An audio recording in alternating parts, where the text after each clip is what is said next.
Alrighty, ladies and gentlemen, welcome to the stream today. It is indeed Stuff Shark. Well, unfortunately, it is just me today. It's going to be an interesting game here. Let's see if we can get this changed over here in just a second. Baba booey. Let's get it on the movie. Yeah, here we are. What is up, gamers? It is Stuff Shark. Today, we have the grand finals of the Due Process League Season 6. This is Kickfleep versus Yaokuza. So playing for, it looks like Yaokuza, we got Roach at least, perhaps Jed Merchant and Photon. We also got Flog and Boxy hanging out in a room here. It's a bit of an interesting party here in the main area of the server here. No exact teams forming just yet. Looks like they're going to queue up hopefully soon.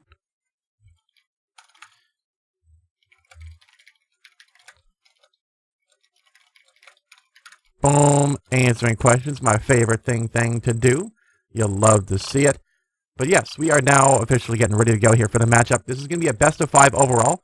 So both teams are going to be basically playing a long kind of series compared to what we've seen before on the DPL, especially on this channel where I've mainly done lower league stuff, which is usually just a best of 1. It is a long match, so even if a team loses out early on in the first couple of rounds, first couple of games, they do have a chance to come back and actually bring it in for the win. But that's a long shot too. Both of these teams here are coming in after a pretty interesting mix of seasons. The round robin went a little back and forth. With Global Breakout kind of stepping out of the way there, it allowed for teams like Yaokuza and ultimately Kickfleep here, which is Chrome and Friends to some.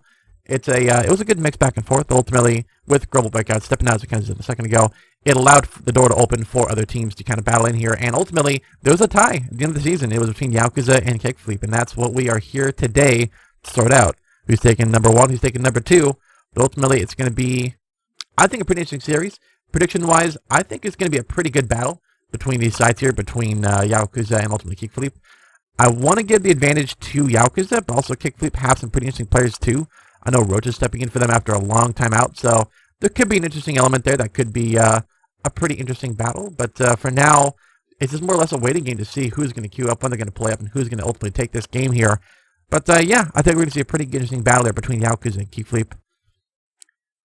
Points, I would say to go to Yaokuza over Kickfleep, but equally could go either way. So anything is possible when it comes to Due Process. And with the best of 5 especially, there is no guarantee on who's going to take it, who's going to sweep it. It could be a flat outright just, steam train all the way into the win there. But it could also just be an interesting back and forth grudge battle match the entire way here. For every single game is just a back and forth ties multiple times. I mean, you never know what's going to happen here. So it is going to be a very dynamic match. It looks like they are all indeed in the lineup here, getting ready to play. It is going to be Jet, Merchant, Photon, Ghetto, and Roach up against Voxel, Bucks, Chrome Trigger, Keicho, and Floggle for their Yaokuza side here.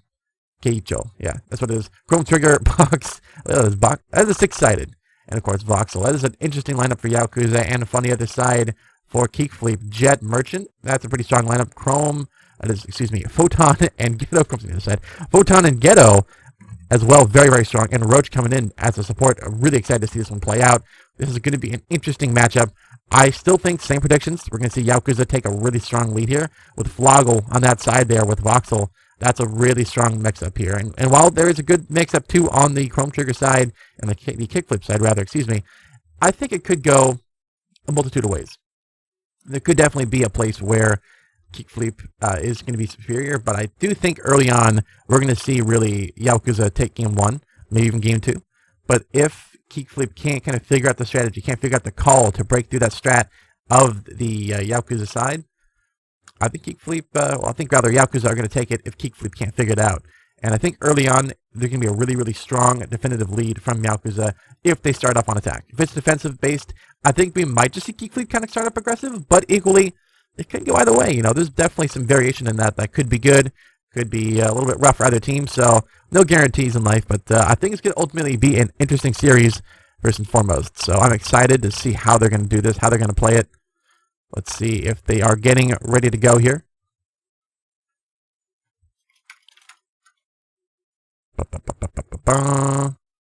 Looks like they are figuring out one last player. In any case, I'm excited to see this one play out. I know it's a little quiet here, but still, it's going to be very, very interesting to see how these teams ultimately do take the win here. If they do take the win, this could be an outright brawl back and forth. If they do tie, it will go to a next round for, I believe, it'll become basically a casual. So if there is a tie within the actual game match itself, you'll have 4 rounds played. Whoever wins 3 out of 4 will take it. If they tie again, then they'll play another 4 rounds. And whoever wins those either are going to take it or they keep playing until they have that winner of that game. So there is total 5 games. It could go even longer. It really depends on how these teams play, how they battle, who's ultimately going to take it. So no guarantees in life, but I think I can get almost guaranteed that this should be a pretty interesting game, at least on game 1. Maybe game 2 is going to be pretty good too, but game 3, game 4, game 5 possibly. If we get to that, it's going to be nice to see that. So let's see if they are getting ready to go here. Should be, yes, they are. Let's go ahead and hop in game here. We love to see it. Baba booey. Here we are. Boom, boom. We are all ready to rock and roll here. Yep. It's looking great. As you can tell, the always the mature game chat. We love to see it. But yeah, this is going to be Kickfleep versus Yaokuza for the grand final of the Due Process League Season 6. Let's see what they do here. So, Factory Bank and Kill House early set, and then a Dome Factory Bank. So, Westward Halt for the first operation here is an interesting map. I do like the size of it. A couple different entry points too. You got the red door and office. You got your dock side here. You got the server farm green door. Boiler as well as an option. But really, I think the strat they're expecting is a breach through boiler, a double breach through there. Very, very interesting. So I kind of expect, yep, they're going to go for the office push-up instead, go for the height advantage. Indeed, having the high ground Anakin in the office area here is going to be really advantageous for the long picks across. If they do go for that, it really depends on the approach that they want to try out. They could go for a split push in server farm as well. Go for a side breach in here, up and around might be effective too. So they have a couple different options on their side there. But, I think defenders are just kind of keeping their options open. They are expecting some flare usage here. We're seeing it up in walkways. Spots here and spots here on the upper side to try and block off the sight lines, while on the other side, Voxel and Doc going to go for the long peek across an office, shooting out that way, even shooting out this way. They got a couple different places they can do stuff, so it does make sense. Definitely a pretty safe call, I think, to assume that they're going to go for the bomb. That is indeed the most important part of the map here. So let's see how they do this. And they got 20 seconds right now. They're just getting their stuff equipped. We're seeing a pretty small light weapon usage on the defender's side here. I mean, the Grubers, a couple leg roses, some necks, but also Vox running that KR, the GOAT with Voxel on the sniper, running that mop, looking to mop up the floor with the LS. You'll love to see it. That could be a really strong setup there if he's not discovered in Dock, and maybe pushes back out of the way. So if he gets pushed, maybe run and hide back here and pop out that LS if needed. But let's see how they play this here. They got a couple different options up their sleeve, a couple different things they can definitely try out. Let's see what they do here. Alright, looks like we are in the match here, and they are finally about to leave the truck. Merchant's the only one leaving so far. The rest of the team is still figuring out what they want to do. You do have to watch out for the time, though. There is a limit on how long you can be in there before you are basically taken out as a retiree, or as someone who didn't go out. So hopefully they'll leave the truck there. Looks like they're setting up for a 3-2 split. Indeed, they're going for the server farm breach. Box and Chrome Trigger are waiting alongside Keicho in the top side there. They go for the glass break early on. Chrome Trigger on the outside. Goes to the neck. Spray down into Photon. Lots of damage done, but that is it. But Photon will get the kill on the Chrome Trigger at least, while on the other side, Office is breached by Merchant. We see the top side Fluggo rotating back out of the way, trying to stay alive with Keicho. Comes up for the flank all the way around their Box, still holding on the line. Voxel holding that angle in Office there. Long shot across there. Jet taking the shot, but Box will take down Ghetto, and Keicho takes down Photon, while Roach will at least take down Box in the server farm. It's another 1v1 on the upper side here. Roach versus Keicho. Who's getting the shot? Who's getting the kill? While that's happening, shots in Office raining out, but Keicho wins the battle in server farm. On the other side, Voxel going for the pick towards Merchant. No dice just yet for the kill, but Jet trying to get some shots there. Digs down Floggle with the saber. Keicho with the flank up, but Merchant trades. It's down to the 1v1, Merchant versus Voxel. We see Voxel holding the line there, just waiting, ready to go. Merchant on the bottom side, going for the push-up here. The power is off, nods are up. Who's going to take this here? Voxel hiding in the dark, lurking in the shadows. About to drop the flare on him. The Merchant looks like he's getting his own prep, already on the bomb, getting the defuse started. Oh, we see the Molotov coming out. Merchant's going to have to push back, but Voxel just waiting. Oh, they're on the bomb. There we go. Voxel gets the clutch, gets the kill onto Merchant, and wins it for the Yaokuza side. 1-0. What a start here for Yaokuza. Really good play. Really well executed there all the way around server farm. A good battler back and forth. The attackers tried to get in there. They tried their best. Microphone issues, you hate to see it. Give me one quick moment here. I'm going to reset this.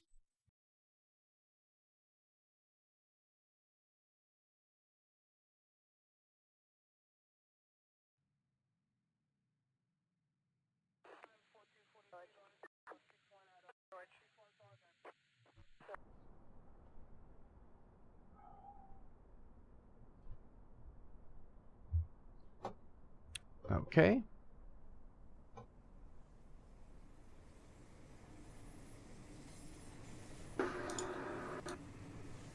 All right, let's see if that fixed it. Hopefully that did. Let me just do a quick little test here. 1 minute. Oh. Uh-oh. PC. PC, are you good? I cannot hear myself. Oh, goodness. My PC is breaking a little bit. That's not good. Oh, no. It's scuffed as always. That figures. But hopefully it's a little bit better now. Let me know if... there is a delay, of course, in the stream here, so it will be a few minutes until you get this message. But if you do hear it, please let me know if it's improved or not, and I'll hit it with a hammer again and see if that'll maybe get it corrected back in line here. But now in Operation Ember Bear, see if we can bear witness to this setup here. So far, they're going for a pretty easy execute on the inside here. It's a 5-stack for the entrance, coming up and around here towards Vault and towards the Teller side here. Maybe a lot to tell here, but they're looking also for a sprayed manager to try and go for maybe a pre-fire through manager to try and stop a push-up. The thing is, the button is in hallway, so it makes sense to try and go for the hallway push-up, maybe fast through here and go up for the push on the other side. But equally, Lowen's not a bad spot either. Could go for a double breach there, but I think because we had that breach over in server farm and that one down below in office, they're going to just kind of keep it eco for that play in kill house. Let's see what they have to do here. Defenders are going for a pretty simple approach here, going for the long spots here, but obviously the important parts are the in the bank vault, of course. Can't bank on that one. You got to have that in there. Let's see what they do here. They are now leaving the truck, getting ready to go here. Let's see. There we go. Now I can hear stuff. Helps to hear what's going on there. They're getting ready to go for the breach up. Keicho is in the bank vault, though. They've gone for the entrance breach early on, but Chrome Trigger is coming out there for the peek. Fox on the other side as well. Looks like Chrome Trigger going for some very aggressive peeks there. But on the other side, Floggle will take down Merchant running in, but Jet will take down Chrome on the other side. Floggle will escape to security. But so far they take control of lobby, and that is it. Box, though, has equipped the Saber. At least he stole it from the last round there. He's about to use it now towards Photon. So far, Jet trying to get shots there into Voxel, but can't quite get the kill there yet. Box would take down Ghetto, at least. Trying to push into Tellers. But Floggle now in support with that Ingmar. Is Roach and Photon ready for it is the question. But Jet trying to push through here. It's just a shotgun and a hope and a dream against Vox, but Keicho still on the bomb. Floggle going to push up. No, Photon gets killed. He takes down both. What a play there from Photon.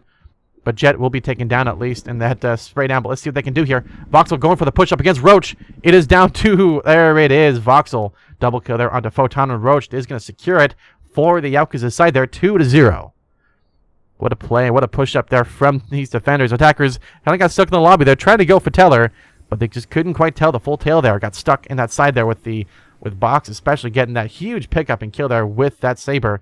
It really rattled those attackers pretty hard there, where they couldn't push up and around. It's tough to come back from that one. So, well played to Yaokuza there. Unfortunately, for Kickfleep there. Couldn't quite complete the fleep and ate a little hard there in the sand, which does indeed happen sometimes. That's how it goes. Let's see what this next round's going to be. This is the last one of the first set here. And so far, Yaokuza taking a pretty definitive lead and pretty definitive side here. So let's see what they can do here on the last one here. The kill house. Looks like an interesting kill house, at least on the outside. At least the inside looks like it is Operation Elephant Kingdom. Nice receiving. Big crates. Interesting. Interesting. I like the size of this map. Pillbox as well in the center. A little dangerous, but lockers. Bomb. Interesting. I kind of like it. A little bit unorthodox, but it could be very interesting. Pause. Pause. I got you guys. I'm paying attention. Don't worry. Let's see what we do here. It is indeed pause. There we go. So while they pause and get someone reloaded back into the game here, there's a couple things they could do for this push here. They could go for the shed breach. They do have at least one wall charge, I think, still left on them, so they could go for that charge there. They could go for a crates fast push, which I don't think they're going to do. Pillbox is only facing two ways, though. It's not a full, complete pillbox. It's only on the two spots that really matter. It's going to be the bathroom side flank here in lockers and ultimately at the bomb side here. So, pillbox is good. It's not the greatest pillbox ever For Defenders League's attackers have some advantages. They're expecting the receiving to be the easy breach in there. Shed could be an interesting spot to also push from, but I don't think we're going to see it as much.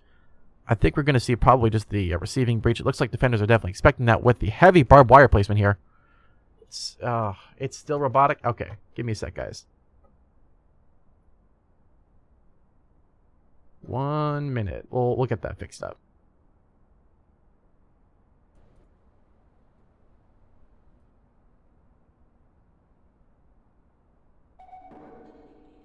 Okay. Number 2.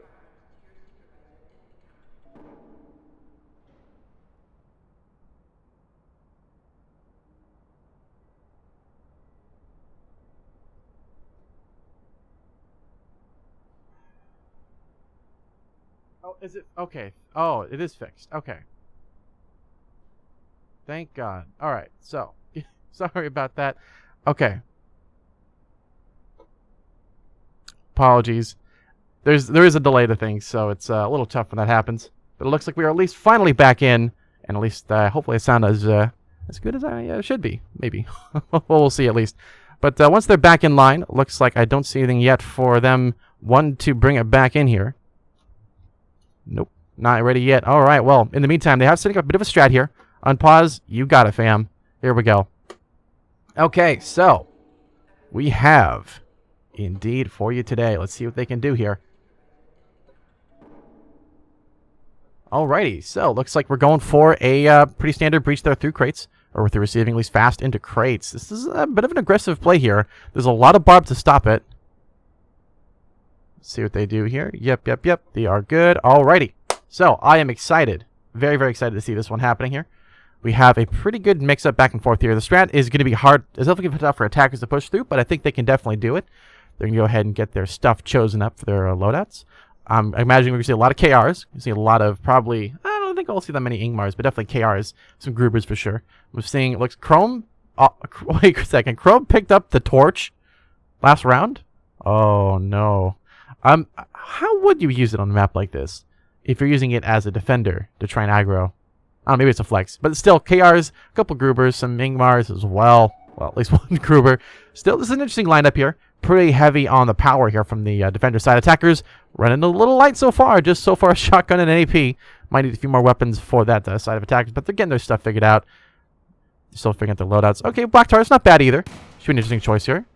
So far, a lot of, we can see definitely a lot of barbs here. Chrome getting set up as well. Flago getting his good barb set up. So it looks like a pretty standard set for it, and a free Inca push receiving. Let's see how well the attackers here receive that push up.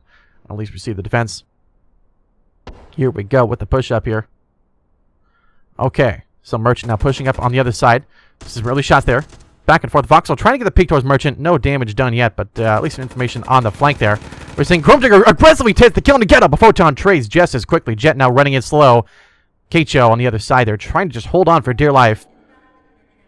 About to face a couple players here, getting rid of the barbed wire with a good grenade. On the other side, it looks like we see Merchant and Photon trying to push into hallway, but so far nothing done yet. While Jet about to breach here. Keicho holding the line here with the Molotov. Just waiting for them to make a mistake. Goes for a little early throw, but no dice. It's not going to land. Keicho's going to have to go for the fight. Direct land. Perfect throw on the Merchant. But unfortunately, no dice as well. It's not going to land and stick.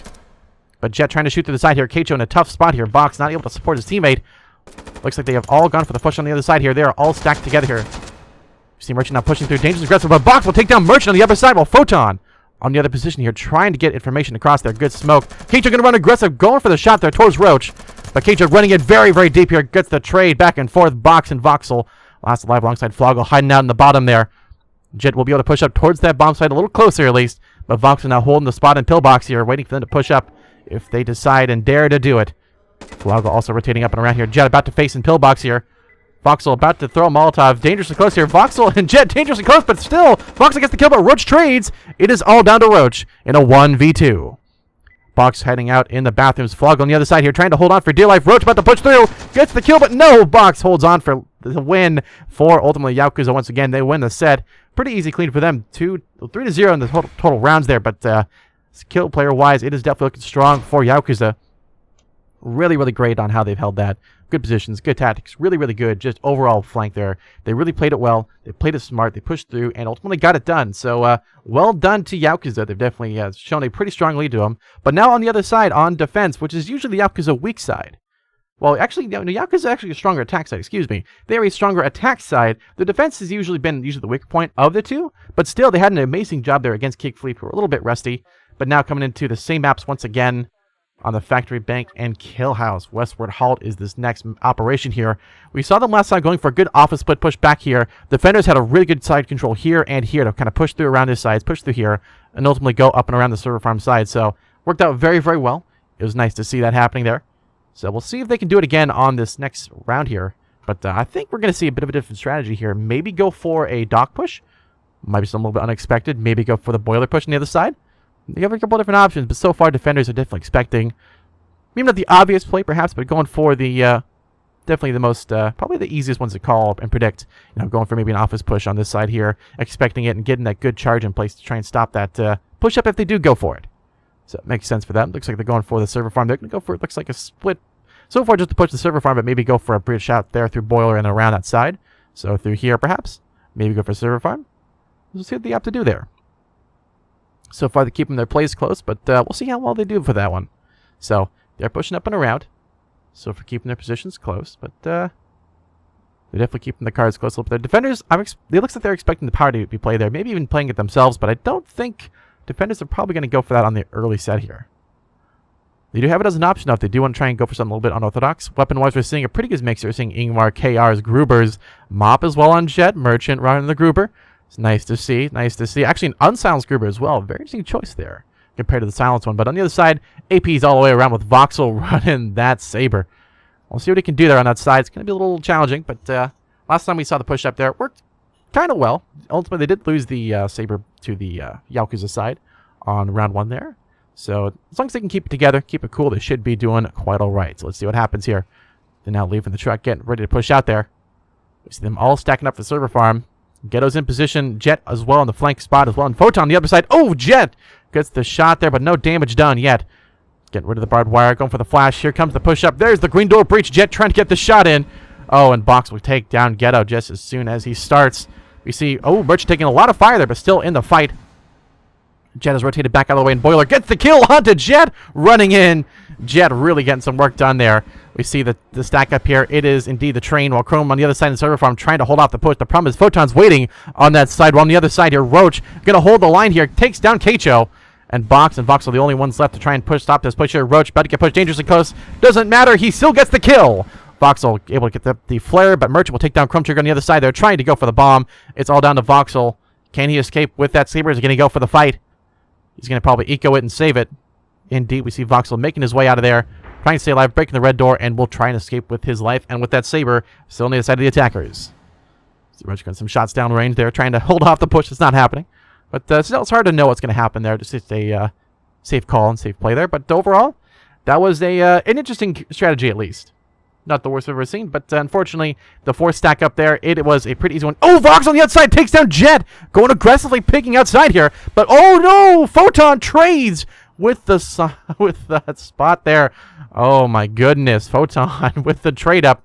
That silenced Gruber taking down the Saber. That is an oof moment and a half right there. You hate to see it. That's going to be a rough one. Trying to eco it in the middle of nowhere. Not sure what the strategy was to try and hide out in the middle of nowhere going for shots. A little bit risky there. I mean, yeah, you could have gotten the kill, but I don't think taking out Jet for the loss of the Saber was quite worth it. And I'm sure they're kicking themselves for it.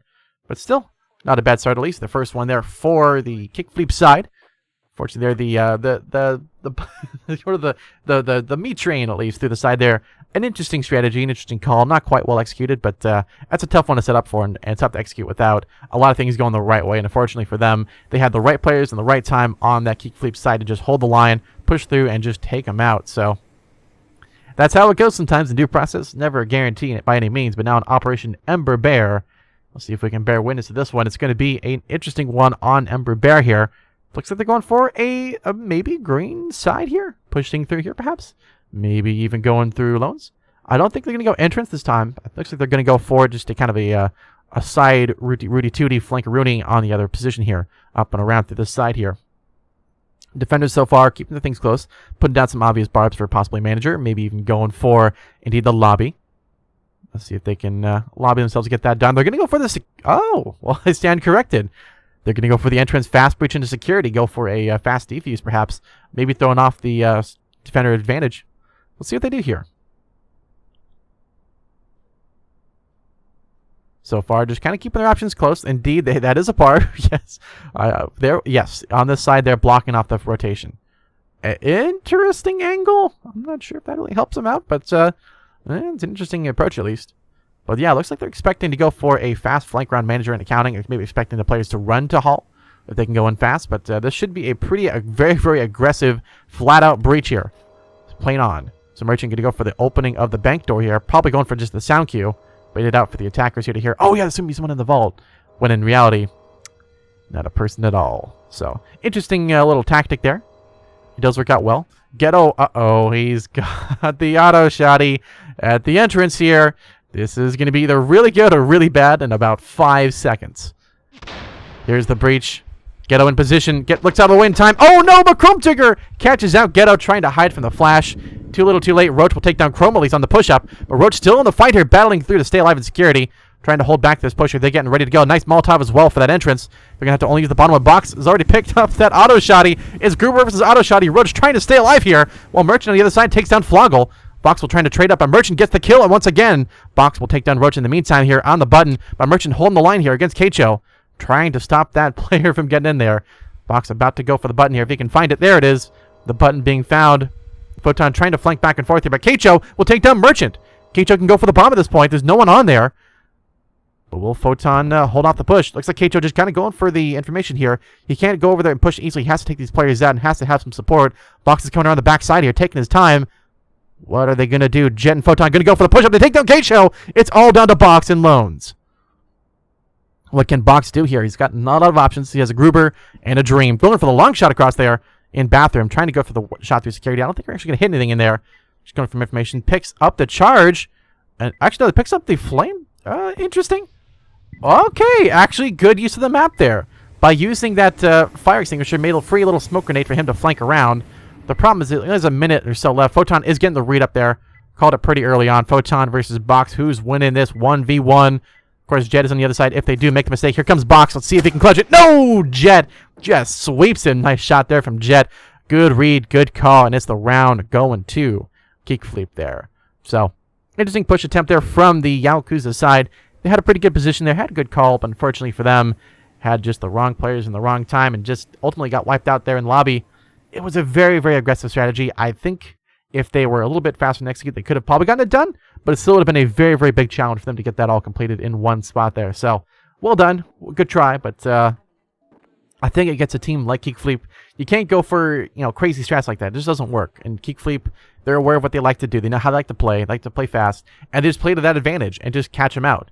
So they're going for very aggressive strategies here, going for very bold ones that are mixed. They're good. There are times where that's good, times where that's bad. Maybe the grand finals, probably not the place to try out the most crazy stuff, but sometimes you got to go out to win, and sometimes it takes trying crazy stuff that may or may not work, like going for the fast breach here into lockers. This is a really interesting idea. If they can execute fast on this, that would be a real Yakuza-style strat, and it could be extremely effective if they get it. They're also going for the charge and green door, trying to get rid of any barbed wires for the side flank if they want to. But yeah, they got to watch out for the pre-fire lines. As you see them, they're expecting someone to be on the side here shooting across. So they got to be careful on those. But equally, there's a lot of good cover there to stop that too. So it should only be like to here. I mean, changing is going to be a spot to watch out for sure. But let's see what they do here. A couple different options. Maybe they're changing their mind. That might be a little too fast there. Going instead for the changing in crates. Actually, kind of interesting. I kind of like the side flank here. By going for the fast push-up into changing, it is a red door still on changing, so it's not a free entry. You still got to get through there somehow. Or at least go through pillbox and try and go for the side flank here. So, interesting call. Although, this is a little, I think it's possible to get that done, but it's going to be... we'll see if they can execute on it. It's going to be a spot where they can definitely clog up and get jammed up, which they've seen Yakuza has struggled with the last couple times here. They've been they have really good players, really good aiming ability. They can set up extremely well. The problem is actually executing on that is really, really tough, right? It's really, really great for, Yakuza to try and just push through as fast as they can. No stops, just no breaks, just like running down a hill at full speed, right? Like a snowball. Just they like to snowball their strats. But the problem is, if gravity's working against you, you have the wind working against you, you're going to go the wrong way, and then you're going to lose speed and lose momentum, and then you just end up being a snowball, and you're going to melt. And that's what's happening so far. We've seen Kickfleep melt Yaokuza on these pushes here. Looks like Merchant did go for the shot there early on through the red door, but no, they're going to go for the strat they called out before. The original charge in lockers here. Merchant hiding out for dear life. Photon, a good spot to counter. They've actually got the clacker themselves, so they can actually counter clack. Are they aware of that is the question. Chrome Trigger on the other side here, pushing up and around. We see Box floating up as well. Voxel, good grenade to get rid of any barbed wire there. We do see Roach holding off for dear life there. Chrome as well, hiding out in the hallway now. Going to go for the push up here. Ghetto waiting for any kind of breach here. Photon going. Nice long shot there with a knack. Keicho will take a lot of damage on that one. Chrome, though, pushes up with Keicho. And Keicho will take down Merchant on the other side here. We do see Keicho trying to shoot long ways across towards Photon. No dice, but Photon holding the charge. Oh, nicely done. They're going to go push fast into crates here. Box the next one up here, trying to go up. Roach on the other side. Ooh, nice Molotov to hold off the push. While Chrome Trigger takes down the fight on the bottom. Ultimately, it's going to be Chrome taking out Photon. As Jet and Roach hold on. Roach getting a lot of damage done to Chrome, but not enough for the kill. But he is low on health, low on options. They're going to throw a nice Molotov to push him back. But Box into the site. Nice shot into Jet as Flonkel takes down Ghetto on the backside. Roach trying to hold on. He gets the kill into Voxel, but can Flonkel trade? Roach will stay alive in the fight. Goes for the flank of Novel. Faces 3 attackers. No luck for Roach. And that is going to be the round going to Yaokuza 4-2. What a play there. Now they're all shooting at each other. Chrome Trigger getting the job done. Taking out his team. For the team, at least. So, well done to the attackers there. Finally, the strat working out well for him. A little bit of an unorthodox strat, perhaps, expecting the a bit of a fast play in Shed, but then kind of changing their mind at the last second. They're kind of baiting it out, perhaps. It was a little bit unorthodox, but ultimately it was effective. So, got to give props to Yakuza when they can get it done. It is one thing of beauty, and it is definitely some impressive due process. So with that all being said, and that all being processed, now on to the next set of maps here. And so far, no easy day for either team here. Both teams are definitely playing at the best of their abilities here. It is 4-2. I mean, the lead is still going to Yakuza, but only by 2 rounds. This is still winnable by any means.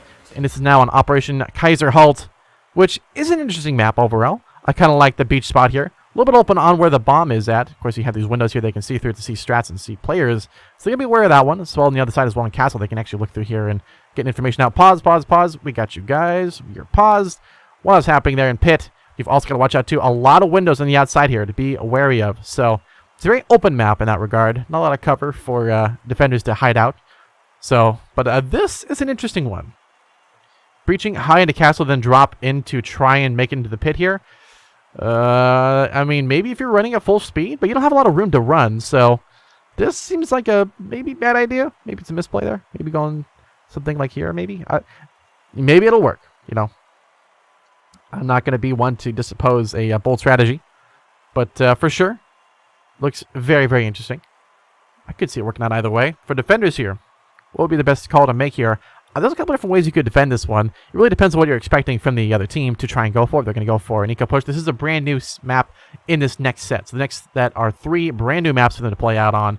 Looks like Yakuza will be on attack first for these 3, and then be on defense for the next 3. So with Yakuza, they are a very aggressive team on a new map they haven't played. I probably have played Kaiser Halt before, but maybe it's been a while perhaps. So it might be a little bit rusty for them, but still, with this kind of map, this kind of setup here, it is definitely, if they're going to go for an eco push, I can see them going for the beachside breach here. Going for a fast push up there, maybe even go for the pit side flank here, maybe go for jungle instead. But the thing is, jungle, defenders are going to be aware of that and kind of position themselves well behind cover, right? They're going to have really, really good positional cover here, an advantage in that jungle side. So, jungle's going to be an aggressive one to try and push. They're probably going to go for multiple smokes here, or maybe a flash to try and cover that push up. They're easy barb here to try and stop the jungle fast breach into the bomb here. But I think if they go for pit, could work out well for them. Equally, I kind of want to see a jungle breach, actually. Jungle breach fast to the bomb and just flat out, because that is what Yakuza love. That's what they do best, is pushing fast, pushing hard. That's what gets them the W. So I'd like to see that happen, but let's see what happens here.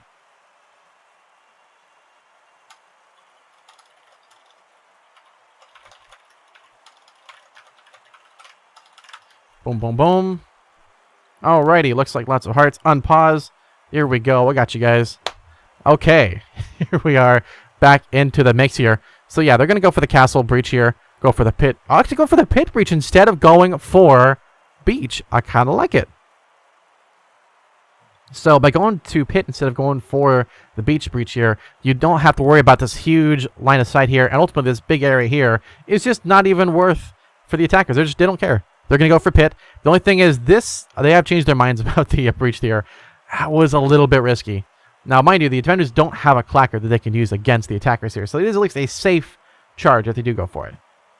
At least on this first round here. Maybe the next two maps, maybe not so much. But let's see how they do here. As you can hear, the crowd is definitely going wild for the for the kill dome here. They're getting ready. They're excited. It is a very aggressive take here on the pit. There is at least a Molotov expected, so someone will be holding this off. The question is, will the rest of the team hold it is the question.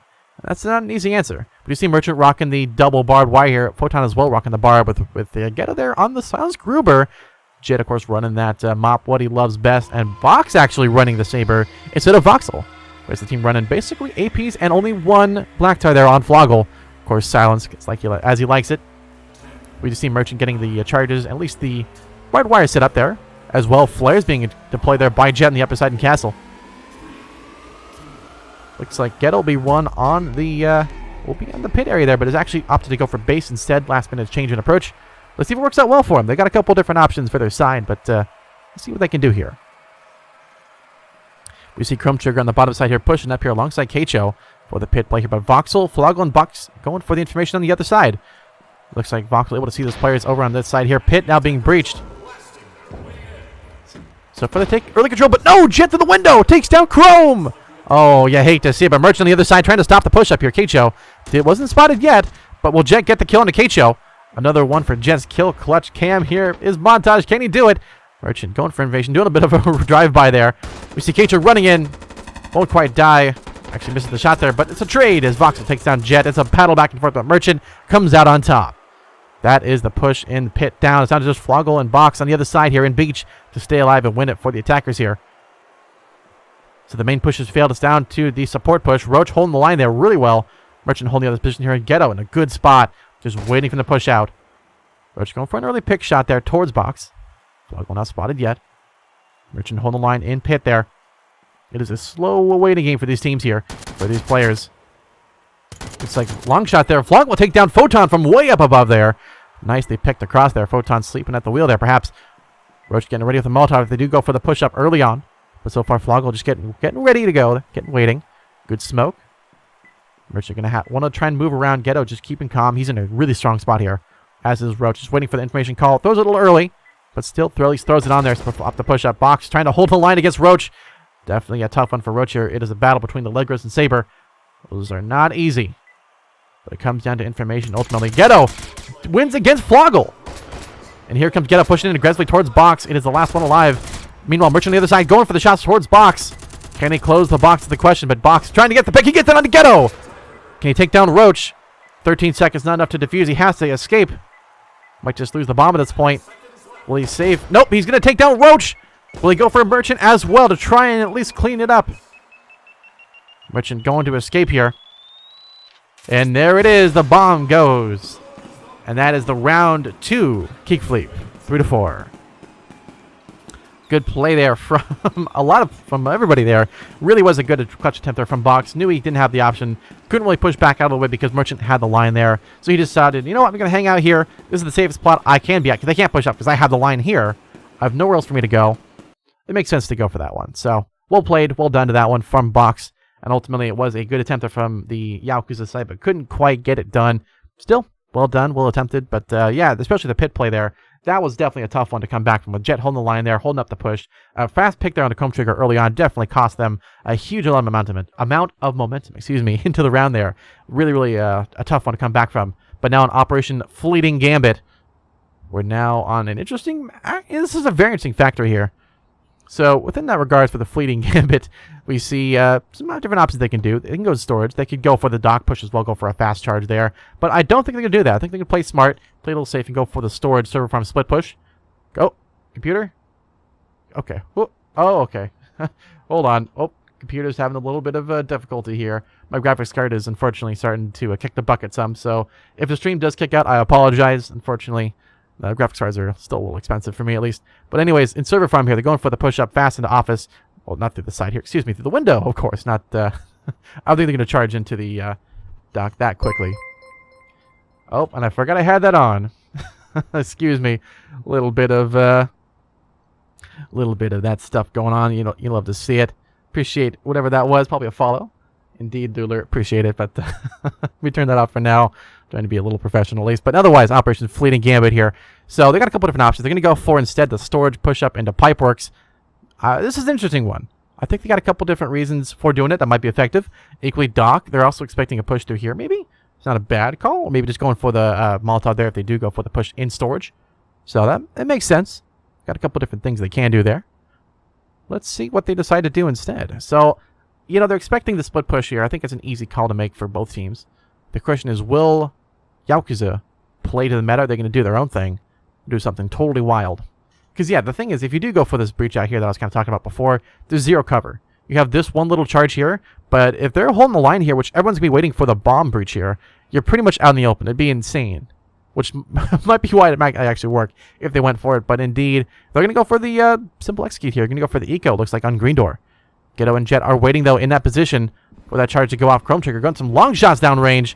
Jet trying to recover some damage there, but ultimately it takes a few scraps, but that's about it. Ghetto on the other side, though, holding on for now. They're going to go and head and torch that spot there. Nice Molotov from Ghetto. Going to force them back.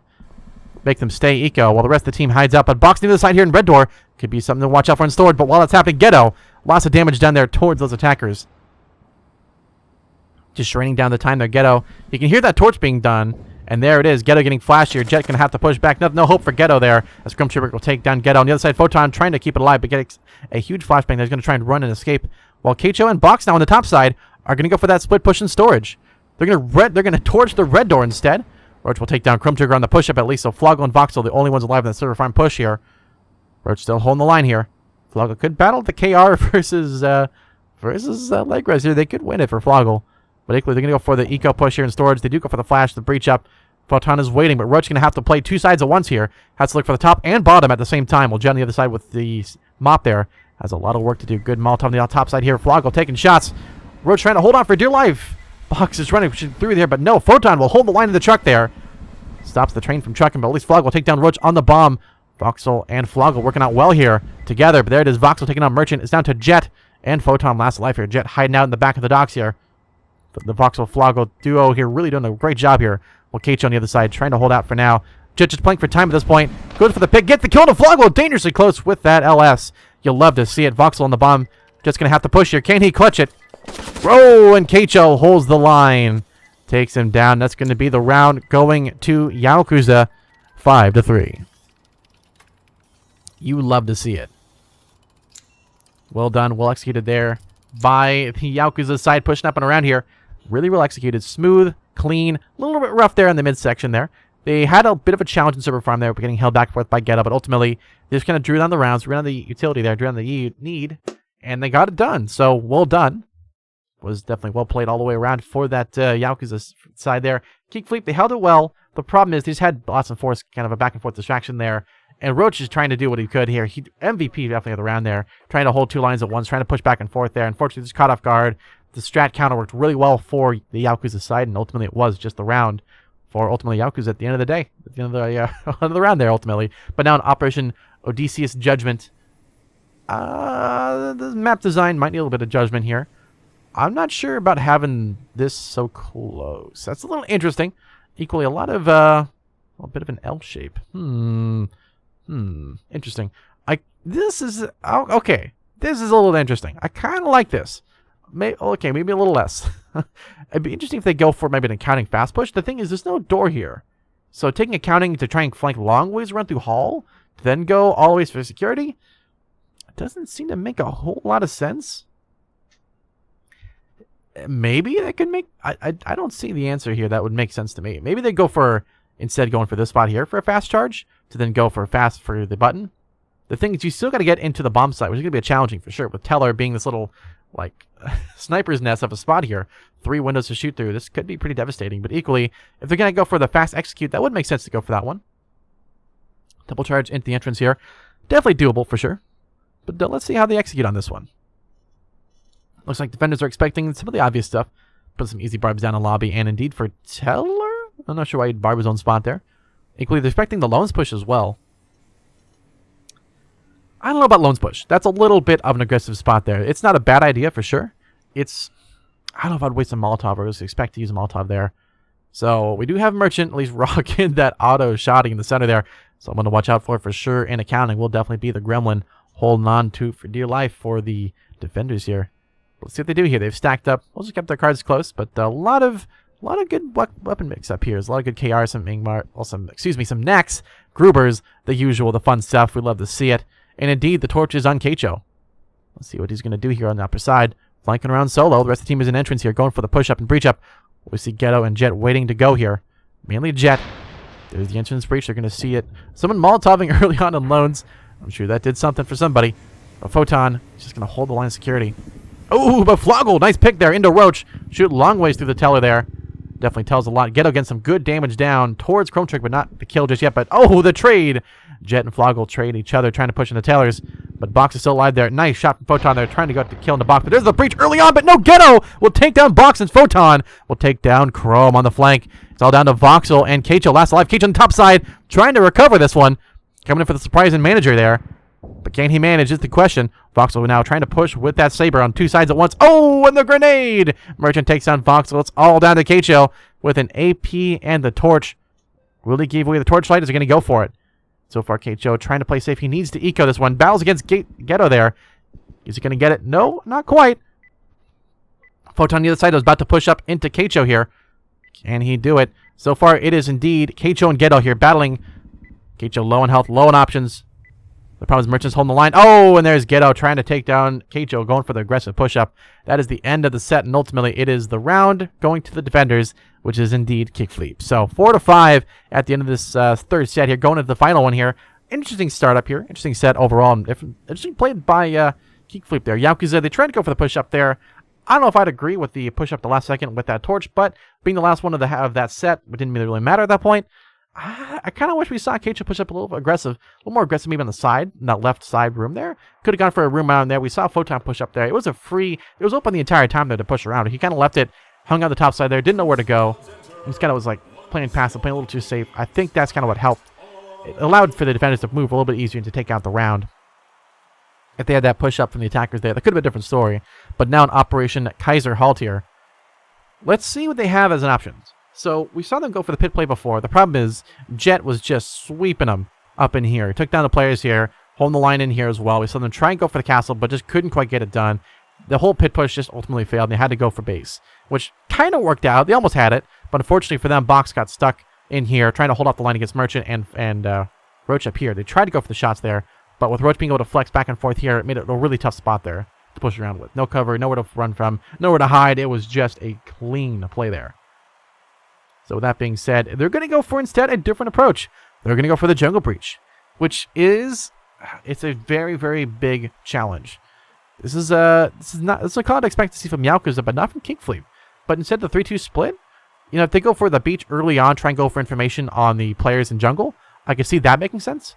Looks like the defenders are expecting the pit play that they just did before, but it's not quite going to work out for them, at least if they're expecting it. So, can definitely work out, but let's see what they decide to do here. We do have some silence, well, at least no silence, excuse me. There's just the standard group there on Keicho with only one barb, a flare, another barb there for Box. But it looks like other than writing Pog on there, the defenders are keeping their strats close, but attackers, this is a very bold strategy in base here.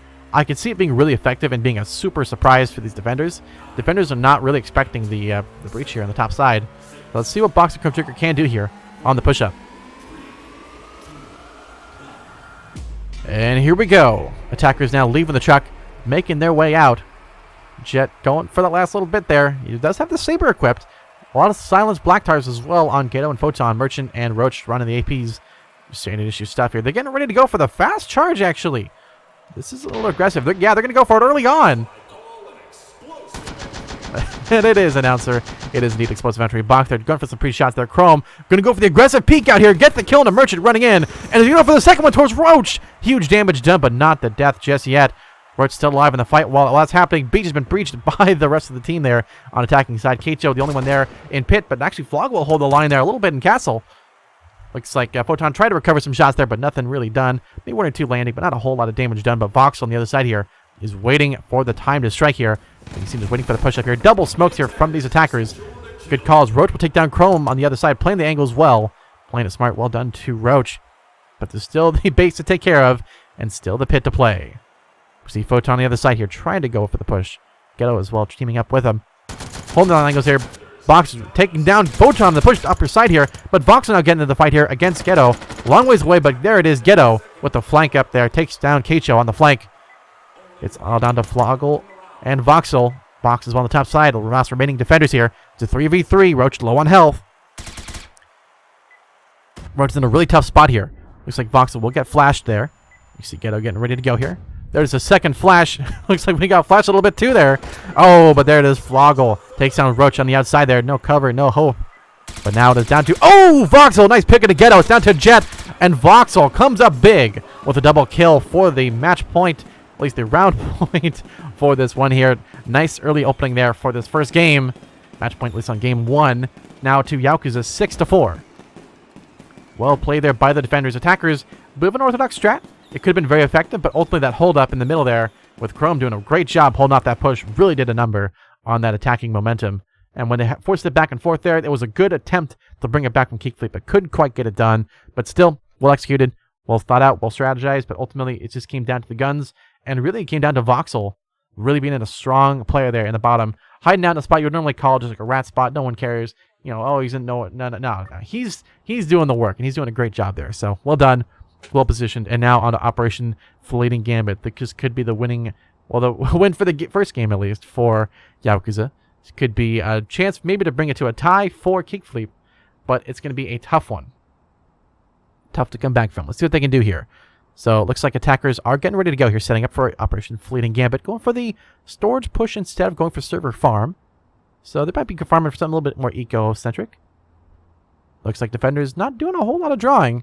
Expecting just an eco for server farm there with a nice little barbed wire. But otherwise, defenders not drawing a whole lot. They're keeping their plans close to themselves here. Not want to give away any answers, give away any hints. Definitely makes sense. But let's see what they decide to do here. Attackers as well are kind of keeping it close. Expecting some flashbangs on the outside here to go push in for storage. Looks like they're going to go for the torch. I'm going to guess they're going to go for a torch breach here over in storage. They didn't use it last round over on that kill house map. So with that being said, let's see what they decide to do here. So 25 seconds remaining before they get their stuff figured out where they're actually going to spawn in. So far, they're getting their loadout. Chrome? Is that a tub? Or is that a... if I can press the right buttons. I know the buttons on my keyboard. Chrome, he's rocking the tub. Alright, he's tub dumping. This is an interesting strategy here as well with the LS. It's an interesting one on this map. This is not your normally a map you'd choose to do that on because you're trying to push out from Pipeworks. If you have to try and stop someone on the bomb from Pipeworks with that tub, it's going to be a really long shot. So it's definitely going to be a focused point there for Chrome if he's going to go for server farm. And it looks like he's going to go instead for storage and stop the push up from there. Defenders are expecting some easy plays here. But equally, Voxel and Keicho are going to be really strong players here in Pipeworks. Vox supporting in that bomb site there with the mop. Floggle and Chrome expecting the red door breach, which is indeed the trap been called out by the attackers here. So defenders, good read on the attackers. Can the attackers execute on it despite it is the question. We're going to find that out in just a little bit here. We do see all of the gates open here in the dock as well. Looks like we're seeing some really pre-shot there through the truck. A little bit of a giveaway in strats here, but not the worst case scenario by any means. Chrome still holding the line here. Getting ready to go for the attack up here. Ghetto and the rest of the team, they're getting their stuff lined up, getting their ducks in a row to get right into it. There is the breach. Chrome ready to go here. They're just getting ready to go. They're peeking out, trying to be careful, trying to be safe, playing for information. Here comes Chrome. Gets the kill on the Jet running out. Here comes Chrome going in deep. Merchant's going to run through, but Merchant will take down Floggle. But Chrome trades, but Roach will ultimately get the kill there, taking down Chrome's reign of terror. But Ghetto, Photon, and Roach, the only ones alive for the attackers here. It's a bit of an interesting push there, but ultimately, Chrome doing a lot of good work there. While it's happening, the Molotov goes down, blocking Photon's entry there. But Roach still holding the line there with the KR. Photon ready to go as well. Interesting Molotov for the bomb site. But Box, nice shot there into Roach. While it's happening, it looks like Photon will take down Voxel trading up in the docks here. But Box will reposition himself in a good spot here. Photon and Ghetto last alive here. Gedo does have the clacker at least. I want to eco it for safety, but he's going to go for it instead. Again, he's right there. Oh, kicks down Keicho on the push-up. Last life is Box here. It's a 2v1. Can Box clutch this? Box on the site. No, Gedo will get the shot from up above, and that is the round.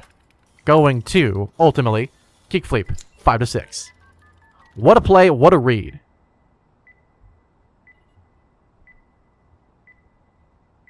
So, interesting enough execution there.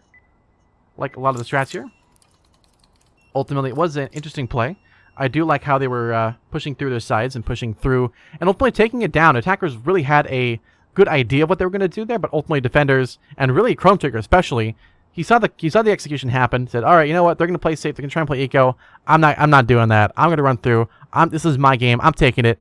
You know, get out of the way. And just ran through with that tub and just went thumping on him. And straight up, just went through extremely aggressive. Merchant tried to at least push through and take that to his own advantage by pushing around there. Tried to hold it off, but unfortunately there, just not well executed. And now down to the final one of this set here, Odysseus Judgment, the final ending place for game 1 here. Let's see what they're going to do here. So Yaokuza on defense. It's going to be ultimately the Kickfleep side here on attack.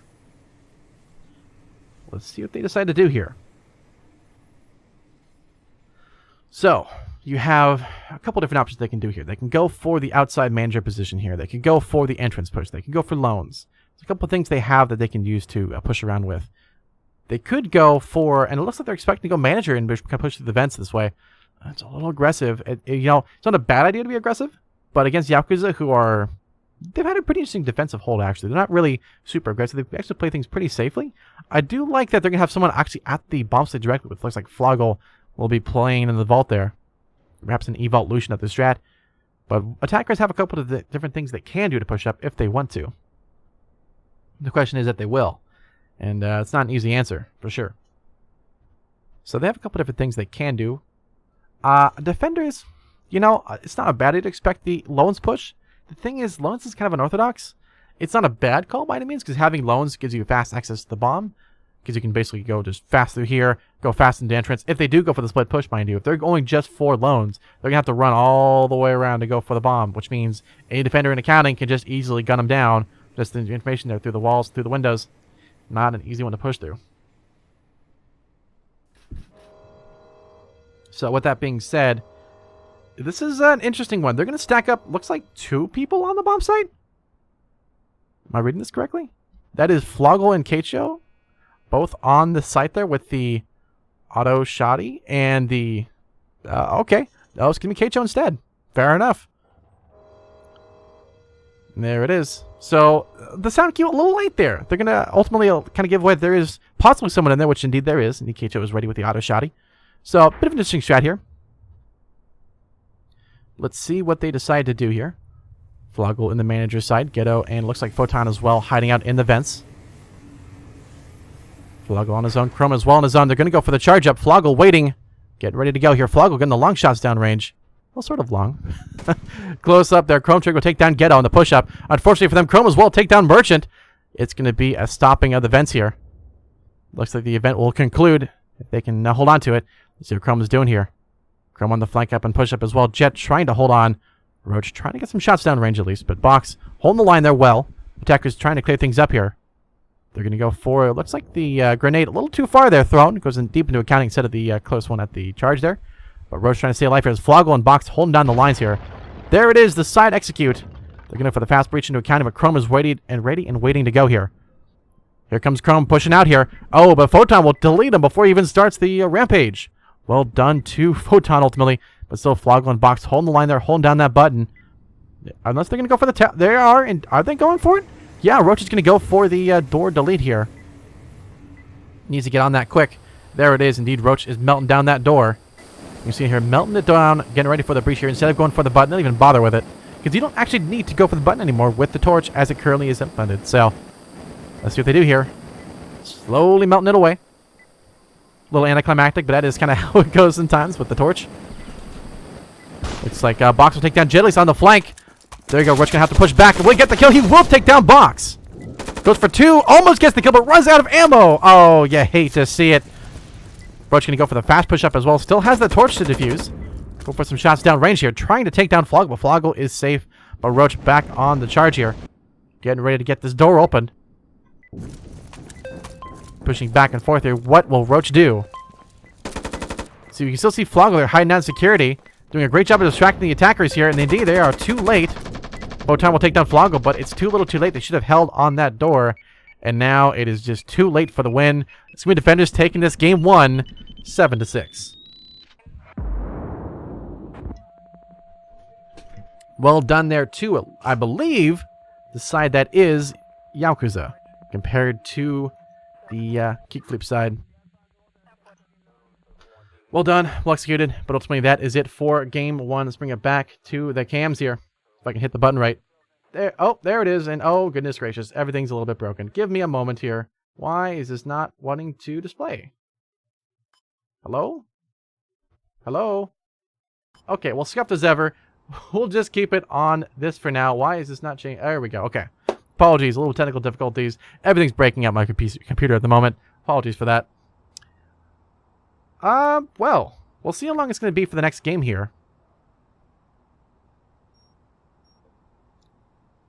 Let's see. So far we saw a pretty interesting game 1 here. Not bad by any means, but really well done there to Yaokuza. You saw Kickfleep trying to hold on for dear life. They did a pretty good job back and forth here. There was a very close game here. So it's well executed for the first one here. I think game 2 is going to be interesting as well. I don't think it's going to be as strong of a play here from the Yaokuza side. I think we're going to see Kickfleep make a bit of a comeback here. I mean, it's by no means is either team stepping out definitely above and beyond any other side there. So well done there. But now I'm a little curious to see how they're going to play this one. Well, with that being said, we'll be back in just a bit here once I confirm that this is actually going to work right. And no, it was not going to work right. Why is this all breaking? That is a good question. All right, well, that's rather unfortunate. So let's see if this will now maybe fix itself. Nope, that is, oh my goodness. Apologies. Apparently my overlays are totally broken. Very cool. Okay. Okay. Let's suppose you could... Nope. Oh, goodness gracious. Very sorry about this, ladies and gents. Why? There we go. Okay.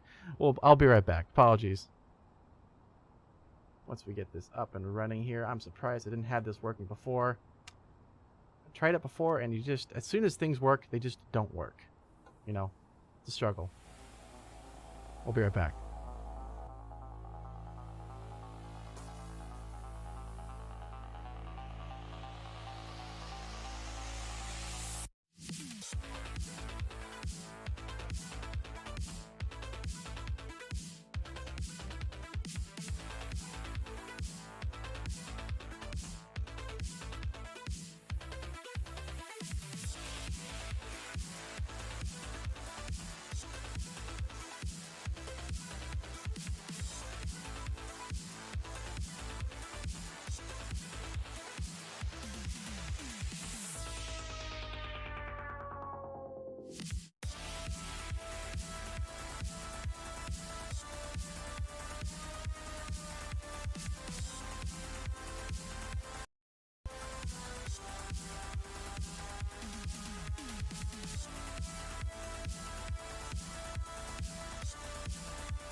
All right, what is up, gamers? Stuff Shark. I've been defeated. Oh my goodness. All right, let's get in. Well, we're not quite getting into it just yet. Oh, that's not what I wanted. Apologies. Nothing but the highest level of production. I thought I had it on the right setting, but apparently I didn't. Everything is going wrong at the moment, but apologies for that. Production issues aside, we just saw an amazing game here between Yaokuza and Kickfleep. Kickfleep did actually win against Yaokuza. I had my memory a little bit jaded there between people. Unfortunately, the Floggle Voxel side is actually the other way around, but it doesn't matter because they're already back into the game there. So it is indeed the Roach side is actually on the Kickfleep side and Yaokuza on the other. So I believe that was a Kickfleep win there, 7-4 at the end. So Kickfleep are ahead against Yaokuza. So let's see how this goes here. Boom, boom, boom. Ba-ba booey. Let's get this showy on the rowy once this actually loads in here. Alrighty, let's get into it. Let's go. Here we are. Get that audio in as well. There it is. Beautiful, beautiful. We love to see it. Westward Trident. So, is this... Are my eyes... Yeah, okay. Everything is working. Okay, everything is working. It looks like we're at pause. Oh, goodness gracious. Okay. Goodness gracious me. It is a little bit crazy. Okay. So, the Floggle Voxel side. Oh, indeed. We have someone not make it in the game. You hate to see it. Goodness gracious. All right. So, game 2 here. We saw last time Jet and the rest of them doing a great job there on Yaokuza to keep it in. They were close for the win, but ultimately it was indeed Kickfleep winning that first game there. Was well done. But now on game 2 here, Westward Trident. An interesting map here. I like receiving. There's a nice spot you can actually breach through fast into here. Or maybe even go for a fast breezeway push if they wanted to. But I think they go for crates instead, which is an interesting new little box here, a new little setup here. I kind of like it. Could open up some new opportunities through the crates there. But still, Asterius as well is a little bit random. I'm not sure if the height advantage from this is really going to get you a whole lot for barracks. It's not a bad option by any means, but a little bit unorthodox for sure. So they are still just waiting for that player to connect. We're not Revenant. See, it's not him. See, Revenant. You know Revenant is. This is not Revenant, okay? It's definitely not him. Don't worry. So let's see what they do here. Unpause. We got you guys. There we go. We love to do it. Okay, so Yaokuza on the right, which is indeed the ghetto side. And it's going to be Voxel on... well, it's going to be Floggle, rather, on Kickfleep. So, what? Hold on a minute. Yeah, Floggle and Chrome are on Kickflip all the way around for the Yaokuza side. So, Ghetto is on Yaokuza, Kickfleep on the other. So, alright. I'll try and keep these teams together. People mix back and forth for teams. It's a little bit of a mayday. That's how things go, though. It is indeed a lot of shamoves happening around here in the Due Process League. Nothing's ever too stagnant. But still, interesting map here. Attackers are going for a pretty easy attack here on crates. Not a bad call by any means. Barracks, not a bad position either. So it's pretty easy calls. Good grenade throws at least. But this is definitely a bold one here. 15 seconds remaining. Jet running the mop here with 2 charges. Interesting. Photon as well running just a Molotov solo with a barb. Interesting as well. Could be an interesting spot to kind of flank and move fast with that. But still, not bad by any means. So for the Yakuza side, I can expect a interesting defense. I don't think they're going to be pushing that aggressively with it, of course. They're definitely on the defense, so pushing fast, not really in the name for a defender. But it's not that it's not happened before, but less likely at least. Looks like they're breaking through the glass in meeting room. So let's see what they decide to do here. Just kind of staring at the wall there for a second. Chrome and the rest of them now going to go for the push-up here on the outside. So Kickfleep about to flip their way into the round here. They're going through receiving currently. Jet is going for sound at this point, just kind of going for cues. We made a lot of noise on the outside here. Photon should be able to get it ready to go here if they go for the push-up in barracks. So far, will they barrack? I don't know if they're going to bear the ack in barracks, but at least get a holding out in the other side there. We'll support Photon if need be. But Merchant Roach holding on the other side in office with Jet on the other side flanking, playing that flex roll there. Interesting Molotov throw there. Oh, Chrome's going to get barbecued. He has to get out of the way, but no, Photon executed the Molotov like a glove. Perfect throw there, perfectly timed. Kato trying to get the shots down range there, trying to shoot through anything he can. over in stairs. Here's the flash up. Here comes the push up Photon, but no! Ghetto trades onto Not Revenant, but Box trades just as quickly onto Ghetto. But Jet on the other side in Craze tries to go for the shot towards Barracks, but no luck for Jet. Fox is going to push up, get Keicho in there, get him into the fight. Box pushing up now a little bit towards Breezeway. So far, Jet kind of holding the line there in crates, while Roach and Merchant are going to hold out in office. Box now with the push up and flank up here, running solo. Jet as well now flanking up as well. Box running dangerously close towards Merchant there. Good shots down range, good grenade. Get rid of the barbed wire, but a Molotov holds it off just as quickly. That's got 8 seconds left on it, so they got to hurry. They're going to reposition Roach in a good spot here to hold off the push. We do see Voxel trying to get a shot there into Roach, but Jet on the backside about to sneak up on him. Uh-oh, here comes Jet running that silenced Gruber from behind. He's going to catch him off guard. No, Roach will actually get the kills. Merchant and Jet trade. Voxel will take down Roach on the push-up. Down to Voxel and Merchant, but here comes Jet on the backside. He's not been spotted yet. Jet about to come in clutch against Voxel. Beats him in the face, and Jet clutches the round. It's going to be Yaokuza taking the first round here, 1-0. Nicely played there from the Yaokuza side. So, bit of an interesting hold back and forth there. Really good call from Ghetto there on that push. So, well done, well executed. But ultimately, it was a good... It was actually a good attempt for Office, too. They had a good idea, good calls, but really Jet from behind, kind of playing that side flank there. Unfortunately, attackers, they need that momentum to keep going. Took a little too long there, and ultimately decided for Jet to kind of run through, gun through. When you're playing solo, you have to kind of think for yourself and just go all out, and it's a very tough one to try and clutch. So, well attempted, but ultimately couldn't quite get it done. But now on Operation Dark Adder, as opposed to a Dark Subtractor. So, an interesting one, nonetheless. An interesting map here, interesting set. I like the positioning here for the Red Door in Temple. I don't think we're going to see a whole lot played here in Temple. I mean, they do have an easy access to the bomb, so it makes sense to go for that one. Base, maybe. They're going to go for easy power. The question is, are they going to go through Pit to go for the bomb here, or going to go for the Temple? I think Temple actually might be the way to go, so don't mind me a little bit. I think Pit could be an interesting spot, too, to position themselves for defenders. Attackers, I don't think they're going to go for it. I think you're going to leave Pit open. They don't even need to bother, really. The thing is to watch out for observation for attackers. They got to watch out for observation. They got to watch for the push-up here, for the angles here, and especially base. This is going to be a spot where defenders are going to really want to base themselves well, especially in Temple as well. Both spots here working together are going to be a huge amount of damage down towards these attackers running in. So defenders, they got a lot to worry about. Attackers, they're going to have some challenges on their own, but defenders especially, you got to be careful of the kind of surprise strats here. If they were expecting a beach breach, and all of a sudden Temple gets pushed, those players are going to have to push down. They're going to be they're going to be in a tough spot here. Not a total complete pickle. They do just have a ramp to kind of ramp up and move around to as need be, but still not super ideal. So not the most non-flexible spot here, but equally the charge for observation. Interesting. I don't know if that'll actually go vertical to let you climb up into observation. Nothing wrong with trying, at least. I will say that much. Let's see what they decide to do here. Oh. Unfortunately for me, scrolling affects both windows. That's kind of how it goes sometimes. Here we go. So defenders, pretty wide focus here. Roach, Merchant, and Jet are going to be holding out in Temple, while Ghetto holds in the base, and ultimately Photon in support is going to play up towards the pit here. Let's see what attackers are going to do. They're going to go for the pit push instead. A little bit risky. It's going to go for a fast execute here. Boxing to get the charge. Not Revenant going to run in first.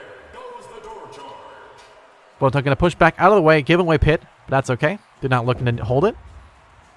This is a really tough objective to hold, so they're going to opt to go for the smoke instead and go for maybe a base push. No, they're going to push through the smoke.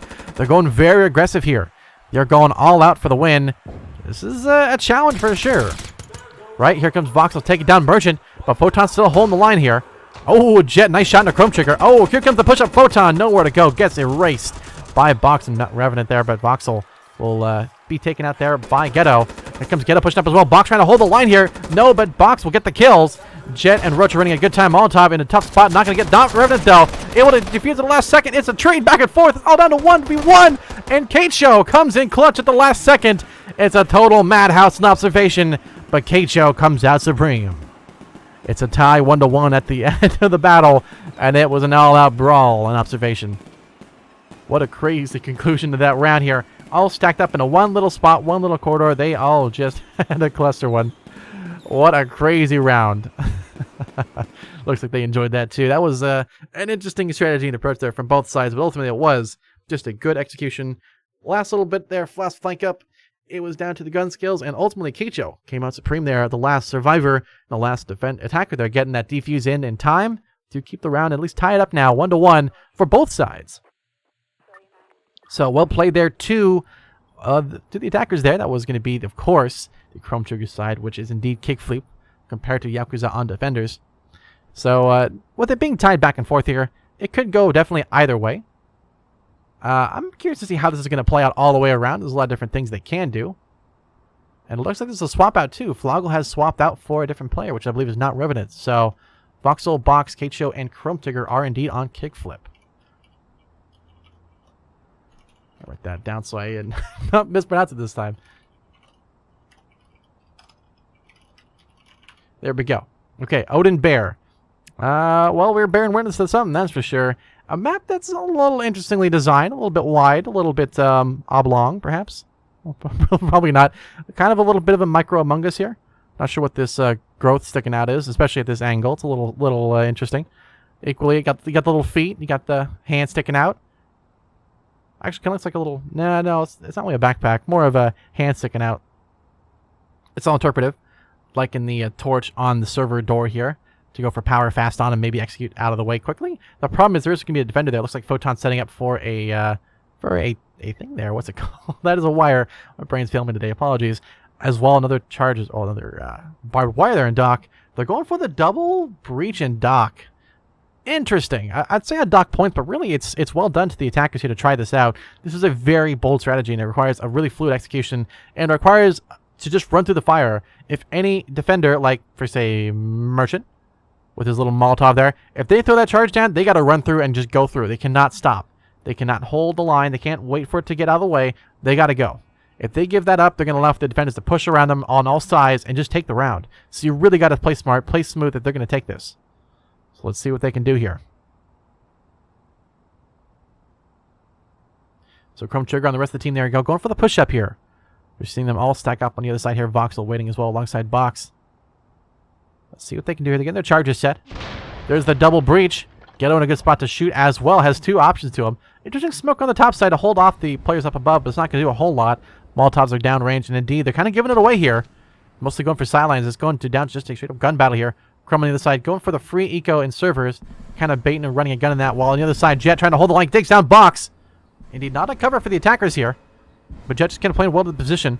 Playing the height right. And just Roach staying up alive. Trying to avoid shots from Voxel there. Coming long ways away. Roach going to have to maybe escape or maybe go for the shot there. Lop's going to reposition themselves. Nicely done there. But Jet will get taken up by Keicho on the other side. You see Chrome as well trying to still go for more. That will push through the servers. Oh my goodness. Photon going to have to eat a flash. But we'll still stay safe. Chrome really taking a sweet time here to clear this up. We'll give Photon plenty of time to recover from that flash. But not Revenant going to come into support as well to go for the power push in servers. Maybe go all the way on the walkway and secure it from that flank. Let's see what Photon can do here. Holding the line here with the tub. They're going to go for it. Oh, there it is. Photon just deletes Chrome. No torch for you.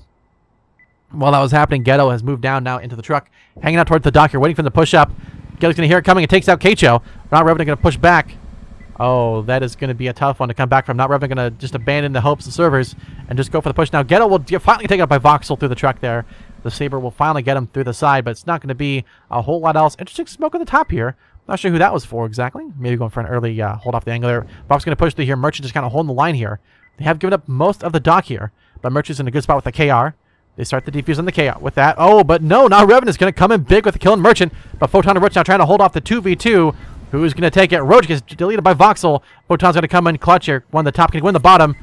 That's the question. Here comes the close tub shot to get the shot on the one. Can he get the kill on the two? Yes, he does. Photon.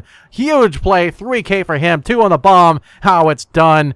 You'll love to see it. That is indeed the lead going the other way around. It's going to go to ultimately Photon's side, which is well done, well executed, well strategized there, which is indeed the Yaokuza side taking back the lead after losing it in the first game there. Well done, well executed, well positioned. You'll love to see it. Really, really great. Really, really great execution all the way around. Attackers there, they fumbled that one pretty hard. That was such an easy execute for, I think, a lot of people on how to try and get into that side there, right? They could have gone on the bottom. They could have gone on flanks. But instead, they just kind of, honestly, they kind of threw that one away. They had a really good idea. They had good things executed, but they just took a little too long there to get things done. And that can just cost you so much at the end of the day here. So it's all about timing especially. Not just about kills, but timing especially. But in any case here, it's still well executed, well played, but now on to the next set here. So with that being said, now Operation Westward Trident swap sides. They're going for... Are they really? Are you really going for the torch play here? Well, indeed. That's one way to light it up for sure in records. They're burning through the papers. They're burning through the books. We'll see how that goes for them. The thing is, that's a long sound cue, so...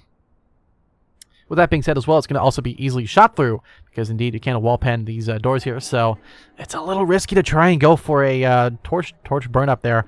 Definitely possible, but definitely a long shot there. Looks like attackers are also going for some strategizing in breezeway, maybe going for a fast, like maybe a split push in records, try and distract them with a breezeway push while they go for the burn up of records there, run through and try and go through that way, or rather through this side here and up and around. You could maybe do that, not a bad idea. A couple different entrance points too in records to get out of, but I don't know. This is definitely a bold strategy here. The problem is it's really easy for a Molotov to hold out the push if defenders can throw it right. If they can hold out that push with some nice Molotovs here, another one here, or even just here, they can Molotov this area here. They're trying to push in. That could be a really tough one to hold. And as they kind of run in there, they'll just have defenders just making this a total brawl into the side here and end up with an observation like we saw a couple rounds ago on the kill house. So this could be a big, big challenge for them. Let's see what they decide to do here. So with that being said, just confirm my numbers are indeed correct. Yes. Okay. Here we go. So indeed it is Yaokuza on attack. Let's see what they do here. They're going to go for the bolt strat here. Are they going to go for the torch up? Is the question. So far they're taking their time. They burn through the red door. Indeed, we're seeing a lot of shots downrange. A huge amount of fire coming in from these attackers. Trying to ball bang that red door. Chrome still holding out. Gonna play the safe spot. Oh, and there it is. Voxel and Box will take down Roach and Ghetto on the outside there. Good trade up, but ultimately it's gonna be a tough one. They're still on it. They're still trying to burn down this red door. Oh, Chrome in a really tough spot there. Voxel just erases him. Nowhere to go for Jet, unfortunately, there. But we do at least have Merchant. Get some more supply equipped. Going for the charge here. Oh, here comes a fast push-up. But Voxel, once again, 3 kills for him. Takes some Merchant. All down to Photon. Last alive. But Photon trades on Voxel. Stops the 4K at least. So, well done to Photon, but still has 3 more players to take out to try and win the round here. Let's see what they decide to do here. They got to recover that torch. You don't want that going into enemy hands. Indeed, you should probably just play Eco at this point. And indeed, you can see him running away safely. Revenant can escape as well. Keicho could go for the hunt here on the outside if they really want to go for it. Photon is making a lot of racket, though. Revenant can hear them running back towards the truck here. And indeed, there it is. They have ran away, escaped into the truck, and they are out of here. They are going to safely leave the round and give it away to the defenders. So, well done there. It's going to be the round going to the Keicho side, which is indeed going to be ultimately Kickfleep. So, tying up 2-2. Well done. But still a tough one there for Yaokuza. They almost had it, but they just had to ultimately keep it safe. Because losing that utility is super rough there for attackers. That torch is the most powerful weapon for attackers right now. More than any single charge, more than any other thing, it chews through everything you need to. It chews through all the essential items in the round that can totally throw off a game. And that is the bombs, right? They can, not the bombs, excuse me, the doors. They can shoot through these sides here, choose through the flanks on all these spots for free. And there's no ammo limit. So it says a whole lot when you can save around for that one as well. Save the Saber, which is a really, really good call there. So with that being said, strat-wise, what are we going to see? We saw last time an interesting call here to go for mainly a long side flank here. It looks like my cams are frozen. You'll love to see it. Can I move around still? No? Oh, well, is what it is. But still, I'm guessing we're going to see indeed a temple, maybe a temple breach here. They're expecting a flank up at least from the temple side into observation to hold off the line of pit. That's what we saw last time with that same team there, holding the angles there, holding it well. It ended up becoming a total brawl on the bottom side here as they ran straight through in, and it just became a bloodbath on who can get in here, who can kill the guy defending in this corner here, because it was so hard to kill this player hiding out here. And I think not Revenant actually got off the bomb to try and go for the fight out here for some reason instead of just sticking to the defuse. It was at 97% at the very last second. And unfortunately for them, they just didn't quite get it done. It was a good clutch there from Keicho. But let's see now on the other way around if they can hold the line. That was Keicho defusing the bomb, by the way. Now with the other way difference, you know, I think they got some interesting options here. There we go. Finally, camera's back in my hand. So indeed, they're going for the pit play here. We saw them try this last time and worked out pretty well for him instead of going for the base and temple breach. So just kind of going for the eco side of here. It is faster, more efficient to try and just go for the easier access through here. The problem is you got this barbed wire to worry about, and you got Box as well looking to box some kills up, and Keicho as well stacking up for the pit play here if they decide to go for it, which indeed they're getting ready to go for it. Getting all their loadouts picked out. They got their charges set. Indeed, it looks like they're going for some a little more eco-ish. You at least have Jet still running that Saber, but has at least a flash on the side. Good mix of flash and regular grenades as well. Maybe some smokes. Excuse me, just smokes. No regular grenades, it looks like. But let's see what they decide to do here. So far, playing a little bit of eco. Merchant going to go for the double stack here. Actually go for the 3-2 split. Instead, they've changed their mind at the last second. Ghetto and Jet are going to push through into the beach. Going for the free eco push. While that happens, Roach is going to now stack up. A little bit late to the party, but still at least in the fight. Chrome Trigger hiding out for now. Keicho holding off the push alongside Box. Voxel as well, ready to go here. Here comes the defuse. Voxel getting ready to go for the fast pusher. Get the kill. Oh, Merchant! Team kills Photon! Oh, and what a misplay. Unfortunate there. Chrome will take out one, but gets traded just as quickly by Jet. Unfortunately, Keicho now holding the line here. Roach going to take out most of the base here. Good trade on the backside. Merchant still holding the line here. The shots towards Merchant, but Voxel will take down Merchant at least. It is down to just 2 remaining attackers here. Roach and Jet holding the line, holding the pusher. Jet, a lot of definitely scaring the hell out of Voxel. Almost killing him completely. Only a little bit of Jet's going to go for the aggressive push up here. But Voxel, oh, the tub thumping. His pocket rocket takes down Jet. While Box and not Revenant push through to try and take down Roach here. Taking a lot of fire here, but ultimately not Revenant on the backside. Will take down Roach. And that is indeed the lead going to Kickfleep.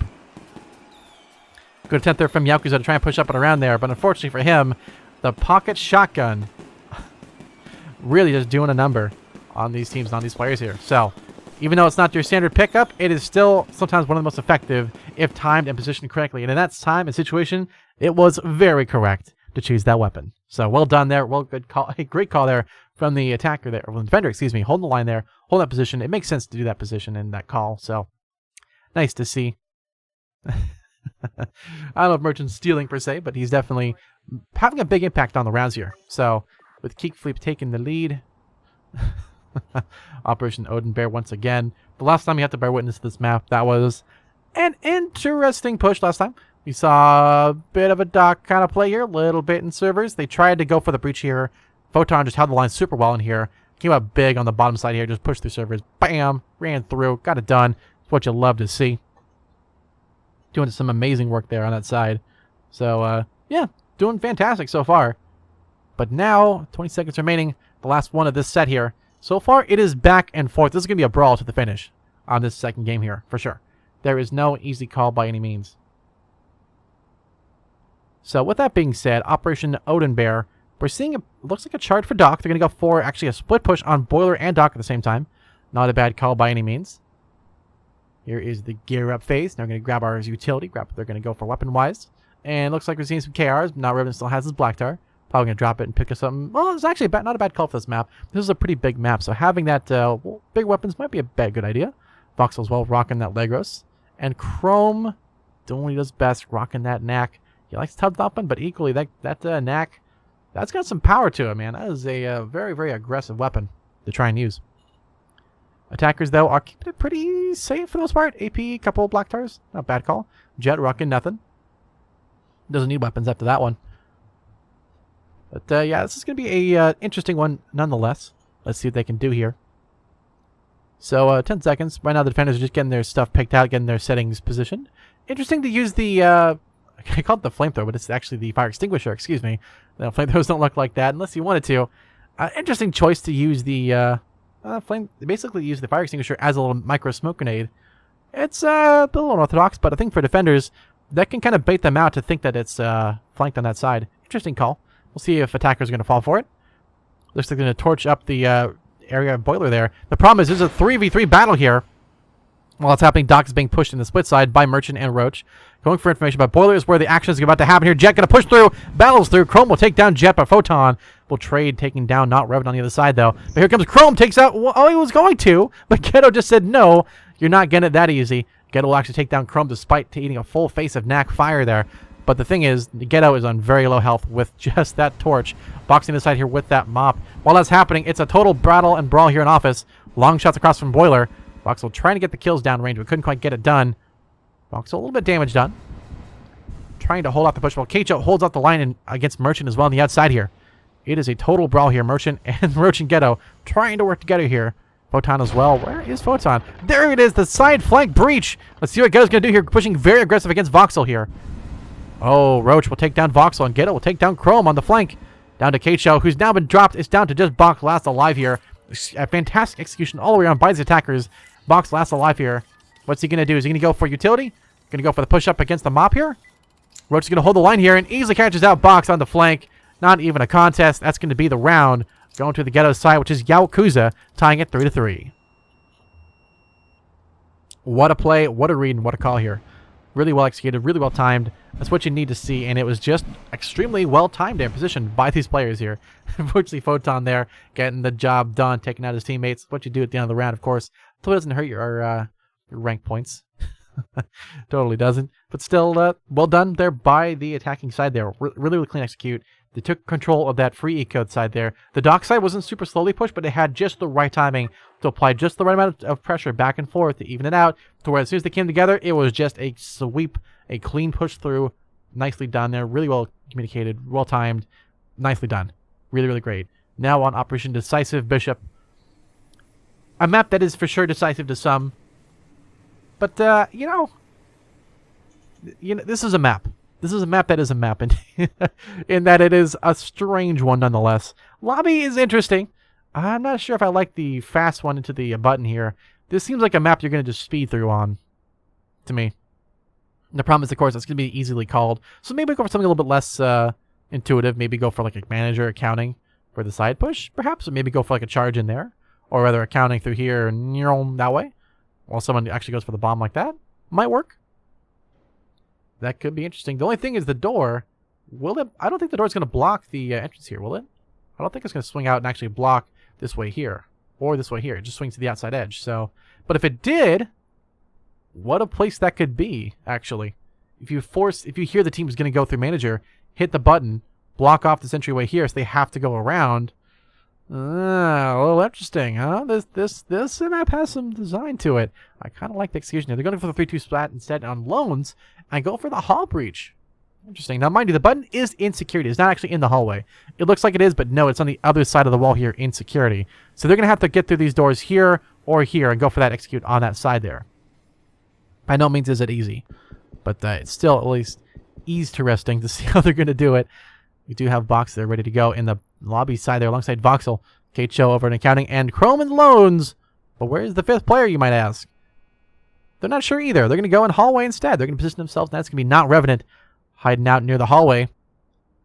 Trying to maybe get some Hallmark cards in there. Who knows what he's doing on there. But Merchant and Ghetto are going to go for the sneaky vents play here. Looks like they're venting. Merchant and Ghetto being a little sussy on the other side there. But on the top side at least, Photon and Jet getting ready to go for the execute here onto Chrome, who's ready and waiting. There's the execute. Chrome going to try and run through, but no, Photon baits him out. Nicely done. Takes down Chrome, trying to go for the big play there. Chrome doing a little too often. A little too easy to predict there, and gets an easy kill through the smoke there. Box will take down Merchant at least on the push-up from behind, but only get two. No, Ghetto trades, but Keicho should stop Ghetto, and yes, he does. Unfortunately, Ghetto trying to run out of the way. Not sure what he expected with that one, but unfortunately for him, it was death is all that occurred, and Keicho will come out on top. Attackers on the other side, though, are able to push through at least into loans. They're still going to get into security, which is where Voxel's hanging out right now. The question is how they're going to get in there. And they got two different entrances they can do to and go to. But Keicho is holding the easy side there. Now at the moment he's not actually looking. He's partially looking at these sides here and here. But they're going to go the other way around instead, which is where not Revenant is unfortunately positioned. And Vox is going to hold the line there in the security area. Go for mission. They can't shoot through the box here if need be. But so far Jet and Photon just kind of holding the positions here. Voxel going to rotate out of the way in time. Oh, here he comes the push-up. Voxel going in aggressive, gets the kill on the one, but not Revenant takes down Roach to trade the other half there, and Keicho and the rest of the defenders come out on top, which is Kickfleep taking back the lead 4-3. It is a brawl on this map and set here. You'll love to see it. It is a crazy one back and forth here. Really well executed by Kickfleep there to hold the line, unfortunately for them. Jet and the rest of Yaokuza, they had a bit of an unorthodox strat there. A little bit of a good attempt to try and counter what would be obvious to play here and go for something a little bit different. Unfortunately for them, though, it just played right into their hands. I think doing the expected might have actually worked. Perhaps the other way around. Maybe they expected to go and lobby instead of going for the other side and accounting. But ultimately, it was a good attempt, but unfortunately just a out-strategizing there by the defenders. Good call and good read, but now on Operation Twilight Phoenix, finally a C-Storm map. You haven't seen a whole lot of these. How many DDR pads? We've got 1, 2, 3, 4 whole DDR pads. So at least 4 kills going to be on to either team, if not more. But yeah, this is going to be an interesting one. The storefront as well. Interesting position here. Good strat, good calls I could see being used to maybe go for the side here. I don't think we're going to go for any kind of like teller fast breach to go for a shutter open. I think we're going to see a push on this side through here. Maybe storage breach, perhaps. Have someone in windows looking for information on the edge side through here. So they get this little cone they can shoot through and then go for the storage push. The thing is, there's a lot of good cover in storage to prevent a easy positioning kill there. But equally, Fraser could be a nice spot to try and run into storage and run into Stormfront, rather. So, Storefront, not Stormfront. Different game. But still, a couple different strats. Nope, they're going to go for the Storefront breach. Go for the simple, clean, easy strat. Works well. But they're also going for Shed. Okay. So they're going to go for... They'll shed some light with that one. An interesting call. I don't know if it's really expected in that regard, but still interesting at least. I kind of like the positioning here to go for Arcade to flank through Office or go through Teller and go for information for this one. Or just go for the button too if they want to. It's a little bit... I almost say it's kind of expected in a way, but no, defenders are expecting the storage breach. They're expecting the eco play. Obviously, you know, storefront breach is pretty much, you know, your cornbread. Like, it's what you always do on this kind of maps that are like C-Store. You always have storefronts, and 9 out of 10 times they are going to be breached. Not bad by any means. But let's see what they decide to do here. 3 seconds remaining before the setup here. Lots of flares going down. Power already off. So, well, is it off? Hold on a minute here. Is it actually off? No, the power's on. All right, well, don't mind me. A little blind, as you can see. But anyways, now we're about to be in the action here. Shed getting breached by Ghetto and Merchant there. Getting ready for the arcade push and hold. While it's happening, Voxel is in the bathroom. Looking to flush down some attackers here if they do go for it. Shed being breached. Revenant going to push up and around to get off that position and Teller. Good Molotov throw. It's going to rotate back into position. Perfect call there. The second charge happening. Chrome ready and waiting to go here. Going to go through and gets the kill on the Merchant running through, gunning through. Chrome, not a care in the world. He is going all out. And he cannot be stopped. Plain and simple. They get the charge down, but the shutter's rolled up. You gotta be very careful here. What can Voxel do?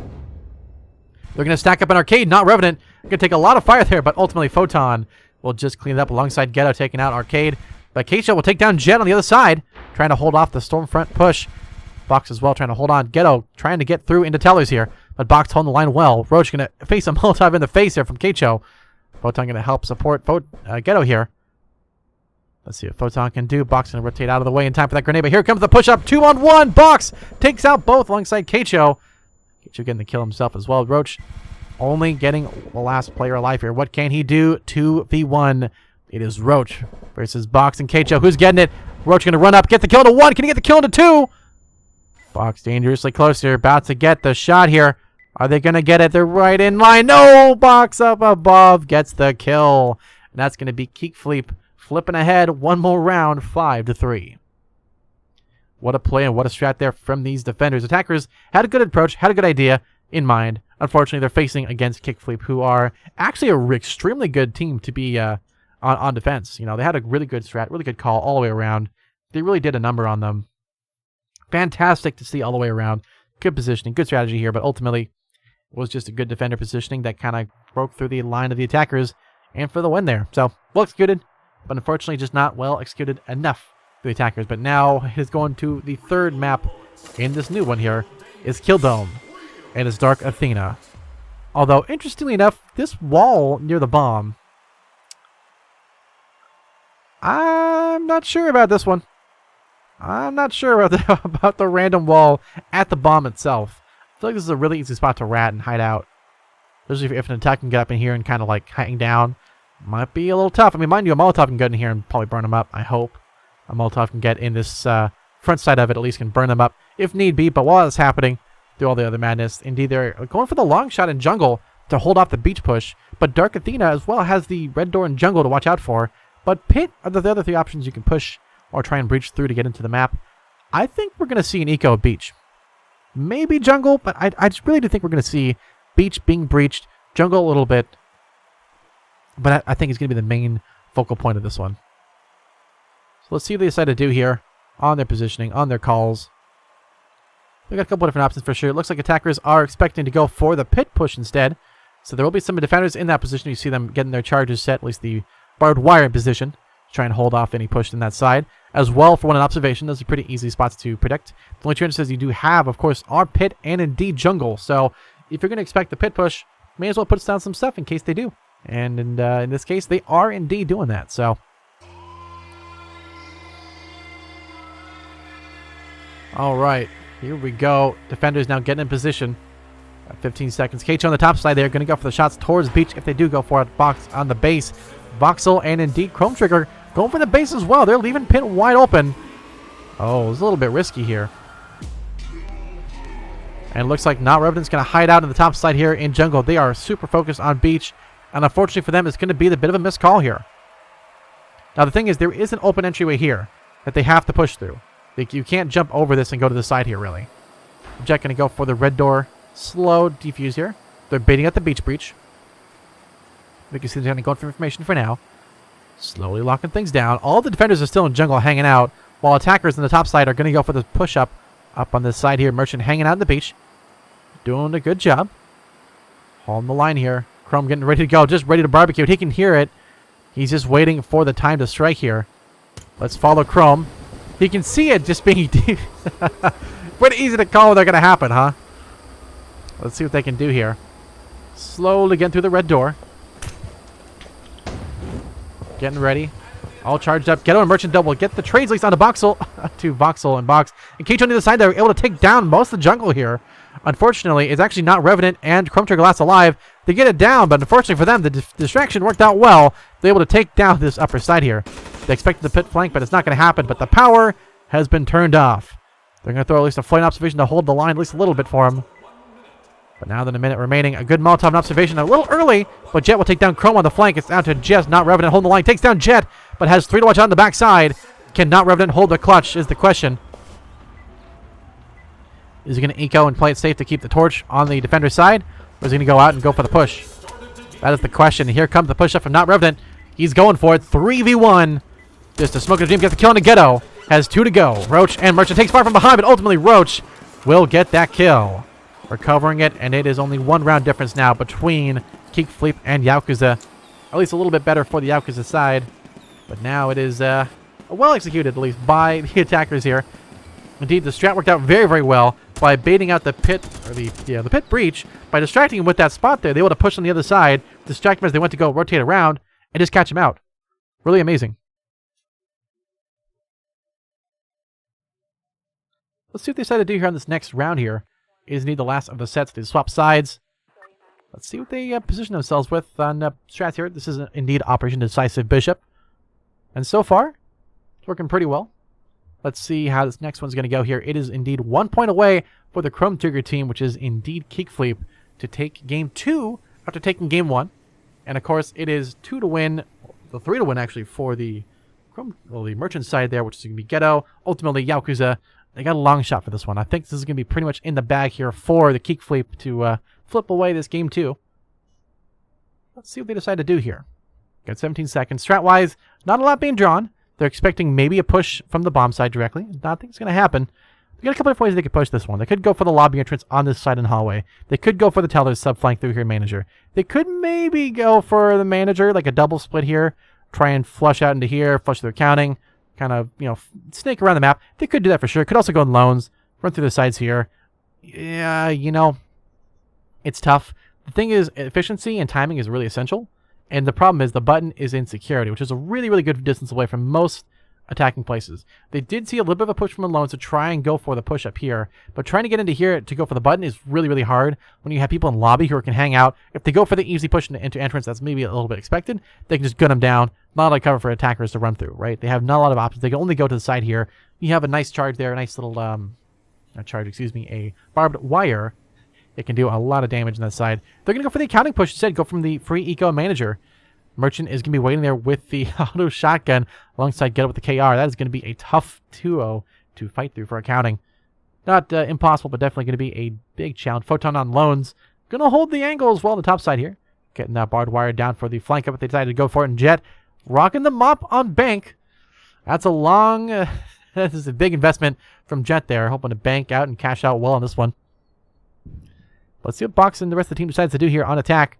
They're getting ready to go for the breach and setup here. Slowly going through vents. Going a little bit of a sussy strat here. Sneaking through. Looking for information. Merchant is just waiting and ready if they decide to go into managers. And so far, they're managing pretty well. Here comes the setup. Going for information. Good flash in. Ghetto getting some good down range, but no. Chrome Trigger will take down Ghetto on the push-up. But Merchant's ready to go here. Oh, Merchant just ready and waiting to go here. Merchant trying to stay alive here. They're going to push on the other side, but no. Keicho will get taken down by Roach. But Box from behind will catch out Merchant on the flank. Oh, that is unfortunate for Merchant there. Could not get his execution down that he wanted to really badly. But Roach going to just eco back. They've taken control of accounting. But Photon now pushing up, trying to go for the push here. Trying to stay alive. Revenant just freaking shoot through everything he can, trying to take down anything in security, but not going to happen. Jet on the backside could be the big play here on this bomb. To go for the button here. To go for bomb. Let's see what Jet can do here. It is auto shotty versus Mop. Jet can shoot a little early, but no. Chrome from behind is going to have to force Jet to push back. But they go for it. There we go. Chrome will take down Jet on the flank. But Roach still holding the loans here. The problem is they've got to get into this spot here, which is not going to be easy. Photon will take down Chrome, at least on the flank. Holding it on still for the defenders. They've got to push through this door here. And right now, Photon and Roach have that locked down tight. They get rid of the barbed wire, at least allow them for a fast push into the bomb site. The problem is it is 3v2, and the advantage still goes to defenders for position. They got to just go in there. Photon holding it. Gets the kill. 100. Not Revenant. Gets another kill. Photon gets 2, but Box trades. It's down to the 1v1. Box versus Roach. Who's going to get this here? Box. It is a tough one for Roach, but Box in a good spot as well. Oh, Roach getting some good damage downrange. Box low on health. KR versus Gruber. Who's taking this? Roach going to push up, go for the flank up behind. 33 seconds remaining. Box going to go for the bomb. Roach going to have to push up and defend. This is actually an advantage to the attacker now. Unfortunately, Roach getting a little too long there. Who's going to get the shot? No, it's Roach! Going to come in and tie it. 5-5. What a play from the Yaokuza side. Ultimately, well executed, well timed, just really, really well played. Fantastically well played. Yakuza are not out of this just yet. And it's going to be down to the final rounds here. It's going all the way. It is going all the freaking way. And it's going to be amazing all the way through. I'm excited. That was an amazing play back and forth. Really good attempt there. Good strat. We saw, attackers had that game pretty much all set and met. It was all done. It looked like they pretty much had the whole thing done. Yet, despite that, the 2v3, Roach and Photon just holding the line, holding the angles there, and holding the position, really. Just outsmarted, outplayed these attackers who had the position and they had the man advantage. They could have just gone for flanks and just gone aggressive and gotten it. But no. They played smart. They tried to play it safe, and unfortunately for them, it costed them the round. Now on Operation Twilight Phoenix, this is going to be a very, very interesting map to see how they execute on this one. They've got a lot of different options they can do here. You saw them go for a bit of a shed, kind of storefront breach that kind of went a little haywire, so they kind of went through on the arcade and went around the side instead. Now, all the way around, it's a good question. There's a lot of things they can do for sure that are good and bad. Will they keep with it? That is also a good question. I think ultimately this is going to be just an amazing one to see how these attackers are going to push this, if they are going to push it. So with that being said, defenders are expecting the green door storage, actually. An interesting call. As well expecting the long shot here from Office to be a spot to hold arcade if they do go to push it, which they could do. I mean, it's something they can do. Will they do it? I don't know. I'm kind of thinking attackers are going to do something a little bit unorthodox. What it is, I don't know just yet. They're keeping their cards close. They're not drawing a whole lot on position of where they're going to do stuff. They don't want to give anything away early on, in case someone's watching. Although, there is a delay, of course, so I don't know how much that's going to really help them. But we'll see what they decide to do here. So it's good to be dynamic and keep their options open at the last second. Let's see. They got about 7 seconds left. Looks like they're expecting a whole lot of scribbly lines here in storage, meaning it's going to be a huge point of impact for a lot of these defenders here, trying to hold off the line, to hold off the push here. So far, Get and Roach going to hold in storefront here. Merchant on Taller, Jet as well in storefront, with Photon and Roach kind of playing that flex role there. And attackers, we see a clacker at storefront, but it's not necessarily a charge. So let's see what they decide to do here. Voxel on his own box, and the rest of them there are now leaving the truck. They're making their way into this map here, getting it ready to go. Are they going to take it and continue the lead towards this side of Kickfleep? Continue the winning spree, or is it going to be an easy one for the comeback, really, from Yaokuza after a big brawl here, big struggle in this game 2? So far, both shots going down range, getting dangerously close, dangerously cheesy, if I say so myself. Revenant And the rest, well, not Revenant, excuse me. It is not Revenant. It says it right there in the name.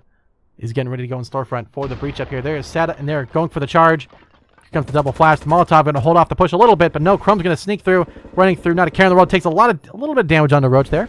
Try to get more done, but Jet from behind just dumps him, takes him out. Jet going for an aggressive push-up once again, trying to take down Keicho, but no, Keicho will take down Jet, trying to be overly aggressive there. A little bit too risky for the Bisky there, but Ghetto's going to hold the line really, really well. Nice long shot down range here towards Voxel. Between Ghetto and Voxel, Black Tar versus KR. Who's going to win this? That is a great question. And the answer is on the next episode. But no, it's going to happen right here, right now. Now Revenant going to hold the line on the other side. Ghetto will take down Voxel. It's going to be Ghetto winning that one.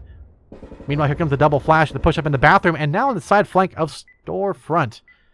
Now Revenant and Box trying to sneak through here. Merchant holding on for dear life, trying to get that... maybe shutters open. Let's see what they decide to do here. Roach as well. Nice shot there from Ghetto. Taking out Box on the other side. Keicho trying to stay alive here. Trying to shoot towards Ghetto.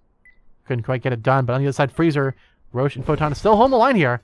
But Keicho, Not Revenant, trying to push through. Nice shot from Not Revenant, pushing through, but no, Roach will trade him as he pushes up Keicho. Last alive there, and no, Photon deletes Keicho. And that is indeed the lead going to Yaokuza, 6-5. Match point as well for Game 2. So there's a whole lot about the match here. It's back and forth, but ultimately Defenders really just playing that one well. That was a fantastic execution there from the Yaokuza side. Kickfleep, good idea, good approach in theory, but unfortunately in practice, just couldn't quite get it done. But now we're on to the final round of this second game here, of possibly 5, maybe more. But now, Kickfleep definitely struggling on Operation Dark Athena. So the final one of this game 2 will be on Killdome, and Operation Dark Athena, a map that's a little interesting. Maybe a little bit obvious on where you might go or not go, but ultimately it's going to be a spot where we've seen a lot of interesting things happen here. Are they going to go for the beach breach, go fast into base, and go into the jungle? Maybe. There's something they could do, possibly. Are they likely to do that? That is a great question, and the answer is probably not. I think they're going to go jungle. I think we're going to see a jungle strat here, fast to go for observation and go for the fast defuse. That's my call. Is it accurate? Maybe not. I think it's from the hip, and I think the attackers want to do something a little bit crazy, a little bit unexpected. It might work out well for them, but equally, I think if they go slow beach to breach, try and sneak out slow through base, maybe go for a pit or a jungle push, I think defenders are going to flank around him and just take him out. They're going for, it looks like a torch on jungle. Maybe go for a torch on the red side here, perhaps? Maybe. The thing is, the torch slows down the gameplay a lot, which does allow for defenders to flank around. That is the run pro of the torch. It's its own. It's a con in some ways, pro to others. But the torch, a little bit overpowered, perhaps. Especially melting through the bank vault door. Maybe not the greatest thing ever, but there's no bank on here at least to worry about for these attackers. They just got to try and run through the observation and get onto that bomb site. But they've got to watch out for the barbed wire there. The stanky angle. I don't know about this one. Might work out for some and not others. Looks like the team is stacked up mostly on the jungle side. One hanging out in the base there, and ultimately one observation. Photon will be on the bomb alongside Jet as well. They're teaming up in the flank spot and flex spot if need be. Ghetto going to actually hold out in pit. Looks like Ghetto going to go for information perhaps. Kind of hang out for now. Just looking for information to spot these players out. Let's see what they decide to do here. Chrome and the rest of them going on the upper side here. So it looks like they're slowly sneaking their way around here. They're making a lot of noise though, which means they can probably hear them coming. Roach looking for information on the outside windows there. Will he spot them running up towards that red door? Not quite. Looks like the rest of the team is slowly getting it down there. Where are they using that torch, I wonder? Looks like they're trying to torch beach, perhaps? Well, that's certainly one way of doing things. Looks like they're slowly taking through beach. Red door is getting ready to execute as soon as the beach side is cleared and the base is cleared. They'll go for the double push here from Voxel and ultimately Keicho and Chrome over in jungle. So the 4v4 direct gun battle. They've gone for the charge early on. Double charge there. Slowly just breaking through. Voxel getting ready to go here. Box. Nice shot. Long way across. But Roach on the upper side here. A third Molotov. Merchant getting closely barbecued here. Unfortunately, the Greenie goes a little too far there. Voxel will take down Merchant at least. Clears up a little bit of the early spot there. Roach going to have to face a tough one there. Chrome Trigger just kicks out Roach. Nowhere to go there. You see Voxel and Jet trying to get the shot here towards Revenant. No damage yet, but Chrome trying to hold on for dear life. Looks like they're trying to get to the barbed wire here with that nice torch, but unfortunately for them, the bomb site's already been held now by Photon and Jet, and get on the backside here to recover if need be. This is going to be a tough one to hold. Photon, good shots down range towards those attacks, but no damage done yet. That's the major. Photon, though, gets taken out, but Jet trades just as quickly into Chrome. It's now down to Voxel trying to come up big. Can he get it? No. Keicho will take down Jet instead. Get a loss alive. Can he hold the line? Can he get it? No, it's not going to be the case. It's going to be a tie at the end of the game here. Both teams getting 1 half point. So both teams will be getting half a point for that one. So what a play there. What a strat. And ultimately, what an execution there from the attackers. Wow. What a way to end a close game back and forth. It goes all the way, and it does indeed go all the way. So both teams will get half a point there. It is not a win for either side. Kickfleep are up ahead by one game win. They won the first game. Game 2 goes to no exact one person, but definitely goes to, I think, went to everybody there. It was an amazing set back and forth here, back into an amazing game here. While we get them ready to go and while they get their stuff lined up, we'll be back in just a bit with more Due Process. We're watching the Stuff Shark channel, but this is the Due Process League. I'm Stuff Shark, your main cast for this one. Back in just a bit with more Due Process action. Be sure to stick around.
All right, welcome back, ladies and gentlemen. After a nice little break there, nice little time in between stuff.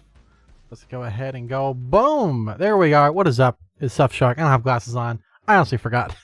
Oh, whatever. Is what it is. We are getting ready to go here. We're hopefully going to be queuing up soon for the matchup here. This is game 3 between Yaokuza and Kickflip here. Kickfleep, if you will. So far, Kickfleep took game 1. Game 2 was a tie, but now on to game 3. Could go either way, honestly. It really could go either way. There's a lot of things that are in definitely favor for Kickfleep to win, but Yaokuza have some stuff as well that could work out well for him. So they got a couple different things that they can do position-wise, and it looks like they are indeed in game. So let's go ahead and hop in there. Baba booey. Now you knew it. And, oh, is it going to work? Game? Oh, okay. Well, when the game decides to load, we'll get in there. Game. Perchance you might let me spectate the match. Oh, this is going to be awkward. Come on, buddy. Oh, there it is. Okay. Just took a little bit for the server to exist. It happens sometimes. That is life. So, with that being said, let's get back over here a little bit and talk about these games here. Oh, is it happening? Maybe not? There it is. Okay. Hello? I don't think I've seen that one before. Okay. Maybe we're good. I've never seen it fail for that reason. Whatever. Hopefully we can get on the server here. Get everyone connected and get into the actual start of game 3 here of 5. This is a best of 5 in total. And so far, Kickfleep have to win this next game and at least half of the game afterwards. That'll be 2-6 to win, if I remember correctly. Otherwise, it'll be Yaokuza doing the long climb. They've got to win 2 in a row. They basically have to win continuously at this point if they're going to have any chance of winning this long term. I mean, they can get, they can lose like one more game, and then at that point, it's like, it's really, really going to be on them for pressure to win. Don't suppose we could get, it looks like the game didn't exist. Well, uh-oh. Oh, goodness gracious. It happens. Sometimes server issues, that is life. So as the teams are spread across the 7 seas to try and figure out where they are to reconnect, well, prediction-wise, chat, what are you guys thinking? Who's going to take this one?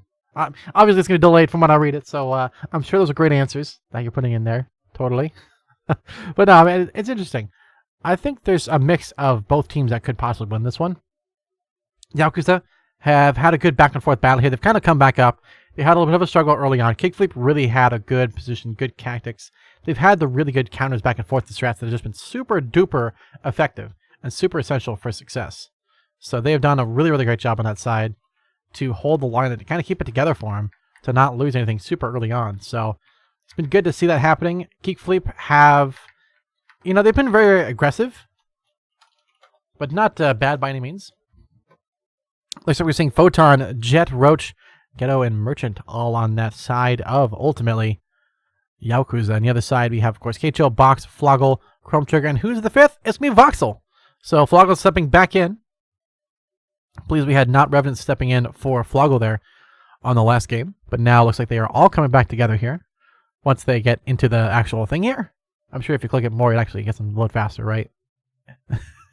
No, it doesn't, but at least I like to think that way at least. But no, I think it's gonna be an interesting game 3. Game 2 is definitely such a brawl back and forth. Both teams are really, really even. I think of all the matches that I've seen so far, especially in season 6, this has been one of the most even teams back and forth here.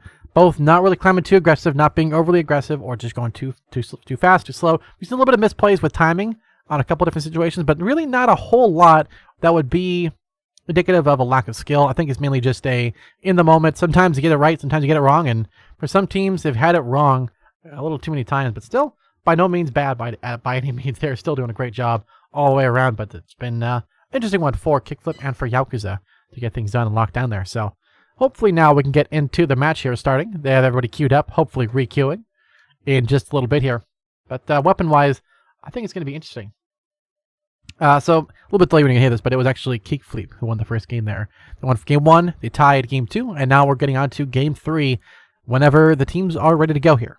So interesting all the way around. I like to see it, and it's been an amazing one to see. So far, I've mostly been casting the lower league stuff that's not really been of major interest to everybody. But it's still been interesting to see how teams are kind of forming, how they're developing, how things are getting repositioned, re-strategized. It's been awesome to see that. So it's been interesting all the way around. So now, with the grand finals being of the top 2 teams currently, of course, Yaokuza and Kickfleep, it's definitely a very interesting change of pace all the way around. And we see, here we are, Merchant, Ghetto, Roach, Photon, and Jet versus Keicho, Box, Floggle, Chrome Trigger, and Voxel. So with that all being said, with Chrome being indeed on the Kickfleep side here, you know, Yaokuza is starting on attack. Interesting. So it looks like somebody had a bit of an issue with their mic. That does indeed happen sometimes. We'll see if the Kickflippers need a second or two to get that all back up and working here. So ultimately, the question really is, who's going to take the opening set here? Because I think that's really going to tell the tale if they're going to be successful, if they're going to struggle, or if it's going to be a clean sweep. So let's see if they decide to go here. Will they need a pause? Are they not going to need a pause? It's a great question. And it's a question really with no answer. There's a lot they could definitely do, and a lot they could do'n't. There we go. Everything's loaded up and ready to rock and roll. Looks like they're going to continue on. So fair enough. Okay, so we are on Operation Intruder Dusk. This is a map that's a little interesting on storage. Got the center box of nothingness. I'm sure that's helpful to someone out there. Okay. Well, I'm sure someone could do something with that. Interestingly enough, I almost wonder if you could use it advantageously for maybe... Well, you have to double breach that. It wouldn't make sense.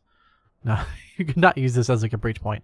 Unfortunately for them, we're going to see mostly a strat here. It looks like they're going to go for a storefront breach, which makes sense to go for bomb fast. They have a couple different cover options here with the L block and also this side here, so they can push through if need be. Equally, the free storage push to try and recover from this side and this side here is a good idea all the way around. But really, based on the way it's working now, I think we're going to see a good push up here and here, through here and here. And indeed, it looks like that's what we're seeing from the lines here, these attackers. They're going to go for the fast push. Well, maybe a semi-fast push, perhaps a, you know, a good style, a good pace, a good speed that works for them. You know, it's not going to be flat out, just brawling, you know, full speed, you know, no stops. That's not really the due process way, you know. That's the way they're going to do it, I think. But what do I know? I'm just the person behind the mic here. Well, let's see what these defenders ultimately opt to do here. Voxel is set up for a good spot here on the top side. Floggle's well on the bottom, setting up for an interesting flank here. They're going for, I keep on the, it is a fire extinguisher, not a flamethrower. But no, Chrome is waiting at the windows, waiting for someone to push for the green door. Mind you, that is if they push the green door from that side too. There's still the other bathroom side they can push around. But luckily for them, they're going to all go that right side. So far, it's a slow push-up. We're seeing a bit of an early charge there with the torch. Roach is going for the angle here. I'm sure Voxel can hear this coming. We can see Roach just slowly melting it away. Slowly taking his time. Just slow, ever so slowly, getting that defuse started. Well, defuse of the door, at least. Box is just... Oh, Box! Oh, no. Oh, this is going to be a brawl and a half. Voxel's just waiting, ready to go at that door, alongside Keicho. And, oh, no. I mean, I'm sure Roach can hear this player, right? Uh-oh. Uh-oh. This is going to be a brawl. Alright, it's primed. There goes the door. And Jet. Oh, what a play from Merchant and Jet. They trade and take out Box and Floggle. Excuse me. Lots of shots down range. Roach trying to stay alive here. Going for the flash up. Chrome Trigger takes down 2 on the push. But here comes the push up now from Roach. Going in deep on this play here on this strat. Goes for the wallbang across. Couldn't quite get it done. Well, Keicho and Chrome taking a lot of fire here. Chrome will win out once again. 3 kills for Chrome already. Now taking out Ghetto. Roach, though, double kill to Keicho and Chrome Trigger on the flank. It is all down. Well, actually, Chrome has already been taken out by Roach. So that is going to be the W going to the Roach team, which is going to be, of course, who else could I forget? It would be, of course, the side of Yaokuza, taking round 1. So, oh, okay, so it's still everything's still working. Okay, when it holds up for a second, I get a little worried, like something broke. But nope, they've recovered. Did what they need to, which is of course the torch. They gotta keep it litty, you know. The torch is just it spits fire, quite literally. It spits fire, and it just lit a fire through the door there, and it was like a free eco. And it worked out very well. Mind you, it was also heavily expected. They could hear it coming a mile away, so it's not stealthy. It's not stealthy or quick, which is usually what you want to do in most games of a tactical game like this. Not quite espionage, but still a tactical battle here. You want to try and be, swift and efficient with your timing and with your pace and with your speed. But indeed, they blew a hole through the round chances there for the attackers. Defenders had a good idea. They could definitely hear it coming. They had it all set up. Unfortunately for them, they were just kind of outpositioned at the end of the day here. So let's see what Python and Invictus are going to be now. They do have the center bomb in the no man's land, a.k.a. cargo hold, which is still no man's land, but it's still, well, we'll see how well that cargo will hold. Of course, there is a bit of a toxic spell here. Better call OSHA on that one, especially leaving it like that. Although there's an interesting sports car up front. I don't remember when he had those. That looks nice. I wonder if we can drive those someday. Same day we get the shopping cart back. Rest in peace, shopping cart. I never even knew ye. But now for the planning on indeed Python Invictus, defenders are going for the easy block here. Walkway is an easy one to call for office. They can basically hold the line here, hold off any push in here, hold off anything that goes into walkway or even toward the cargo hold site. For attackers, they can only really go through toxic.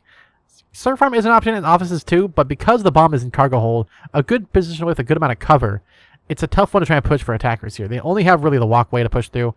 They could maybe drop down and go for the bottom side, or go for maybe a toxic sub push here. Not super great.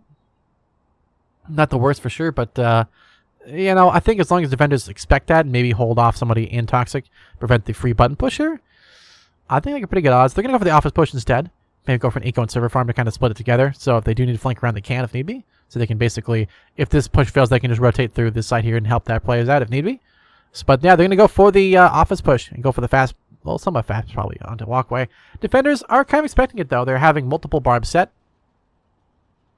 We're just waiting for Floggle to get his down. This is going to be an interesting one.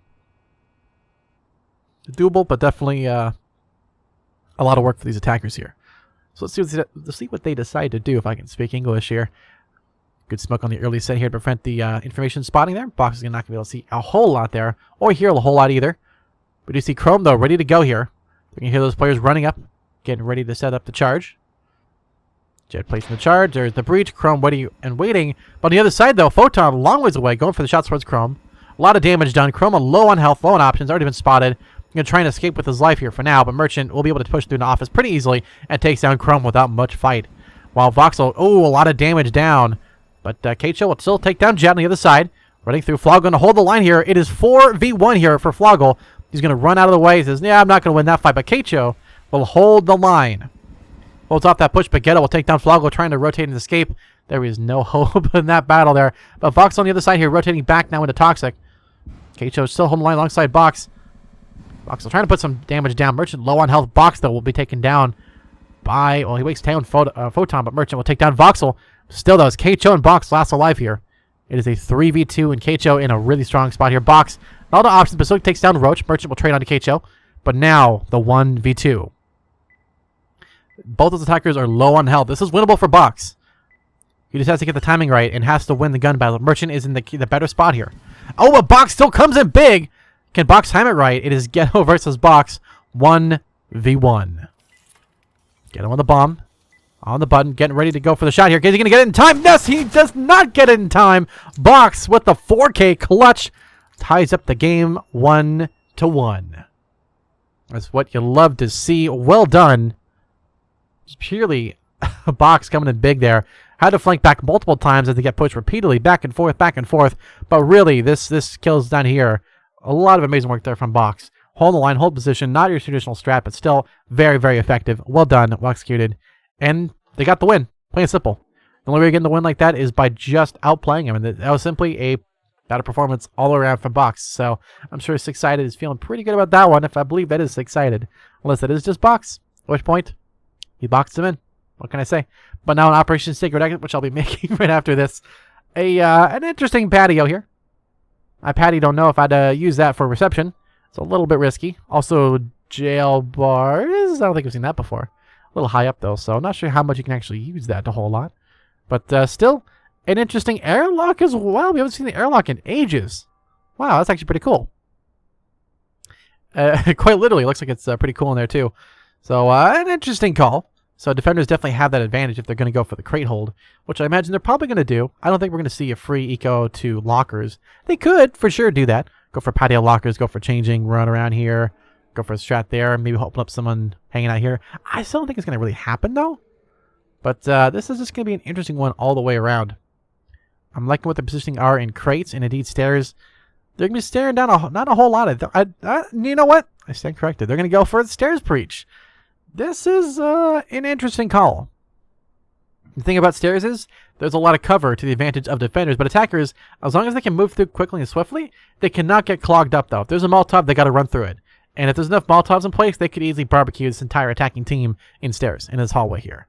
This is a super narrow, super thin. You don't have a lot of room to flank and move around, so attackers have to commit if they're going to go for it. And this is a very commit-heavy map. In this strat, especially going for stairs, this is very, very commit-heavy. So this is a very big risk here for these attackers. But sometimes, if you gotta win big, you gotta play big too. And we'll see what they do here. This is still definitely a very, very challenging one. Nonetheless, we're looking at the lockers. There we go. We're back into it. Okay. There we go. Everything's looking good. Okay, let's go. Merchant is indeed in hallway. Ready and waiting alongside Ghetto and the rest of the gang, and they're getting up for the stairs breach. You see them drawing their lines here, of course. The important information. Of course, you got to draw your fighting symbols there. Box, nice Molotov throw. Well cooked. Box has another one as well, ready to go if need be. Mainly going for information. They go for time. They throw a second one. Photon's going to run through the fire, but Will Keicho clearing it. Oh, Photon in a really tough spot here. A second Molotov. Photon, nowhere to go, gets barbecued. Box and Keicho as well. It's a total barbecue in the stairs. Get the last one alive here. Unfortunately, it is just... Oh, and another Molotov. Oh, insult to injury. Oh, they're invisible. That is, ouch. Well, I guess someone's fired up about that one. They had no idea they were burning alive, and unfortunately for them, they're going to get melted and head out of the thing there. So Ghetto, not a whole lot he could do there. His team kind of got barbecued in the stairways there. It looks like they had no idea there was a fire in there, which that's pretty rough, unfortunately. Not a whole lot you can do in that kind of situation. But indeed, that was just a total meltdown, if you will, of the stairs there. So with that being said, defenders are going to take back the lead, which is indeed going to go to Kickfleep. So with that being said, it's Kickflip taking the lead back. It's good for them, but they've still got a ways to go. Yeah, you know, it is a good question if it was the stairs that actually caused the case of the Molotovs going rogue and basically being invisible. And it looks like Box did eventually take out Ghetto on the other side. Kind of going for information, just looking to be putting out his misery. Had enough. He didn't want to deal with that anymore. Decided to leave. And with that being said, there it is, the team kill all the way around. Voxel still alive and Keicho still alive, so not quite a full, proper burial at least, but still, the round going to defenders there pretty well. And unfortunately, that is a rough one to come back from when you lose everybody like that, especially with invisible fire. It's a not the greatest way to go, but that's sometimes how it goes into process with new stuff. Sometimes things work, and sometimes things don't work. And in this case, it looks like it didn't work very well, which is it's unfortunate. Plain and simple. That is sad to see. But now in Operation Intruder Dusk, a map that should work a little better at least. There was a lot of cool things in there, but let's see what they do here on Intruder Dusk. Now this should be, I believe, swap sides, because we saw the first one being this kind of small execute here, push up from Roach on the sides here and here, all through here. We also saw Chrome Trigger hanging out here, trying to hold it on for the dear life. But now, with a little less barbecue and now a lot more buying queue, perhaps, or at least a storefront, going to be a lot of purchases in that side there. A couple of different sets they're going to go for. A shed breach, you know, it's not a bad idea. It's good to have that as an option for the side. I don't know if I'd call it as the main strat, though. The problem is, office is a good idea in theory. The problem is you got to commit and fully go in. You can't hold up. We saw them last time try to go for the push-up in here. They end up dying to the invisible Molotovs, which is really tough, because if you can't see the Molotov is there and you're dying, it's like, what can you do about that? You're supposed to just run through into blind nothingness and die? You had a player at the bottom there ready to go to take you out if you weren't paying attention, or you weren't really able to, you know, defend yourself. So, like, it's such a tough one that it's challenging. But on office especially, there's not a lot of room to move around here. This is a very, very narrow office. He has some spots where you can kind of hide a little bit, so it's not completely as bad as the other one, but still, you got to go fast if you're going to go for an office push. And if there's a good Molotov in place that holds up that push, it's going to be really tough to fight back from that. It's really going to be difficult. They for sure can do it, but because of the difficulty involved, I just don't really see that. I don't see it working out well for them. I mean, it can potentially. If they can push through and get their shots to connect, it's going to be devastating. The question is if they will. Oh, pause. Here we go. I got you. I got you guys. Someone crashed out, I guess. That is interesting. Well, as we've seen before, there's technical difficulties are not a unusual thing with the DPL. It's been pretty smooth all the way around, actually. This is the first time I've really seen a whole lot in one continuous match overall. But of course, this is across multiple games, so when it comes to 1 or 2 games, usually it's pretty good. A little bit here and there for issues, but it do be like that sometimes. But still, most of the defenders are good. Unpause. There you go, fam. We got you guys. Okay, so back into it now. 7 seconds remaining. They're good to go. And with that, let's go. Yo. All right, so attackers now leaving the truck. They should be leaving the truck at some point here, buddies. You guys going to leave? Thinking about it? They're almost thinking about... Oh, they're almost getting ready. There you go. Now they're going to leave. Floggle the first one out by a mile. Voxel still trying to find out what he wants. Still just shopping endlessly. Will he find what he's looking for? Will he stay in that truck? The answer is no. He's gonna get what he needs and heads the road. Chrome is well on the bottom side, looking for the storefront breach to try and push in fast. While that's happening, Box is gonna try and burn down the bathroom door with that torch. Indeed, it's full time to stop it. While that's happening there, it looks like they're just kind of waiting for time here. I'm guessing with the torch being out, they still haven't gotten it fully done yet. Unfortunately for them, when you do torch it, it makes it a big glowing object for you to shoot through. And there it is. Voxel ready to go, waiting for the charge. Trying to get shots in there, but actually no one's over there. It's actually Ghetto through the side of fridges through some good cover as well. Going for some nice angles across there into the bathroom. But while all this happening, Storefront's breach from behind, but Photon kills Chrome just as soon as it happens. Unfortunately, that is a charge to nowhere. But Keicho on the flank might just be a surprise. He did drop that torch down. Let's see what they decide to do here. So Floggle does push up, takes down at least one Merchant in the bathroom. But Ghetto's still holding the line there. Oh, Floggle taking a lot of fire there. Still not a whole lot of damage, at least. Keicho going to run in deep towards Jet, but Roach from behind will take out Keicho. It's all going to Floggle last alive here. 1v4. Just a flashbang and a dream. As a black tar at least to help him out with that one, but it's not a lot of utility. Going to go for the pickup, it looks like, and they're going to go for the eco safe. They're going to try and escape to the truck. Maybe go for a kill or two. Let's see what they decide to do here. Floggle, nope. He says, no, I'm not going in there. That's too dangerous. That's way too dangerous. I'm not going to try that. But Jet and Photon getting a little frisky there. Indeed, looks like Floggle will escape to the truck, hang out for now, and decide to take his chances on the next round. Indeed, that's a little too dangerous for him. Realize it's probably not worth it for the cost and damage in regards to that one. So we'll just let them have it. Fair enough. It's a good transition back and forth. So with that being said, it is tied 2-2 now overall. So you gotta keep on your twos, if you know what I mean. But grid aside, we've still got an amazing set of matches back and forth, an amazing set of rounds, especially back and forth here. The last set was a little bit underwhelming for the entrance, but now, after a good attempt for the door there, unfortunately the torch is indeed a thing. Is it a great thing? Maybe. It's an interesting thing. Yeah, to some. But in any case, it is still not... There's more to the game than just that, of course. It is Operation Python Invictus. And this map especially, they've got to keep their eyes on the prize and watch out for Box. Last time went huge, playing super passive, super supportive on these sides. Got major kills here and here and just kept it safe, kept it clutch, especially at the end there. Amazing read, amazing plays. But now they're going for, again, the same strategy, going for the office push. Not a bad call. They're also expecting a server farm eco push, too? It's not a bad idea to do that because it's just, you know, it's free real estate, free land you can claim. So it's not a bad idea to go for an eco push there. Is it the right call? As a defender, it's not a bad idea to keep it in mind. For an attacker, I don't think it's going to really work trying to go for a 3v2 battle here and try to win. Or, you know, 1v1 or 2v, like 2 or 3 on the outside, catching them maybe.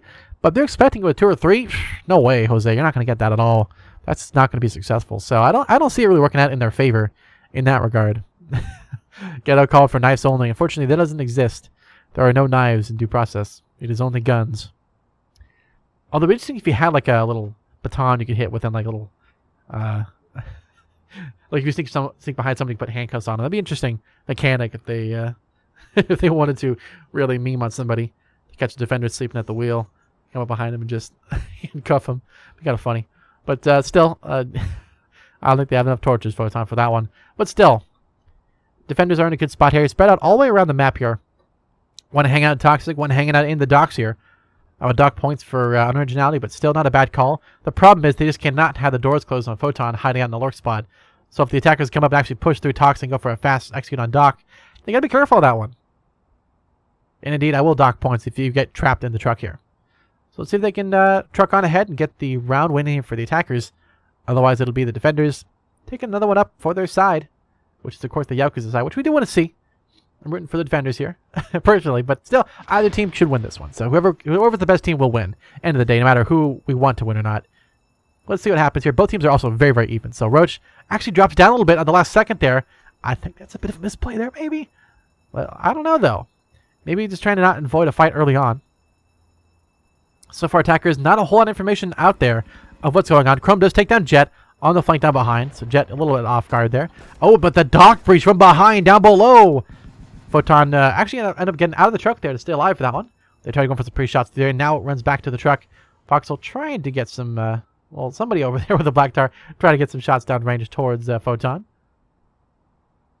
Was there damage done? Nope, but Roach eating a lot of bullets to try and escape through there. Does manage to stay alive, but not by much. Unfortunately, the grenade... Oh, was that a grenade? Nope, that was just a little bit of debris, I guess. Hanging out and busting out there.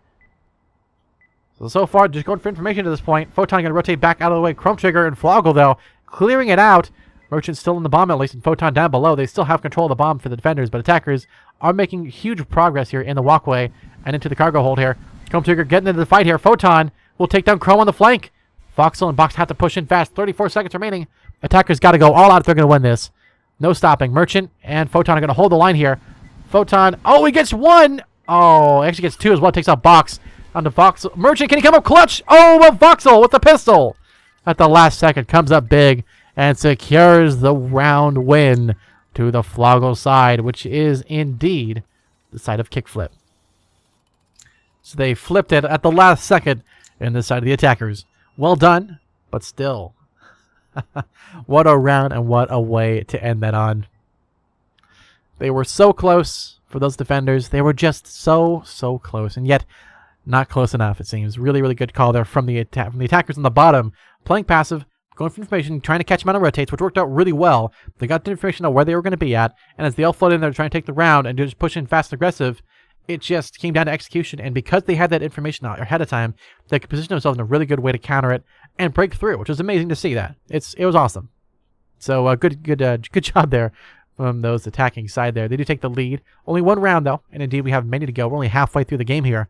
So this is the last one, I believe, of the set, because last time there was a bit of an upset, if you will, on the stairs here. Oh, someone throwing the Molotov on there. That's a bro moment right there. But no, they're going to go for the patio instead and go for the lockers push-up to go for the fast into crates. And, I don't know, breakthrough for the win. At least for the round one on that side there. Not a bad call by any means. But let's see what they decide to do here. So, the torch, nice beam. You're not putting it on reception. They're gonna burn through the patio, run through lockers, and go through that way, which is interesting.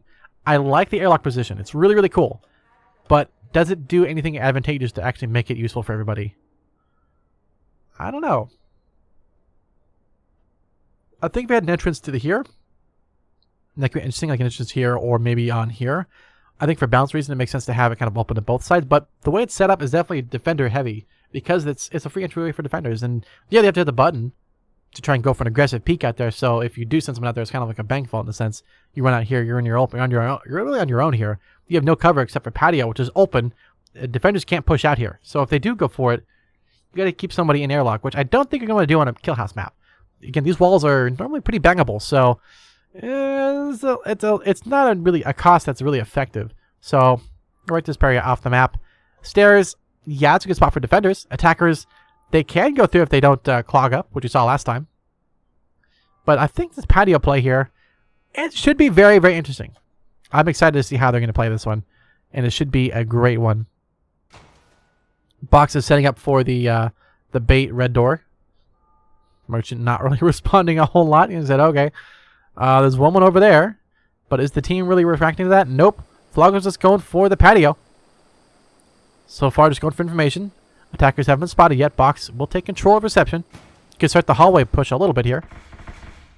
There it is. Looks like Photon getting some shots downrange towards Floggle. Trying to spot for information so far, but Voxel is sneaking on the bottom side as well. Another third party. You get your Box and Keicho as well in the fight here on the airlock. They have managed to push through. And right now, it's going to be a tough one. They got it open, and here comes the battle back and forth. But Ghetto will take down Keicho on that push-up. But while it's happening, Box, though, through the angle there, wall bangs and kills Ghetto on the bomb. While that was happening, Voxel and Floggle, they're going to push through. Floggle will take down Merchant, but Chrome Trigger will take down Jet. It's all down to Roach, and Photon last alive on the bomb. Good play on angles here from these attackers. Defenders got to keep cool. They can't lose their focus. They just got to hold the line and try and stay alive for dear life as they avoid a lot of grenades, a lot of fire here. Box with a good grenade here. Oh, this could be devastating if Roach pushes this one. But Roach will take down Voxel. Roach going to push in. He's going in all in on lockers. A single wall separates it all. And oh, the grenade. The grenade from Box will take down Photon. Flog will take down Roach on the flank. And that's the round to the attackers. 4-3 for Kickflip. So Kickflip, once again, just flipping through the book. Just throwing the book at him. Showing them how it's done. Just fantastic grenade executes. Strats all the way around. You know, it's a little bit messy in the middle section here. They tried some stuff out. It kind of did all right. Maybe not everything they expected for sure. But end of the day, they got it done. Nice little grenade as well there for Merchant was nice to see. But now, all down to the torch, which indeed is going to stay lit for a while if I had to guess. But let's see what they decide to do here. Up onto the next set here. And so far, Kickfleep are looking pretty strong for victory, at least in Game 2 here. Or Game 3. Unfortunately, that last game was such a brawl that it even escaped my memory. But now we're actually in Game 3. Kickfleep are ahead by 1 round, 1 game in total. Both teams have half a point on top of their normal side there. So it is currently Yaokuza with half a point. Kickfleep with 1.5 points. So now Operation Intruder Laser. Map with no lasers? Where are the lasers? Is that a laser? No, there's some stuff on the ground. It's not a laser. Alright, well, I mean, okay, you know what? I see the laser. It's right here. It's every Mop and Saber ever are just going to laser anybody on the button for power. That's where the lasers is. And also in Beach. That's a big laser right to the side there. So, this is a map with interesting cover, interesting options, and also open windows on the bomb. These windows here being open, information for the attackers to spot up players on the jungle, information on the beach, spotting on spots in base, maybe someone in pit, and also castle being wide open, and pit too. This is a very, very open map here. But the only spot that's actually safe for information is this little, like almost like a pillbox up here. That spot is safe, but that's really about it. You don't have a whole lot of options here. So that being said, 15 seconds, they're getting their stuff lined up. It looks like they're going for the castle breach to go for fast execute on pit and then run through to the jungle. That's actually a pretty good call there. So attackers are keeping it safe, not going for anything overly exposed. Defenders, though, are expecting the beach breach. I don't know. Maybe a bit of an overreact or a missed call there from defenders? Maybe? That's up for debate. And there's probably people smarter than me at due process. So we'll let them figure that out. But here we go. They are executing. They're all leaving the truck. They're making their way out there. Let's see what they can do. Box and Voxel going up on the other side there. Box actually going on his own. Voxel sticking with the team there. So far sneaking underneath. No information gathering. Just going to keep it safe for now. Box is waiting at that beach to go for the distraction. Slowly making their way. Merchant is looking for information here. They got to be careful. They will go for the beach breach. One for information so far. Drawn down the line. They don't want anyone crossing this area here yet until they get in there. The problem is you have 2 players in base waiting for them to push up towards jungle. There's Merchant facing the entire team here. Double flash and oh, Keicho just deletes Merchant. That was no contest. Unfortunately for him, he didn't have a chance. They're going to go for the execute here. Chrome Trigger going long shots downrange towards the pit. It looks like they have indeed cut the power. Let's see how powerful they do it. Oh, Chrome will get the kill on the Roach right after getting the door kicked down. He is in deep. Going in hard. Molotov, a little bit of a missed throw there. Actually, Keicho still runs into it. Despite being a missed throw, Keicho still falls to, but Chrome able to take down Photon as well. Running through very aggressively on this push-up here. Floggle will take down Ghetto. At least it's all down to Jet, last alive here. And Chrome, no, buddy. Oh, the betrayal. Oh, that was dirty. That was not necessary. Okay, Jet was getting pushed by just Chrome there, back and forth like they're playing tag. Trying to play flag football and grabbing the wrong flag. Whatever happens, that is the end of the round. And Keicho's team, which is indeed going to be the side of Kickfleep, take another one in their books. It's 5-2, looking like they've taken a pretty decisive lead here in this game 3. The strat there was a little interesting to say the least. A little bit, I wouldn't say unorthodox, but definitely effective, ultimately, at the end of the day. Defenders tried to bring it back some, but unfortunately they just could not quite lock down the flanks, lock down the angles. They tried to win gun battles that were just really, really tough, and Merchant especially just got eviscerated in Castle, just playing the lurk angle there. He had no chance to win that one. He was a little out of position, but honestly, that was such a hard fight, 4v1 with a double flash. You're not going to win something like that. At that point, you may as well just, yeah, you got to luck on that one. But now in Operation Lawless Python, looks kind of like a pig. There's the head, here's the eye, you got the nose, you got the little snout, you got the tail. Yeah, it's kind of like a pig. But anyways, Lawless Python. How many DDR pads? Of course, the most important part, we have 2 pads here, so 2 out of 5. That's not great odds for the win on this one for attackers. Defenders, they've got a lot of cover options for Storefront. You know, they got the little bit of a sussy corner here. They can hang out in spots here. They got to be careful of someone like Floggle. Well, no, Floggle's on attack, so this is a little different story. If Floggle's on defense, I would expect him to sit right there. See a little spot right there? Boop. That's your Floggle spot. He's going to hang out right there, crouch down, let them all run. If they're not careful, they'll all run right past him. But equally, not going to happen probably. I think we're going to see, and also Shed Freezer. I'm not sure what's up with that one. But still, a lot of interesting options they can do here for flanking and for routes. The Storefront expectation for Breach should be an easily called by them, and indeed they are. Defenders are expecting the obvious, but I don't think they're expecting this, though. The play from Storage to go for, and they actually called it in chat, too, that they're going to go for Storage Breach. This is a little unorthodox. Not bad, but if they can break through the cover, that could be an amazing actual flank here. A really good counter to the strat that they're expecting. Should be amazing. Yeah, the Photon is calling the, he's baiting at the strat there for them to fall prey to. Because they would never do that, right? In the grand finals, you would never call out the strategy you're going to use. And so far, Merchant is waiting in a good spot to counter it, and Jet as well is in a good spot. The rest of the defenders there are not spawning in, but there you go. They're back in it now. Not putting down anything super obvious yet. But so far, expecting a pretty wide approach here. So no real strat being predicted by the defenders. Let's see what the attackers opt to do here. They are getting ready to execute the strat here. Gotta be careful of me there. Let's see what they can do here. Going for the green door execute. Merchant is in position. Should hear him coming. As soon as they run through, he's going to just tub thump them. Their backs are turned against the wall. They go for the breach. Oh, but the Molotov. Oh, they've countered it well. Ghetto gets the kill onto Box. It's a total bloodbath back and forth. Their defenders predicted it well. They do manage to take out Merchant trying to hold off the push, but Jet's going to hold off the push just as quickly. Ghetto and Jet working together. Oh, Jet. Nice shot in the crump trigger. A second onto Voxel. Oh, my goodness. What just happened? What? Yaokuza just destroyed Kickflip. They broke the board in half. They had the strat. They had the perfect call. They totally countered it, but it was actually a counter to the counter. They knew it was going to happen. They thought they were memeing. They're like, no, they're going to actually do it, right? Yeah, they got it. No. They went through and just flanked through and killed them all. What? What just happened? I'm at a loss of words on that one. It's inconceivable.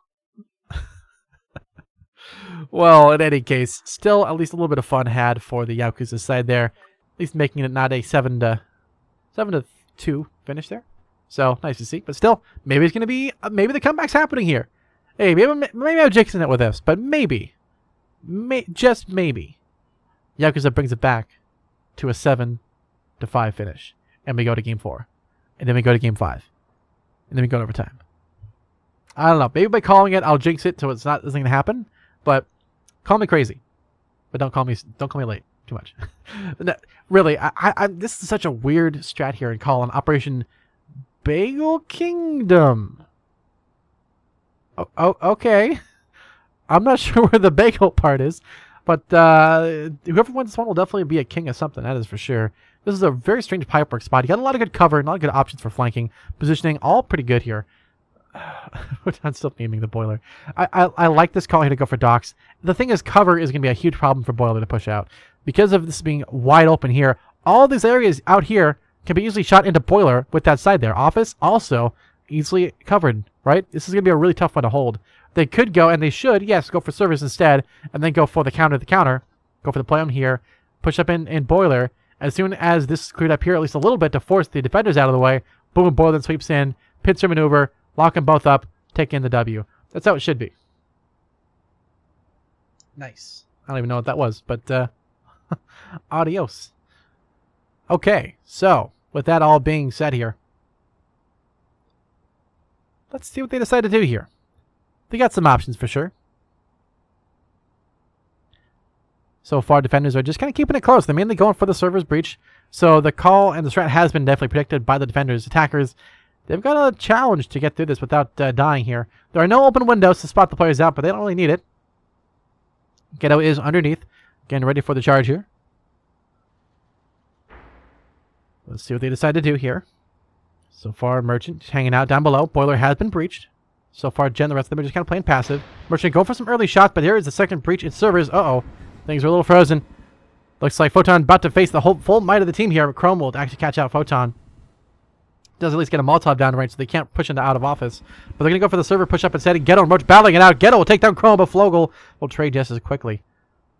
Meanwhile, Roach up, down, but now down below, facing against Flogel up above. Again, Keito is also in the fight here. You got to watch out for that. But while that's happening, Jet will take down Box. And it is a total brawl here, as both teams are just trying to battle it out on both sides. Two at once. Who's going to take it here? We have Roach. Nice Molotov to hold off Flogel for now.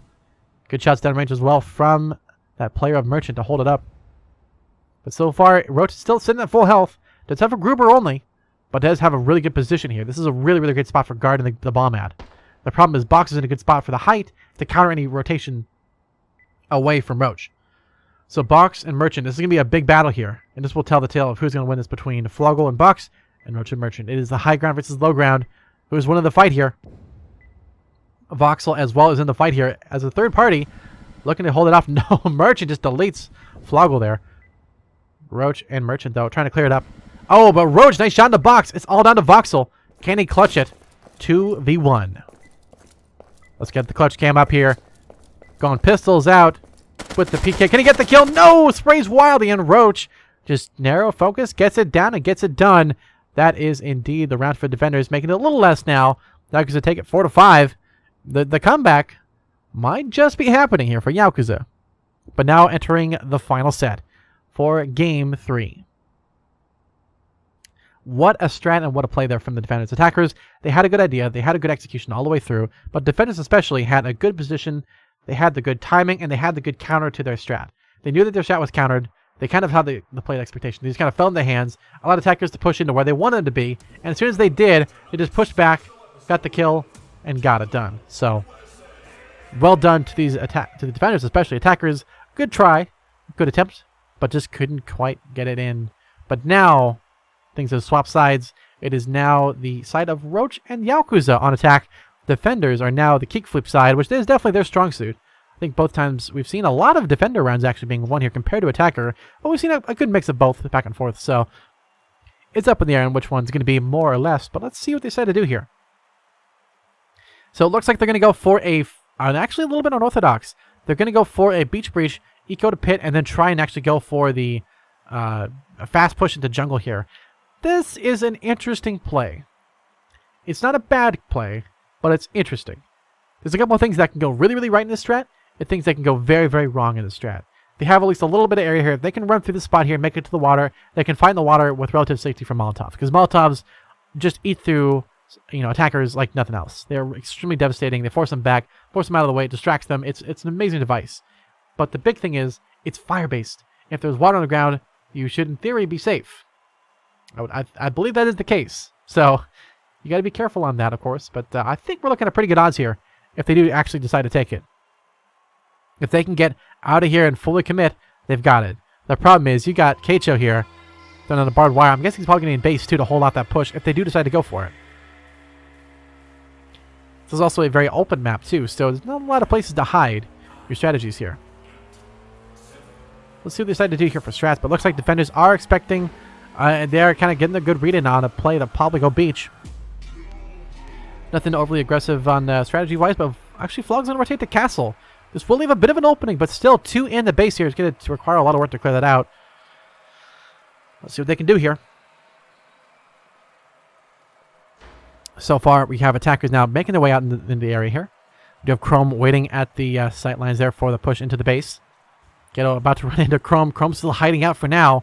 Not been discovered yet, but Roach about to meet him face to face. Who's going to win the fight here? Chrome pushing out a little bit here. Very risky. Floggle will take down Jet on the push-up, but Photon trades onto Chrome. Keicho's still not discovered yet. But while that was happening, Floggle holding the line there. Well to that spot there. Lots of shots down range there. Floggle holding the angle here for the pit play. They cannot breach it. And indeed, it looks like they have not also set up for it either. Going for the eco in base instead. Keicho is holding the line alongside Box and Floggle. Oh, but Merchant! Nice long shot there.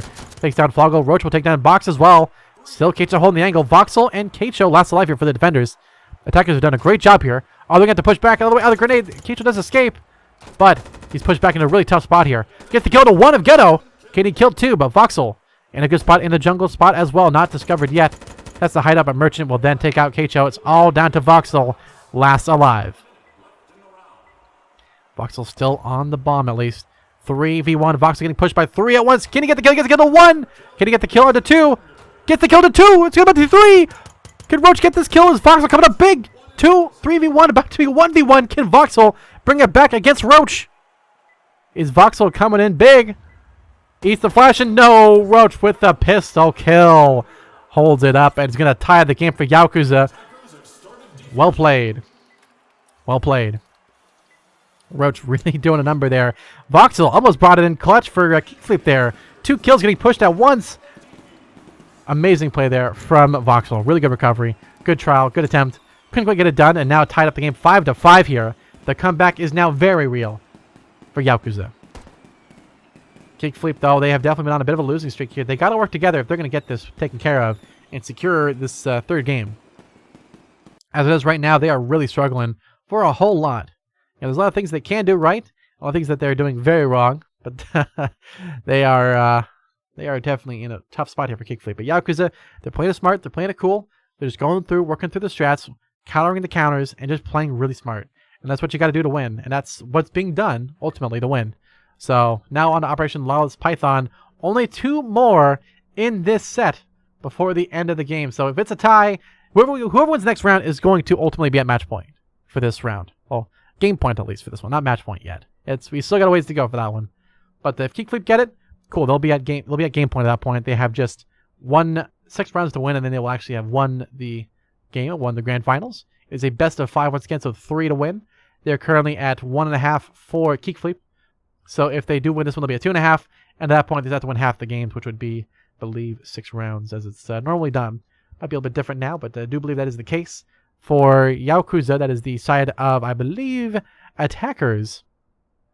The attackers side there, they have to win this game, win the next game, and then win the final game for them to win. And win it with 6. It'll be down to the 6 rounds at the end of the game 5 if they tie this and win the next game. Well, I mean, the thing is, if they tie it, it'll be 1 point for Yaokuza. That would be 2 points for Kickfleep. So they'll be 1 away for the win because they already tied once. So math is hard sometimes. I can tell my brain is running out of steam, but that is okay. We have maybe 1 or 2 more games. We'll see how it goes. But it's still Operation Lawless Python, and right now, 5 seconds remaining. We're seeing the setup for a pretty standard storefront breach. A lot of cover, a lot of utility there for the attackers to use. Defenders can stack themselves up well in freezer and in storage, so not an easy one to hold for the defenders. And for attackers, they've got to worry about their flanks especially. And of course, the most important side is there an arcade, and there's only 2 DDR pads once again. So odds are a little mixed on this one, a little dicey for the attackers. Let's see what they can do here. So far, they're leaving the truck there, all stacked up pretty well. They're going for some early shots in the red door to shed. Keicho, not really sure where he's taking fire from, but he's like, all right, well, what the heck? Keicho sending some recovery fire there. Looks like Roach is on the edge of the door there. Of course, by doing that, that will give away your position. So as you can see, that door is turning red. Oh, the shadows are up. Oh, they're about to be shut down here. Keicho getting a lot of damage done. But the shutters being open and they're back closed again. So as soon as they hear those shutters being open, they can basically just play with the button repeatedly. Floggle at the button, they're ready to go. So if it glows too much, they'll just see it coming and just drop it down. Or go for the push-up here. Let's see what they do here. Merchant is in position. Oh, they're going to... Oh, they bring it up! Oh, but unfortunately, it does a whole lot of nothing. Jet does get the kill on the Floggle, at least. Starts up a good start there. Good Molotov to hold off the push for now, but Voxel in a good spot to counter anything. Oh, but Voxel trying to wallbang across. Didn't take out Jet. But Voxel now pushing up. Merchant going aggressive towards the bomb. Really going in deep, but oh, Chrome Trigger says no. Box and Jet getting the kills respectively, but now the arcade still held and controlled by Box with an auto shot. But Cage on the other side, rotating up and above. Trying to get dangerously close here. Trying to take out Ghetto, who's now pushing towards Chrome Trigger. But Cage on his own here, facing a tough battle. Box playing really fast from the back here. He needs to get in there and help his teammate out. He's just kind of ratting up back here. He needs to get into the fight here. Chrome Trigger does take out Ghetto through the little porthole there. Nicely done by Chrome. But Keicho trying to stay alive here. Here comes Box, and there it is, the kill onto Jet from behind. Roach takes out Chrome. It's all down to Roach. He gets the kill on Keicho. Roach coming in 3v1, takes out 2, has 1 more to go. And it is AP versus Saber. The sides have swapped. Roach, who's going to win this?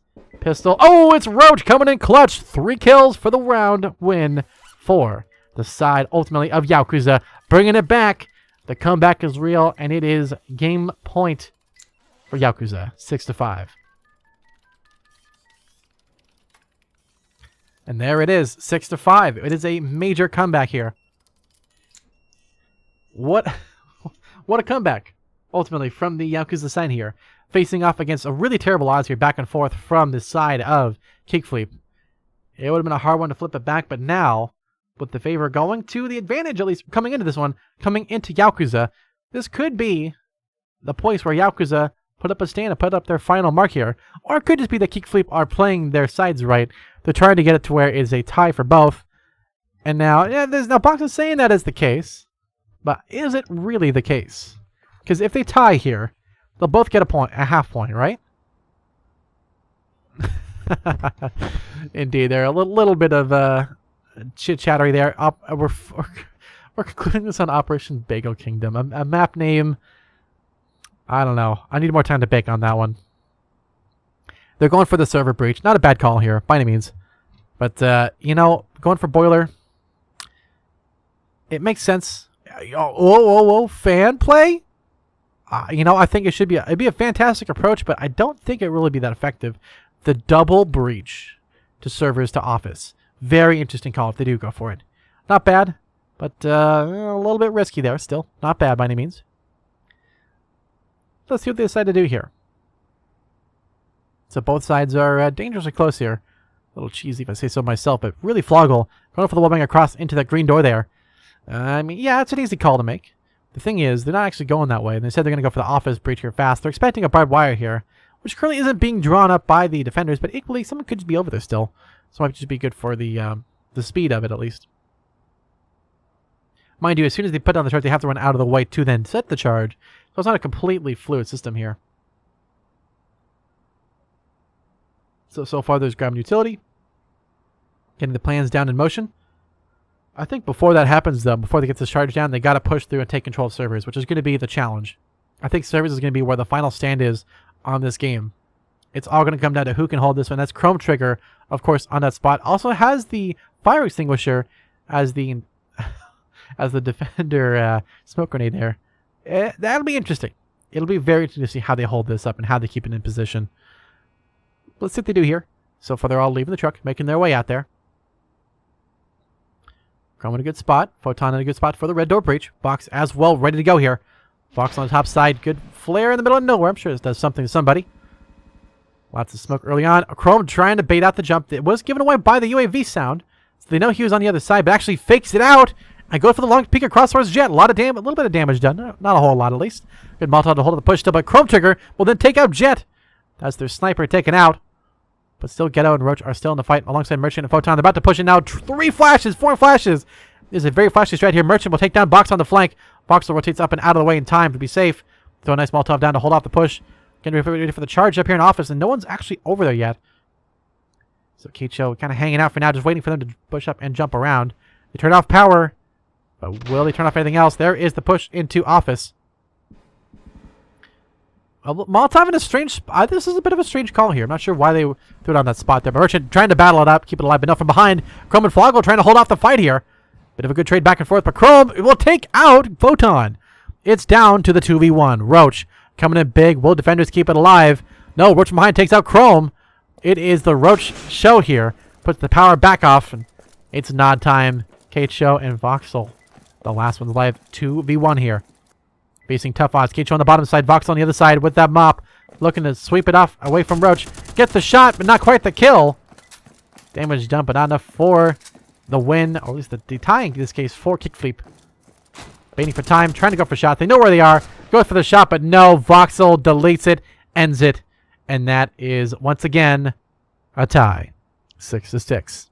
So both teams will get another half point. So both teams now have gained 1 point. It is 2 to Kickfleep, 1 to Yaokuza coming into Game 4. So it is 1 away from the win for Kickfleep. If they take the next game, they've got it. So well done, well played. But at the end of the day, that is going to be the end of Game 3 here. I can count. It is indeed Game 3.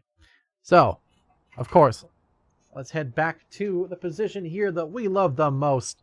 We love to see it. What is up? What a play there. What a strat. And what a call from everyone involved.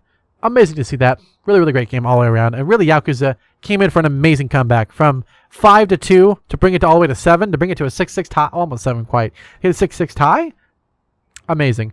I think Kickfleep are playing an interesting strategy themselves, letting them kind of take up the advantage there. They're going to take the win and come back in and just swoop in for the tie to then win in the next game.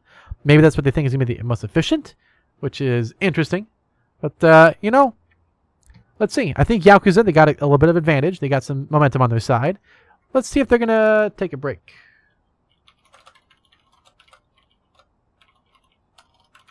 Because they may end up wanting a quick little break and a little bit of pause between that. All right, they're going to re-queue.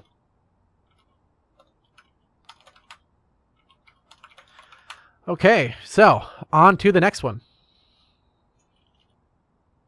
So, with that being said, it is indeed 6-sided. I thought it was. I recognize the profile picture. I know that the little cube there, that's always going to be, you know, 6-sided. You know, he's definitely one of the older players. Actually, one of the first people I actually interacted with from the DPL back when I first started casting and kind of playing with people in general. It was one of the really cool people. So, props to see him still around and still kicking butt and taking names. This is what he does best. But now they're going to re-queue up. They should be getting into game here in a little bit. Once they re-queue, might take a little bit of time to get their ducks in a row here. But once they are ready to go, we'll get back into it here for maybe the final game here. This could be the last game if I'm correct, but I might also not be correct. So it is dangerously close here. It is, both teams have now 1 solid point because they both got a half point. Last 2 games were a tie. So Kickfleep have won. They won game 1, 2 ties. So that means Kickfleep have 2 game wins. Yaokuza have 1. It is 3 to win for a best of 3, or best of 5, excuse me.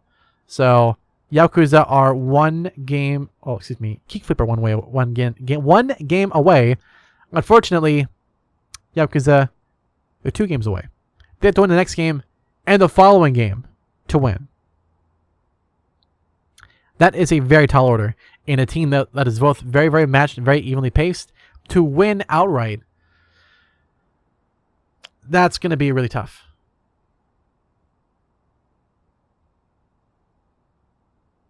But still, anything can happen.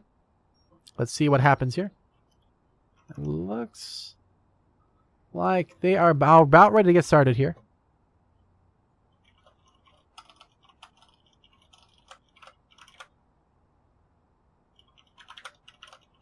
Just see if I can clarify the rules real quick to make sure that was indeed the case. Of course, there is a delay, so chat will be a little bit delayed from what's actually happening on screen. That's how it goes with league matches and whatnot. So,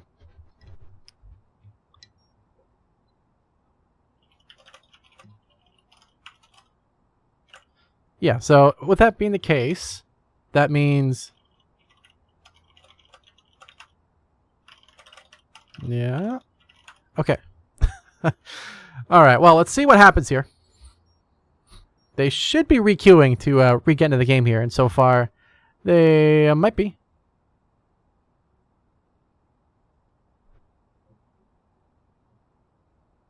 Baba Booey, is this going to load up here?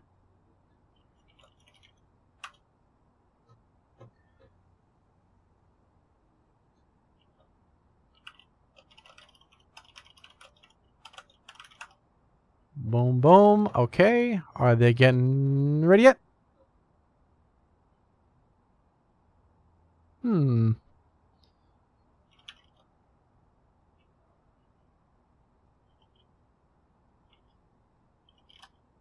Yes. Okay. So let's see if they are getting ready to get in game here. Okay. Okay, they've started now. Yes, and indeed they are in. Let's go. Alrighty. So a little bit of rule fusion there out of the way, I think.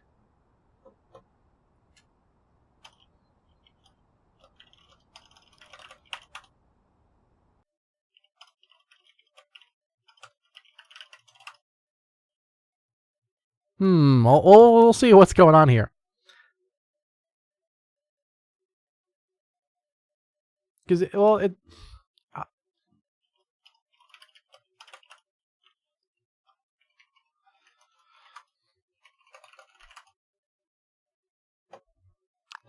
apparently Chrome cannot stop drifting.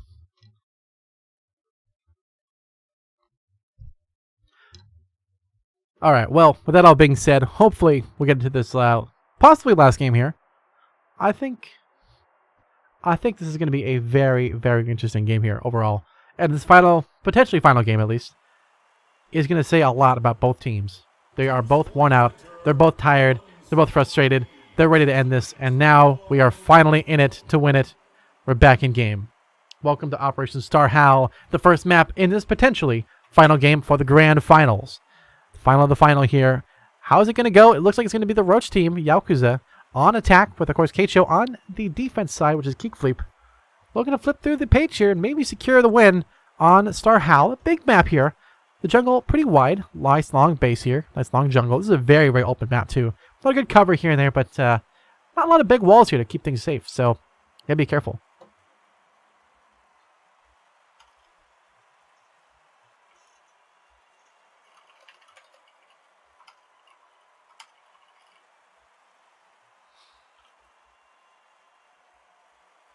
Yes. Okay. Okay. All right. Math is hard sometimes. In any case, back to the match here, and back to what's really important. Drawing doodles on the side of the screen because that is legible. Obsidian? Obsidian. What was an obsidian gun? Oh. Okay. I don't know if they can. I don't know if they make obsidian guns in due process yet. Alright, well, we'll let them goof off down there while they're having fun. We'll go ahead and get the strat called out. Jet is actually going to draw the line for the approach here.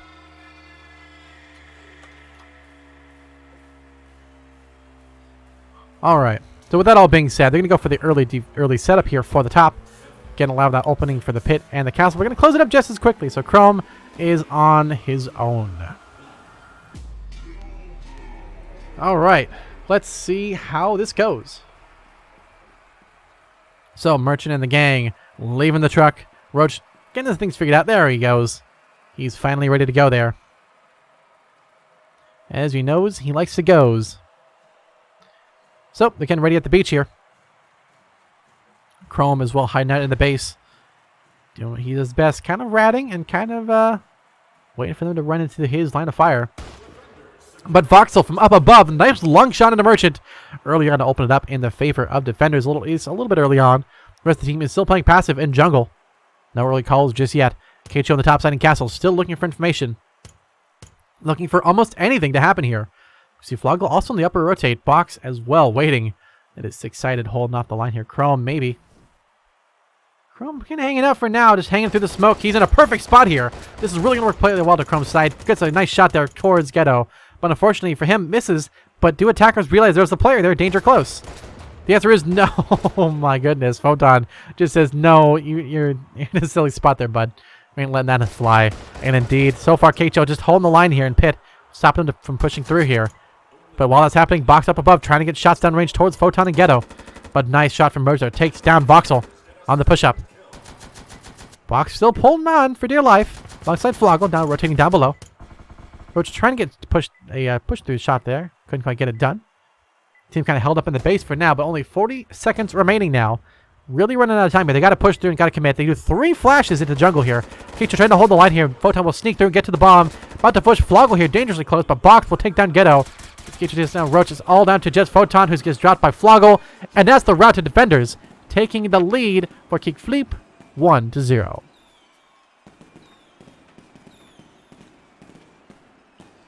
Well, it is all said and done there.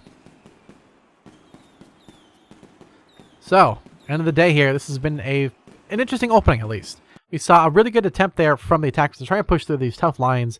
Ultimately, it was a good push from the bottom, but really Keicho, with a good push up and flank on the bottom edge there, did a whole number on that attacking push. And that last mid-late game push, that's what they needed to do, and they got it done. So, well done to those defenders, holding the line and bringing in for the win for the first round for Kickfleep. So Yaokuza, good attempt. Oh, couldn't quite get it done. I can't pause just yet either, my gentlemen. My due process aficionados, there you are. There's your pause. And we have an interesting loading area here.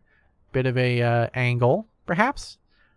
That's very, very interesting. I kind of like it. I kind of don't. This is a very, very interesting approach here. And I really do like the change up here on Operation Splinter Eagle here. That is Splinter Eagle, excuse me, not Angle.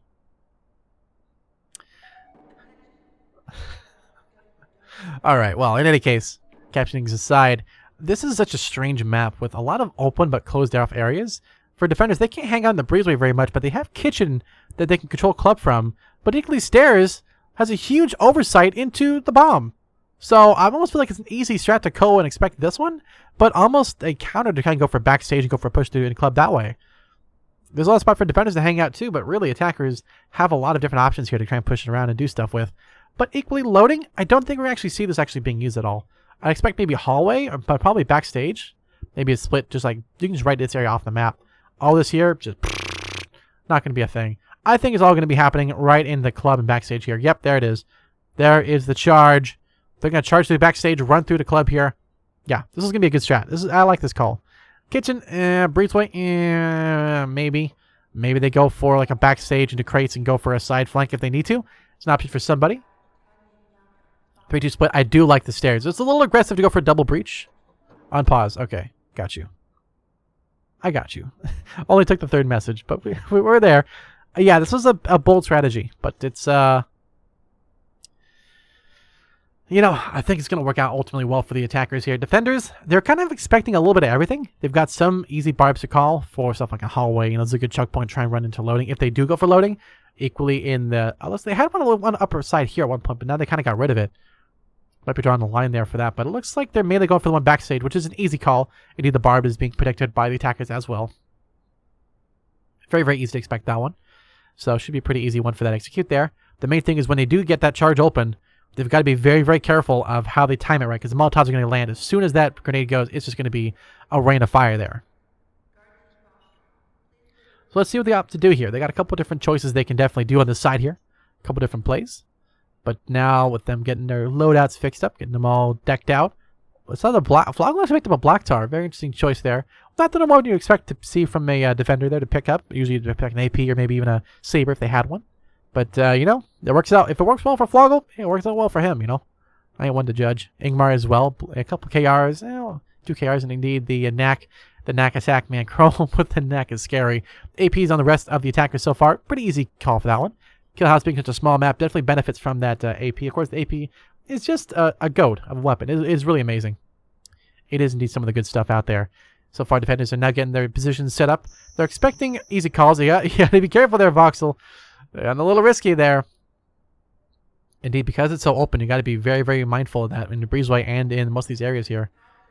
Now, I wonder if anyone's going to actually approach that stairs side here if they're going to sneak through. They should be playing it very, very slow, just going for information for now. Merchant is going to be your main person for information on the outside here. They're getting set up for the charge and backstage. which could be a good distraction actually for stairs, which I think we're going to see this one first.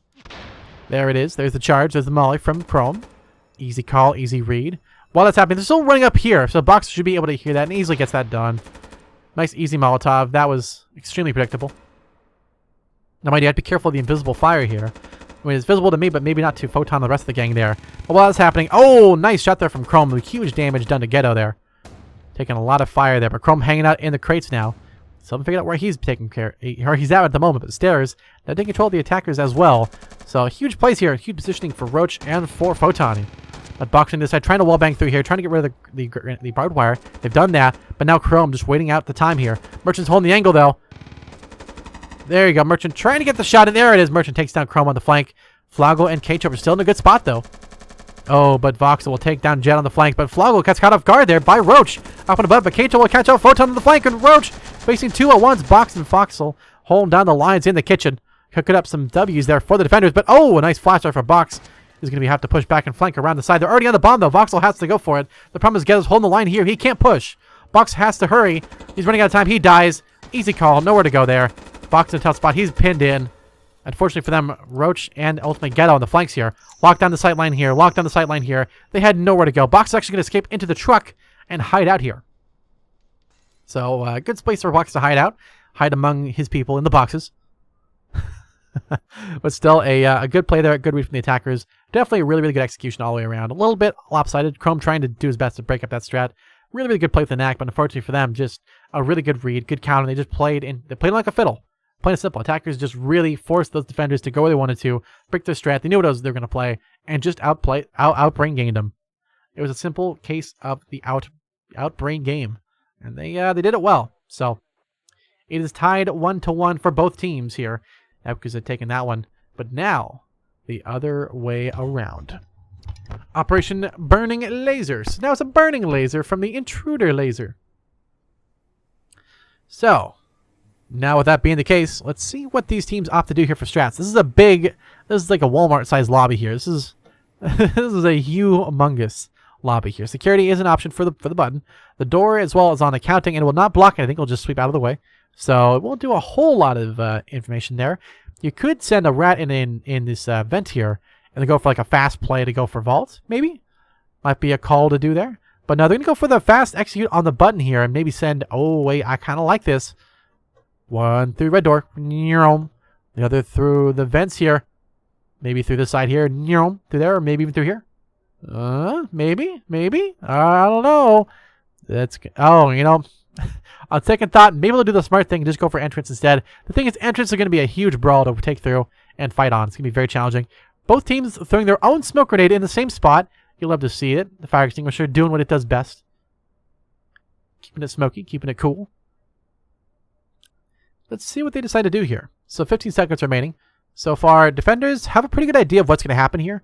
They're expecting pretty easy calls and plays from the security side running run through. But they've got to be careful, and indeed the attackers there are aware that the push-up here is going to be challenging to take out lobby because it's such a big one. There's not a lot of cover. There's a little bit here. It's not totally barren, totally empty, but it's going to be a challenge to definitely break through for them. They can do it, though. The question is, can they survive it and have enough players to actually get into fights and win them, especially? So let's see what they said to do here. A couple different options on the board. Let's see if they don't get too bored by it. Here comes the rest of the team here stacking up and going for the push-up here. Okay, Ghetto getting his charge ready to go here. Merchant as well holding the line, and Photon holding that position here. Box in a good spot here to try and counter if they go for it. But Floggle getting a lot of shots and damage downrange. The double smoke is indeed a thing. We can see both of them smoking it. And indeed, an interesting smoke on the backside here. Floggle's not got a lot of room to hide, though. He's going to try and run out of the way from Ghetto.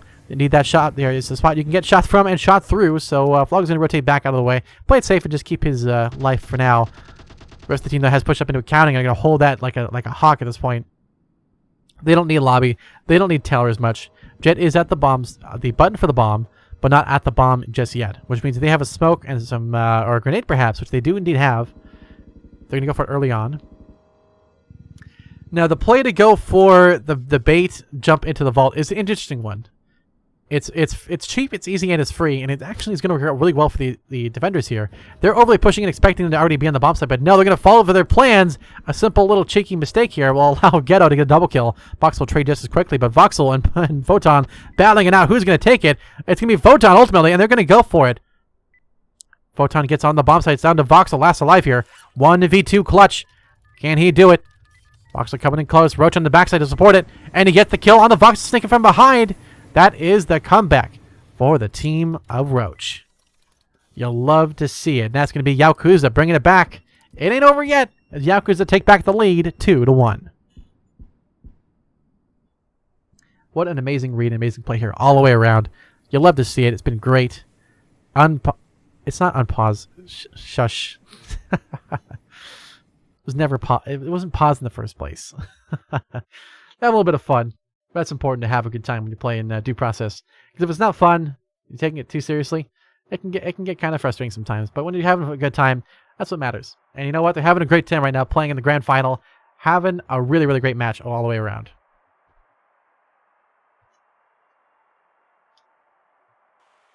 Okay. Indeed. But now on Operation Star Hall with swap sides, let's see what they decide to do here.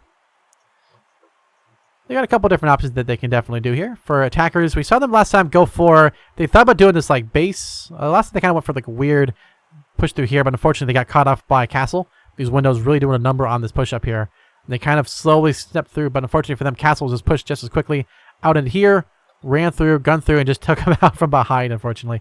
So you got to be aware of that as position for an attacker to not push through. But now with them being side swapped, it means the defenders who were previously attackers who got held off now know how to counter that, right? They know how the strat should be played and how to counter it if they do decide to go for it. So that means now attackers who had a good, successful defensive side now need to do something totally different, totally unorthodox to break through. I would call, if it were me, a play for jungle. A play for the red door jungle. This is like totally not something you'd expect. The problem is, of course, you have this open window, so you'd be very careful. They could go for info out here, have like one person out here hanging out for information, just like, yo, what's up?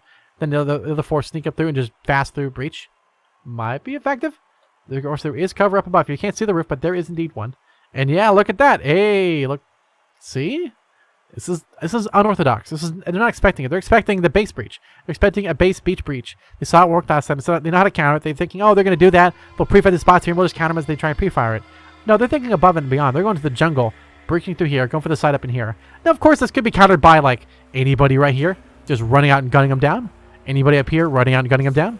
Anybody up here, running out and gunning them down. Or here, or here.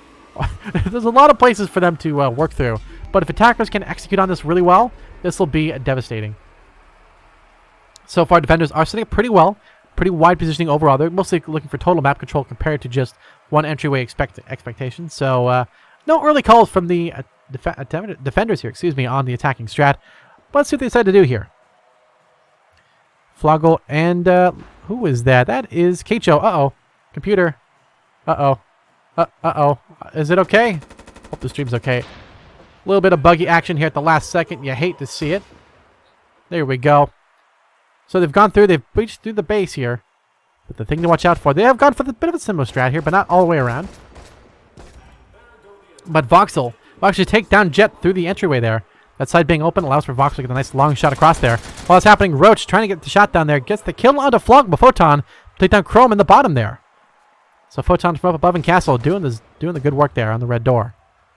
Ghetto on the bomb as well. Merchant hanging out down below. Lots of fire from Keicho, but unfortunately for him, Merchant will take him out. Fox trying to push through the fire and flames, but it's not going to happen. 2v1, there's no chance. No amount of armor is going to save you from two people once just laying into you. Merchant, though, dropped. Oh, my goodness. Gets dropped by Voxel just as quickly. It's 3v1, but Voxel sniping with that saber. Oh, boy. Let's watch the clutch cam and see what he can do here. Taking some fire. This is dangerously close. Shots up above, too. Oh, he's getting the shit from multiple sides, and there it is. The push-up from Ghetto gets the kill, and the comeback from Yaokuza is still a thing. 3-1. Great read and great play there from the defender's side there. Attackers had a good strat. They had a good execute on here partially, but ultimately they kind of got clogged up once again in the base. They tried to push into Castle, but Castle is such a strong spot here. I almost wonder if going pit to Castle to then go for the bomb might be a little bit better than trying to go for the jungle. Because when they do get the free beach breach, yes, but if they can't use anything with that, and ultimately take too long to clear that out, it just allows time for the defenders to push around that side and go in for that strat. So ultimately, maybe it wasn't the right call for me. Maybe that was better to actually go for a simpler play, perhaps. But in any case, here we are. We are back at it again on Operation Splinter Eagle. Eagle, not Ingle. It's not an angle or an angle. It's an eagle. Oh boy, it's been a long day, as you can tell. But in any case, still, it is 3-1 up ahead for Yaokuza compared to ultimately the Kickfleep side. So Kickfleep have to win this game to win the entire series. If Yaokuza win this one, we go to Game 5. This is Game 4 currently. We have one more potential game to go here. So it is not out of the way just yet. And as you can tell, the teams are thinking about maybe going for stairs. Of course, by going for stairs, they're now going to be liable for action from the other side from stairs, obviously. Defenders are aware of that too. They're going to use it to their advantage. But equally, on the other side and backstage, could be a spot maybe. And indeed, they easily call here for Barb. That's a pretty safe one to use. Now, I wonder how effective it might be if they went loading. I mean, stairs, yeah. Backstage, yeah. That's a pretty easy call. We saw that it worked last time. It worked out very well last time after a bit of a back-and-forth battle here. They forced them back into the kitchen and just held down those sight lines here where they couldn't actually push out and shoot because they already lost the lane, right? By having the attackers already holding down the line, as the defenders push out, you have to hope they can get the shot done in time. And against a good team like this, these are the best teams in the league right now. You're not going to win a fight like that. You got to win with the advantage going to you if you have a chance of winning this one. Indeed, smiley face. You're not going to win something like that. So they just had to be pushed back. They tried to rotate through Hall, but it was just too little too late. And they lost the round. So the strat here, you know, it's not bad. Maybe going for stairs and going for bars and going for just a total 5 hold on that. The thing is, it's a lot of eggs in one basket. And the problem is a single Molotov can break through that box and break through all those, break through the basket pretty quickly. And a fire basket, not a great one. So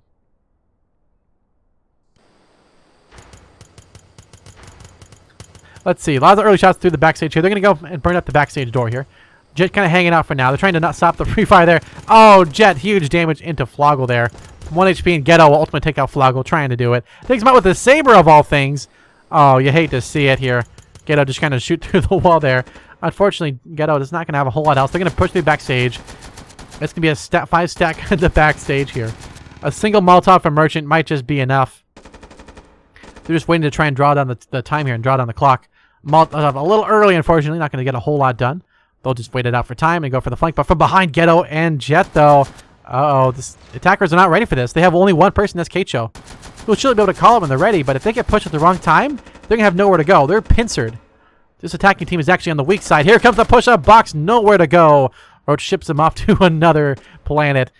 Foxhole trying to do something here, but Jet on the other side just going for information at this point. Keicho, Crumter's like, you know what? I had enough of this. I'm gonna eco and go for the red door and stairs. They know they're all over here. I'm just gonna hang out.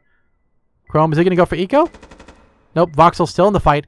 Keicho is holding the line. There you go. Chrome now on the red door and stairs. Photon just kind of hanging out. He's waiting to draw down the time here. Could go for the shot with the Ingmar, but Ghetto still trying to shoot down Voxel and Keicho. There it is. Jet pushing through. Takes down Keicho.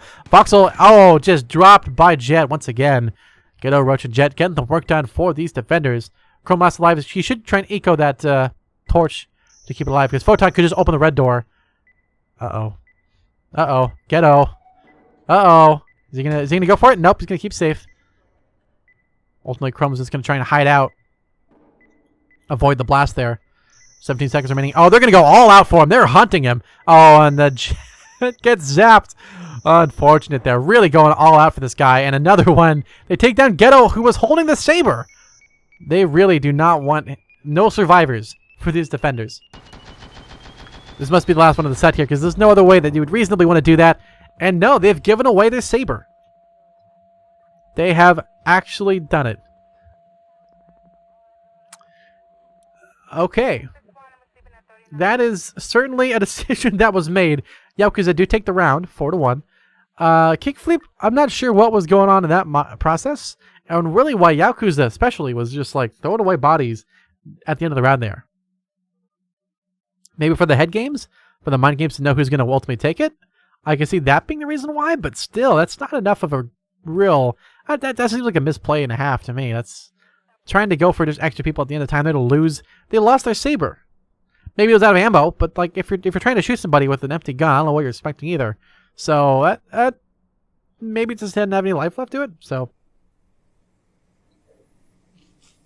that might just be the case, I guess. But now on Operation Burning Laser, we are at a bit of a strange one here. So last time we saw them push through lobby pretty well. They then they double hit the button on the vault button there, excuse me. By hitting that double button here, they're able to kind of bait it out here. Defenders had to try and flood into a county to try and hold off the push. Didn't end up being the case, and next they were half pushed through tellers, and as they tried to half push through here, attackers were just waiting, just gunned them down, and pushed through and got the vault taken care of. It did become a long shot here from vault to accounting, so the game ended up with a straight up gun battle, which of course attackers won, but that's not a strategy win by any means. That's just the best case scenario to give the attacker the best advantage, but still not any Voxel could have won that by any means. So with that being said, though, still 4-1. Yauk is really doing a number on Kickfleep right now. Looks like Kickflip have been a little bit kicked to the curb so far. Hopefully they can come back into this game here, but it's looking like Yakuza might just take this after all this time. So with that all being said here, 10 seconds remaining. Weapon-wise, we're seeing a pretty good mix here. Tub, KR, seeing some Sounds Groovers, KRs, another Ringmar, my favorite. The shotgun, the attacker shotgun, you'll love to see it, the DP-12. AP, Floggle running nothing. Doesn't need a gun. His presence alone is scary enough. Defenders will want to run away. Chrome running the torch, as he does. AP as well. What will Floggle goes for? Black Tar. He picked up Black Tar before, but there it is.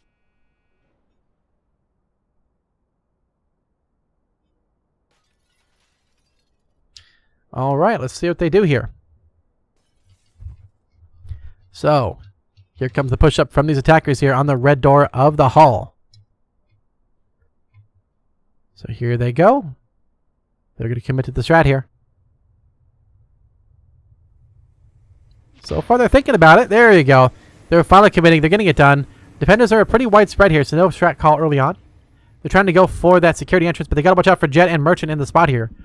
Jet getting some good damage down range, trying to hold off that push for now, but it's 4v1 on this entrance here. Merchant about to face off against Voxel, but they go for the side breach. They weren't ready, but Floggle is going to have to eat a lot of fire for that one. Floggle will get the kill ultimately onto Merchant, but he's in a tough spot here.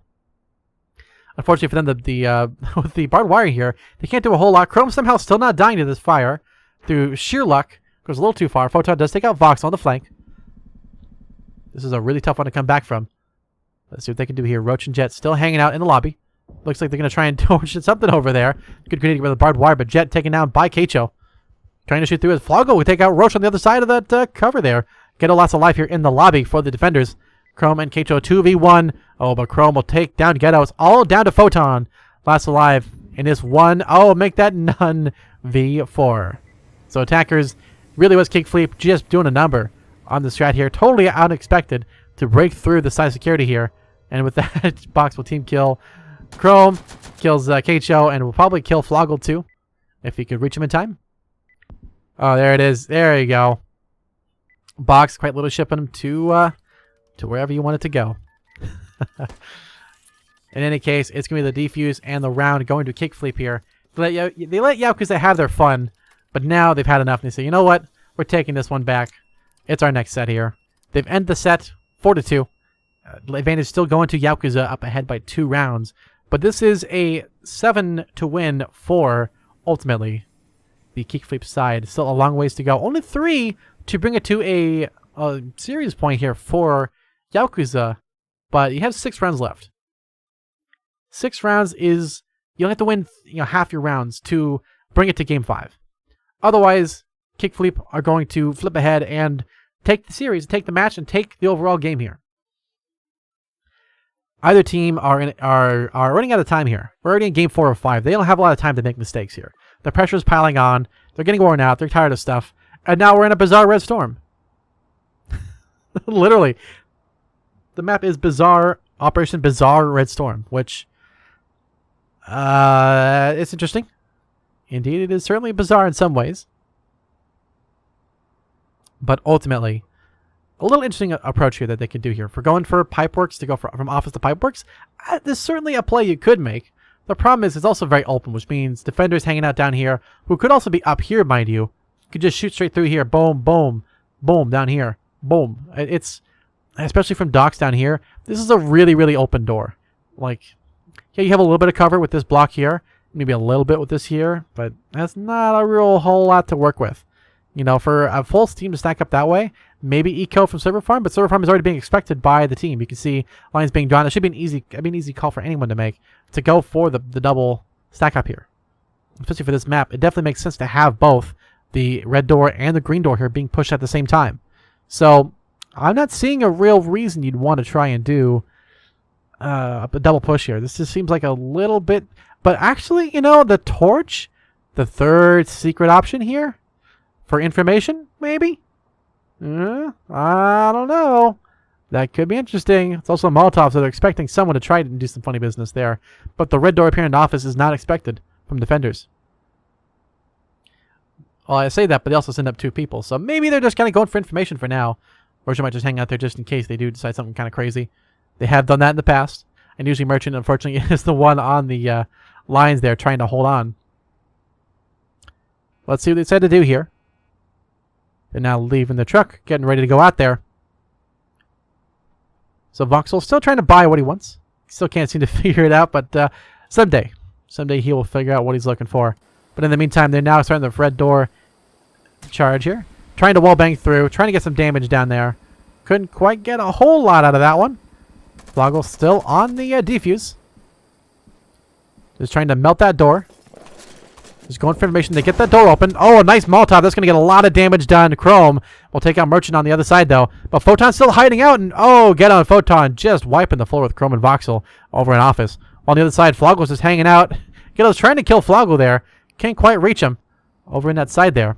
But Box on the other side is trying to get it out. But no, Jet. Nice long shot into Box as Keicho on the other side about to get pushed by Photon. And indeed, it's a trade-up. It's a total cleaning of the house. Yakuza take the round 5-2. Very, very easily done there by the Yakuza side.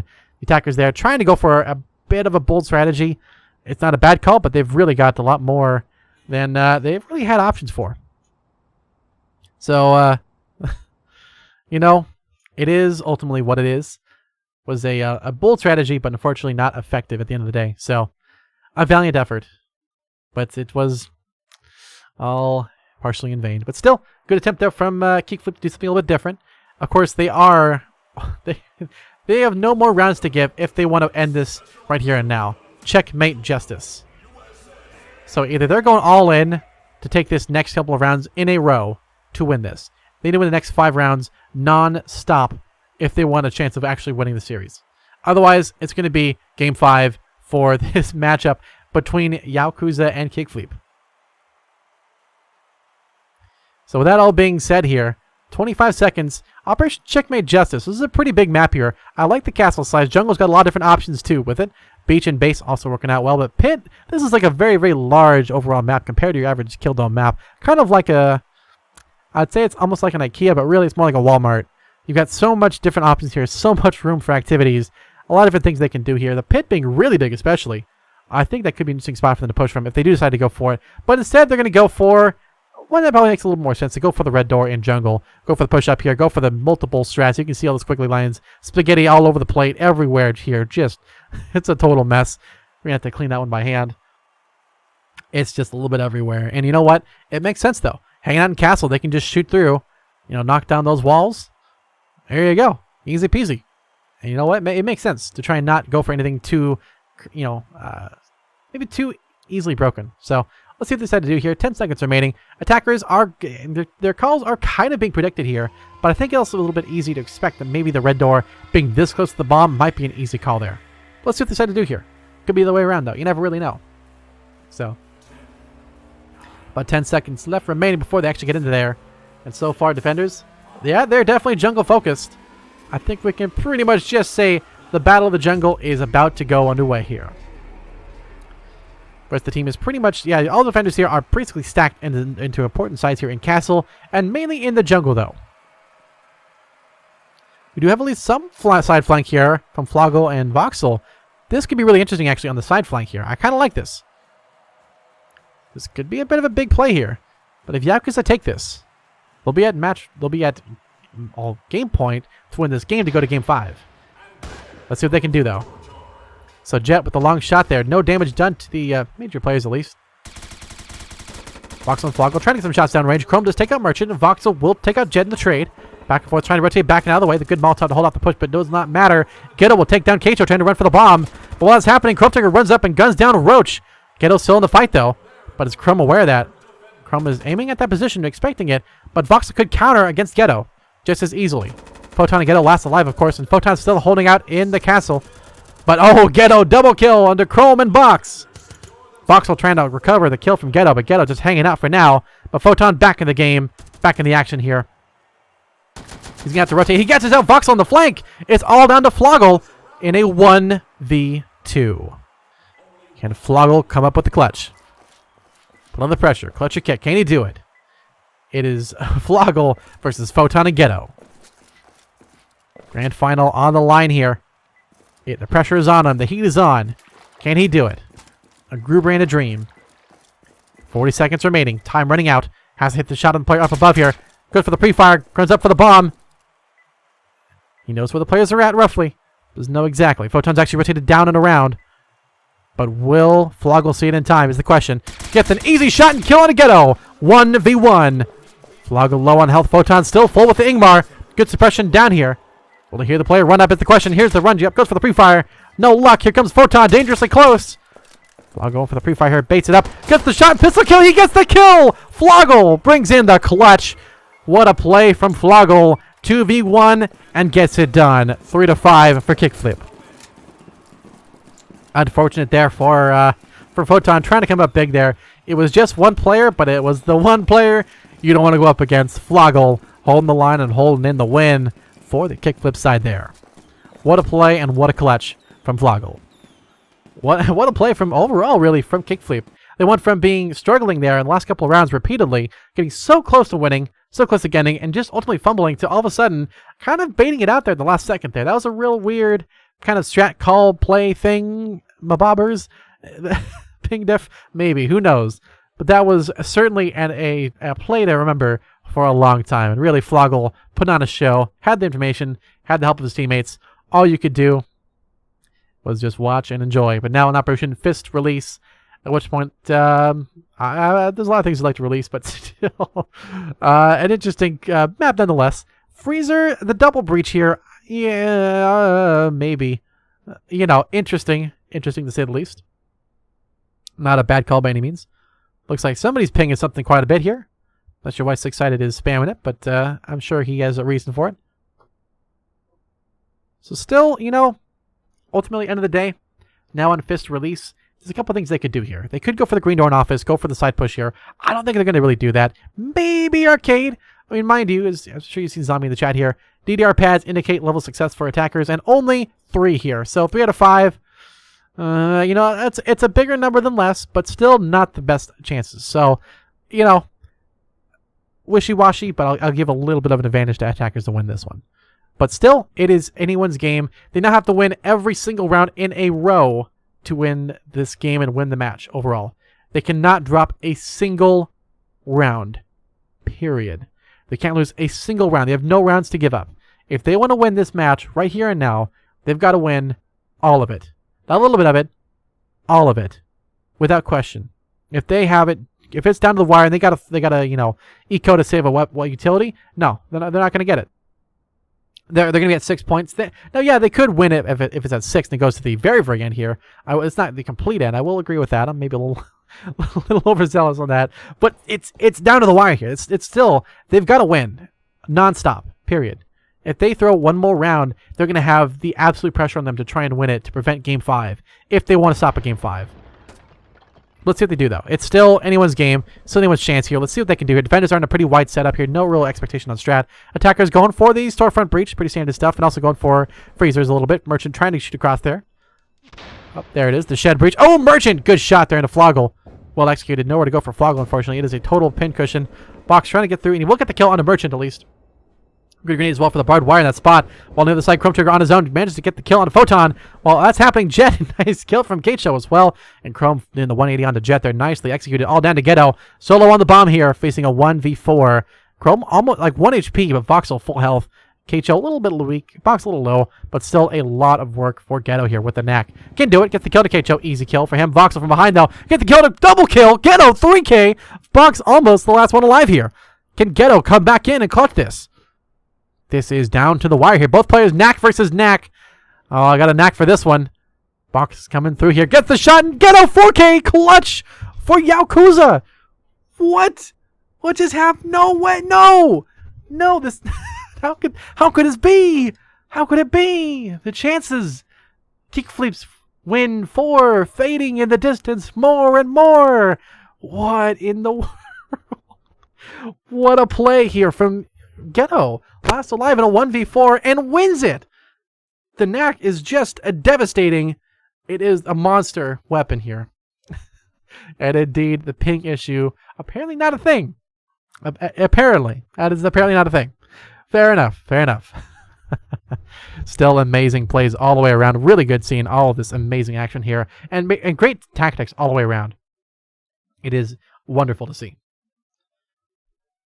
So with that all being said, I just noticed there's a bit of an issue with my preview here. Give me just a moment. Oh, goodness gracious. We were up a little bit high on the gamma there. Okay. It's going to look a little bit darker, but that's how it should now be. So, okay, there we go. That's how the game is intended to play now. Operation Bizarre Red Storm.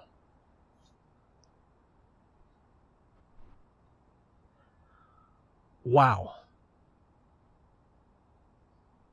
And so, we are at an impasse. It is now... Well, at this point, we have a Game 5, guaranteed. Because at this point, they cannot win the game. A win is now out of the question for Kickflip. They had to win that round and win all the residual rounds to win the game and win this match outright, period. It is now going to Game 5. This is absolute madness. It is crazy. It is off the walls, off the chains. And on Bizarre Red Storm is where I think this Red Storm is going to conclude. If they tie it, now mind you, if they do tie, they will take the win ultimately for Kickfleep. I believe they're at 1.5. So this may be a technicality issue. So this may actually end up being the final game. But I really, really hope that that's not the case. We get to see Game 5 because these are two teams at their prime, at their best, duking it out. No one team is better than the other. This is so far really, really amazing. This is a great due process. I don't want this to end. I want to keep it going. Keep it going as long as it's going to go. Going to overtime. Who knows what's going to happen here? This is amazing stuff, and this is what I really enjoy seeing the most. So setup-wise, where it looks like they're going for the Red Door Toxic, maybe going for the server farm too. They're expecting with some easy charges there. Some of those yellow curly fries. But so far, attackers, not a whole lot drawn on the board there. They're expecting for power, and from there, they let it flow out as they need be. So defenders are kind of going for a wide expectation. Mainly server farm, though. Pretty easy for the push-up. Box kind of holding the line there for the green door. Not even going to bother trying to peek in the windows. They're making a lot of noise running up to that spot, though, so Box should be able to call it out. At least they might be going that way there. Flago in a good spot to counter. Chrome as well in Toxic. Uh-oh, Chrome's getting a little close to the door there, bud. Getting a little dangerous. If they're in the bottom section there, they're probably going to be somewhere. There's only one door in that area, and there it is, being broken. Easy Molotov for the first spot there. Flago repositioning for a better spot to try and pick the angle if they do go for it. Merchant Ghetto getting ready to go here. Here comes the flash for Merchant. Going for a long side flash. Not going to flash anybody. Oh, Flago doesn't even matter. Chrome goes through. But no, it's going to be Merchant taking down Chrome. Trying to push through there. No luck for the push down there by Keicho. On the other side as Box holds the side and server farm. Voxel as well holding an office. So far it is the hold working out well for Toxic. But on the other side now, here comes the office breach. Voxel getting pushed from behind. About to eat a flash in the face here. He's going to run and escape. And keep his mop alive. You're not even going to try and go for the fight there. The double flash working out well for him. They do get rid of a grenade here. Why is a good question. I'm sure that'll make more sense later on. But no, Merchant will get deleted by Keicho, trying to run out. But Keicho in a good spot to counter the push from Photon, but it won't matter. Photon gets the kill. Voxel about to get pushed, and no, Photon just running through, gunning through. Don't stop Photon. He's making his way in. Jet now about to try and delete Boxy, the last player alive. And yes, Photon does it. It's a 3K for Photon to bring it in for the win for Yaokuza on Game 4. 7-3. What a play. What a game. What a match. We still have one final game to go. Now, is this the end? Is a very, very good question. That is a very, very good question. And the answer is, there is one more game indeed. They might be a little bit confused thinking it's over, but no, it's never over. No, it's just beginning. The battle is never over. Hold on here. I got my shades on. The battle is now just beginning. We are now at the point where both teams are even, left and right. Both teams are ready to win this. One team is at 2.5, and that is going to be Kickfleep. Yaokuza are at 2. Both teams have won 1 game. Both teams have tied 2 games. Only one can take the final win. And it is going to be whoever it'll be. We don't know yet. That's the best part about due process and about live stuff. I don't know who's going to win this one right now. It could be anybody's game. This could be Yaokuza. It could be the other way around. This could be Kickfleep. They could come back and just sweep it. We just saw Yaokuza dominate the entire Game 4 all the way through. Bit of a chokehold in the last bit there, but ultimately they did come down and just let a hammer on him. They just smacked them one. Will Kickfleep take that laying down and just accept defeat and say, you know what, I had this, I'm burned out, I'm tired, I'm done, I don't want to play anymore. Are they going to give up? Or are they going to come back and say, you know what, this is the grand final, I want to win this one for my team, for my group, I'm here to win, let's do this. Are they going to come back and sweep it? It's a great question, and it's an answer that I can't give you. That's only a question for the teams to answer when they're ready to go, if they are requeuing, which I imagine they're probably going to be requeuing very, very quickly. Yep, they are already requeuing just as fast as that. They are ready to go here. They are ready. They are hungry. They are ready to play, and I can imagine that they want to be. They're very tired, I'm sure, after playing this many hours continuously. They're getting close to we've hit 4 hours, so we'll hit about 5 hours probably in total for this stream here and for this total match, which is a long time to play due process. I imagine with all that with all that to process in due time, of course, it's going to be a lot to think about, a lot to work through, a lot to chew on, and ultimately, at the end of the day, I think a great series overall. So, the final match, the final game of this match here. Who's taking it? Great question. I want you to hold on to the answer that you think it is. Because I think it's going to go to overtime. It's a long shot. It's nearly impossible. But I think it's going to go to overtime. And who's going to take it in overtime? My money in game 1 through 3 would have been that Kickfleep easily had this. They were winning super well early on. Wasn't even a contest. They were really just outplaying the heck out of Yaokuza. They were close, mind you. Game 2 and Game 3 were really darn close. But we've now seen Yaokuza slowly grow and rise and rise and rise. I think it's going to go to overtime. And in overtime, Yaokuza take it. That's my call. I don't know what's going to happen yet, but that's my call. Win or lose, whoever takes it, takes it. I think it's Yaokuza. I think they're right there. They've got the lead, they got the advantage, they got the mind games going for them. It's super close. It is down to the wire. I don't think they're going to get it. And my overlay is not working because my video drivers crashed. And I forgot about that, and I just saw that now. You love to see it. Hold on a minute. As you can tell, I've been having technical difficulties all day. My video card is starting to die out, and which means it decides to stop working sometimes, which is right now times, unfortunately. So give me a quick second here. Yeah, there it is. Okay, now we're looking legit.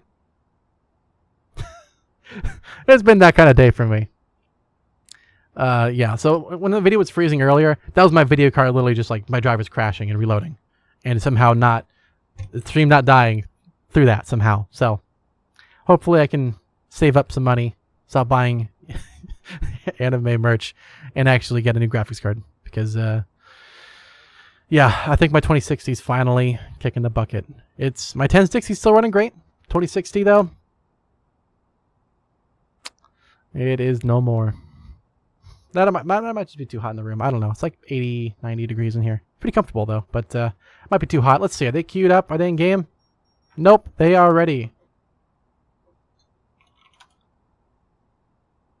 Okay, they're getting ready to.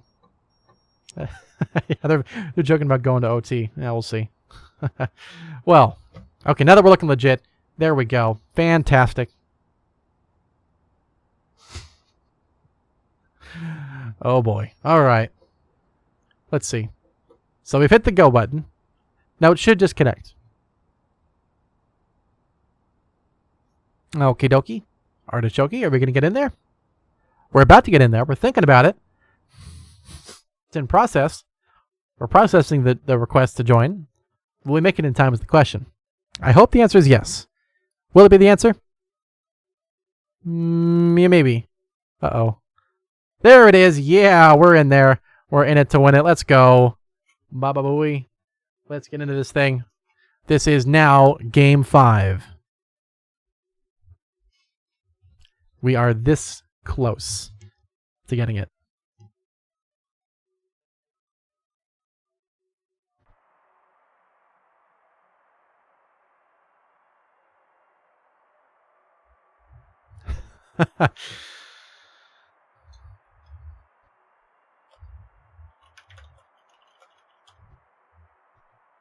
There we go, answering questions.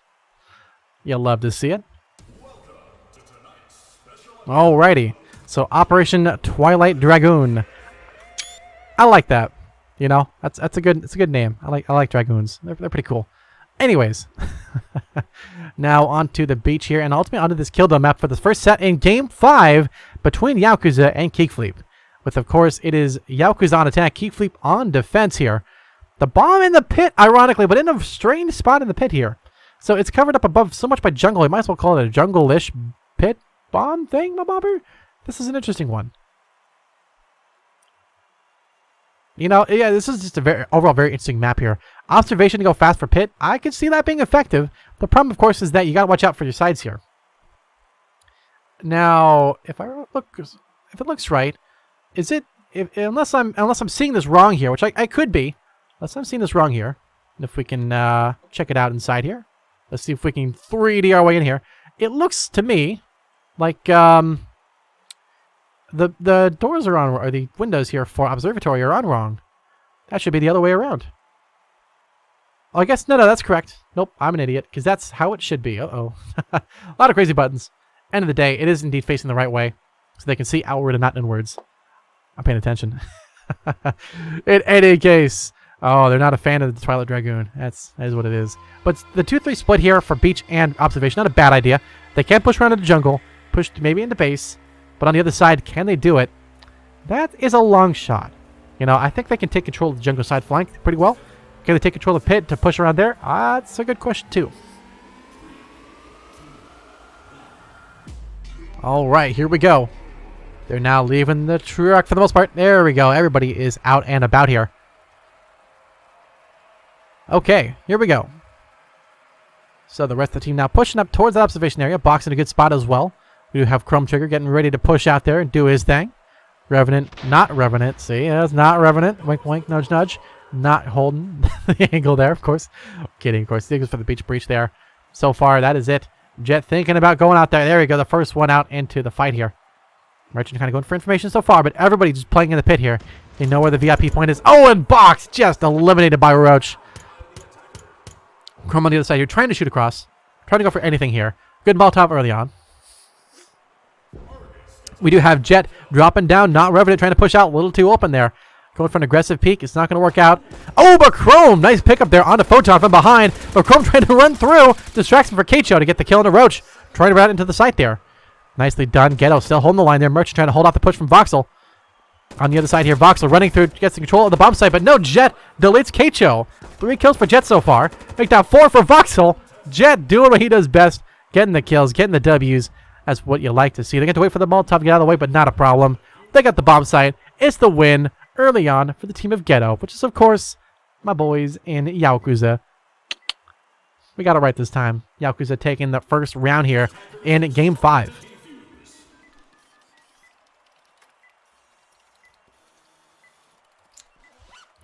We are going the distance. It is going to go all the way here. And we've started with a pretty early and interesting start here in this side of observation. We saw defenders try to hold this off well with Box and Chrome Trigger, hold down the flanks. And Chrome especially playing the down angles here. Revenant died a little early on there. I'm trying to peek out. It's a little early. Oh, not Revenant, excuse me. Trying to peek out there. A little bit risky. Not a bad idea. But really, the Chrome Trigger push up here, that is very Chrome Trigger style. Oh, we got a pause called. We will definitely pause that once we can access it there, buddy. Just give me a quick moment, amigo. Does the translating? Oh, it does actually. Nice. All right. Okay, let's see what it can do here. Once this loads up, it does take a little bit, of course. Game is, it takes some time to load, you know. Sometimes the best things in the world take a little bit of patience. And sometimes due process takes a little bit of time, you know. Takes a little bit to load up. But now onto a C-store. Okay, interesting vents up top there. Lotus Cause. A little ironic in some sense, with the team of Lotus merging into Yaokuza at the very end there. Well, was that mid to late season or was that late season? Still interesting nonetheless. Yeah, we are at this point now where we'll see if they can get back in the game here. But now on Operation Lotus Cause. So Lotus Cause, a map that's a little interesting. It's a very big storefront here. I like the angles here. I like the positions. The arcade, you know, you only got one. Is that a double? Ooh, okay. That's, you know, that is notable. I'll say that much. Better odds for the attackers here. Defenders, though, you got a lot of good cover here. There you go. Okay, so, you know, defenders have some good things here that they can work with. Some places they can do things, some places they can push around things. They've got some good options.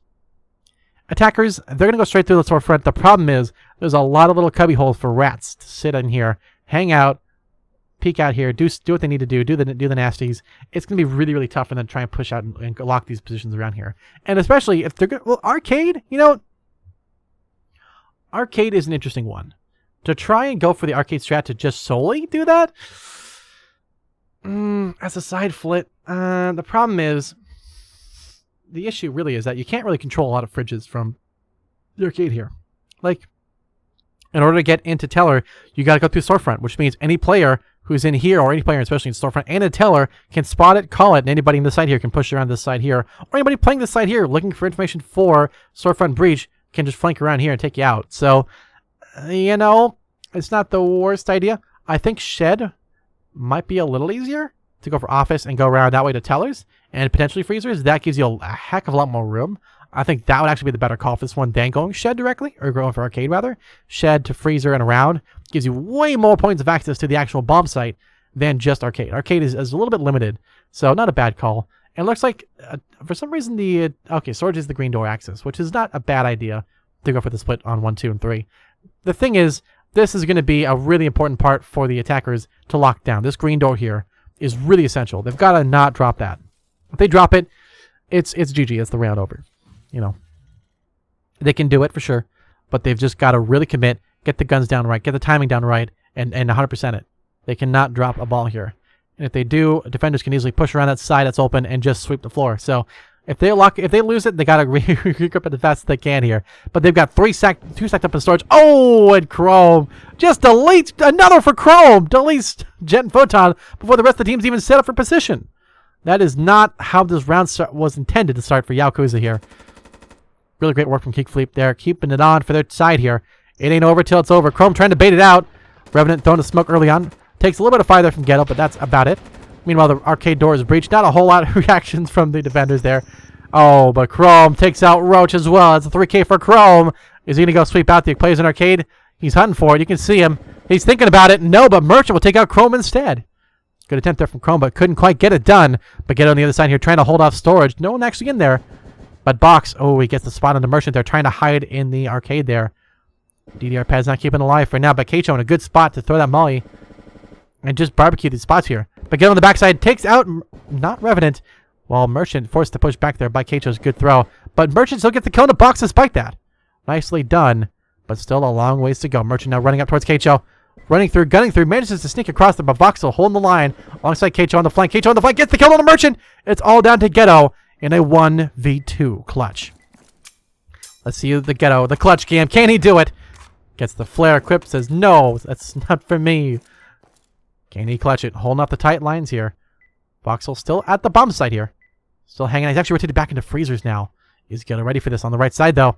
He's well the play on the left, but the play on the right is still a surprise for him. Can he flick and get the kill? Oh, it's a no for that one. Voxel powers it up and ultimately powers on to take down Ghetto, tying it 1-1. A good attempt, but unfortunately for him, Voxel outplayed Ghetto. Plain and simple. Still, good attempt though from Ghetto, trying to hold it in clutch.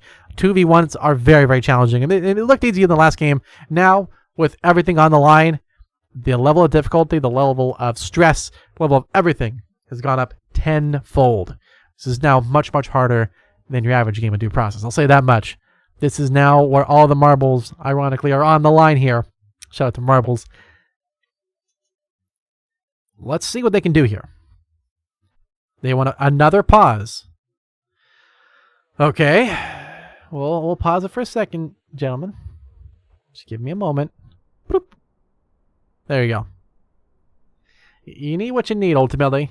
And if people are crashing out, then they crash out. Or they don't load in. I mean, it's happened before, and we've had to, it's part of Due Process. It's part of the experience. It's part of the vibe. It's a little bit of a fun part, a little bit of chaos, makes the world go around. But hopefully now in Operation Bizarre Judgment, ironically. So, this is a really interesting map for a kill house, right? The warehouse, big with a lot of cover too, but equally bomb being in a kind of open spot here might not be a bad idea. Changing is definitely a spot that the attackers here do want to go to lockers with. They do want to go for that fast push through here and bada boom. Unpause. Boom. There you go, buds. There you go. We are back in it now. What? Okay. What is this? Guys, what? Alright, cool. Alright, whatever. Thanks, guys.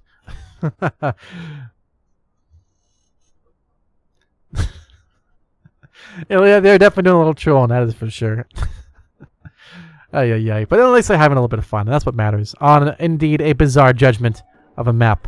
So, a couple of ways they can do this. Changing, easy to call. Receiving, they kind of could do that, maybe, but the problem is you got to go down here and flank around the side, and that's not super advantageous. There's a couple things that are interesting in here. I do like that there's this cargo container in here that you can kind of sneak through here and rat, or even in here rat, counter there, or even just counter on the spot here. It would be a little weird to hang out back here, but unexpected.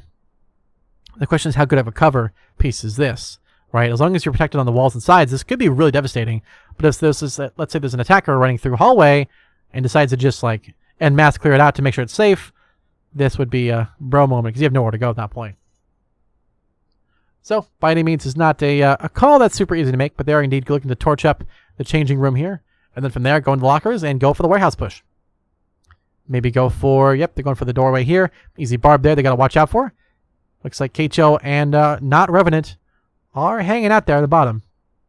Let's see what they say to do, though. All right, the doors are opened. It is open for business. Jet, you got to leave the truck at some point there, bud. He's thinking about it. He's really thinking about it. But the rest of the team there is getting ready to go up and push for that. Red door getting pre-fired. Smithereens. And Chrome Trigger's in a really good spot for this one. Uh-oh. Chrome, you can give a little sound of which. Oh, nice shot. Chrome will actually take out Ghetto. Trying to burn down the door. Not going to happen so easily. Revenant as well. And a good, not Revenant, excuse me. And a good spot trying to hold that as well. Trying to get the shots down range. Chrome a little low on health. Someone getting playing with the UAV there a little bit. Got to be careful. Good Molotov. They do get rid of the position there. But for now, it is all about the information gain.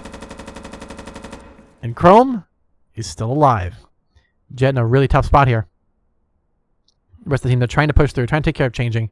They're going to have a double flash here. Good grenade on the outside, but Merchant just going to catch out Chrome. Nowhere to go there. Pretty much was going to die no matter what happened there. Revenant trying to hold the line there. Doing as best as he can. Box in a good spot as well. Maybe get some good kills there to add to his box. But Voxel as well could counter the flank on that spot here. Let's see what they do here. Lots of shots downrange. Lots of damage on Keicho. Able to take out 2 with Jet and Merchant. But Roach still in the fight there. Keicho about to take out 3 with Roach. Roach will actually take out Keicho instead, but Photon managing to escape. Revenant trying to hunt him down. A lot of damage done. But unfortunately, not Revenant will take down Photon. All down to Roach in a 1v4. Excuse me, 3. I can. It is 1v3, excuse me. Getting a little hectic in here. Oh, faces a play. Danger close. Can he get the shot? No, not quite. Oh, but barbecued by Voxel. That is the defenders. That is going to be, I believe, Kickfleep taking the lead 2-1 in this set. So, what a set for success so far. Kickfleep taking back the lead on game, or round 3 here. Nicely done, nicely executed, but now swapping sides a little bit here. This is going to be an interesting one. Try and come back from. We've seen Kickfleep really do a great job in holding down the flanks, holding down the angles. Yaokuza, they had a good overall push in the objective, right? They had a good side rotation onto a lot of spots there. And a lot of good counters to a pretty easy strat there, right? They knew the strat was going to be pushed, they knew it was going to be countered, and yet they still got it done. But now on Operation Twilight Dragoon, it's a pretty cool name there, we have a map that's very, very big. It's long. It's a very, very wide map here. So, in this situation, what can you do as an attacker? We saw them last time go for observation pretty well. Worked out in pit. It was a bit of a cluster, but they managed to push through and actually get it done. They could go for jungle and go for a breach through there, or go through the beach and kind of fake it until you make it into there, which could also work too, to actually go beach, put a smoke down here, and then run straight through into here. Boom. Go like that. Might work. Might work. They could go for the red door too in jungle. Go for the push up and side flank through here. Right to the bomb site. But I don't think you're going to survive trying to push through this objective here on your own without a little bit of help from the man up above. Of course, by that I mean ultimately Chrome Trigger going through and killing people, including Voxel as well on the side flanks and beach. That could just be the sides through here, locking through together. The split push through this side, on this side here. Could be enough. It could just be enough. But it's a long shot for that to happen. But in any case, here we are. And it is interesting to say the least. Defenders are expecting the push-up and observation. We do see a flash being called out. So it looks like they're expecting to go observation, just as we saw them do last time from the previous team that played on attack. So both teams are looking to go for the same strat here. Let's see what they do. They've got reasons to do both for sure. But let's see what we do here. So Ghetto in a good spot here. Double Molly alongside Photon as well in the bottom here. Roach holding on for dear life in pit, while Merchant hangs out in the hot zone with an observation. Attackers now leaving the truck, making their way out there, trying to go for the push-up all the way around. We'll see what they can do. So far, the rest of the team there pushing up and around, getting it done. Get the charge set for observation. They're committed. There is the red door breach.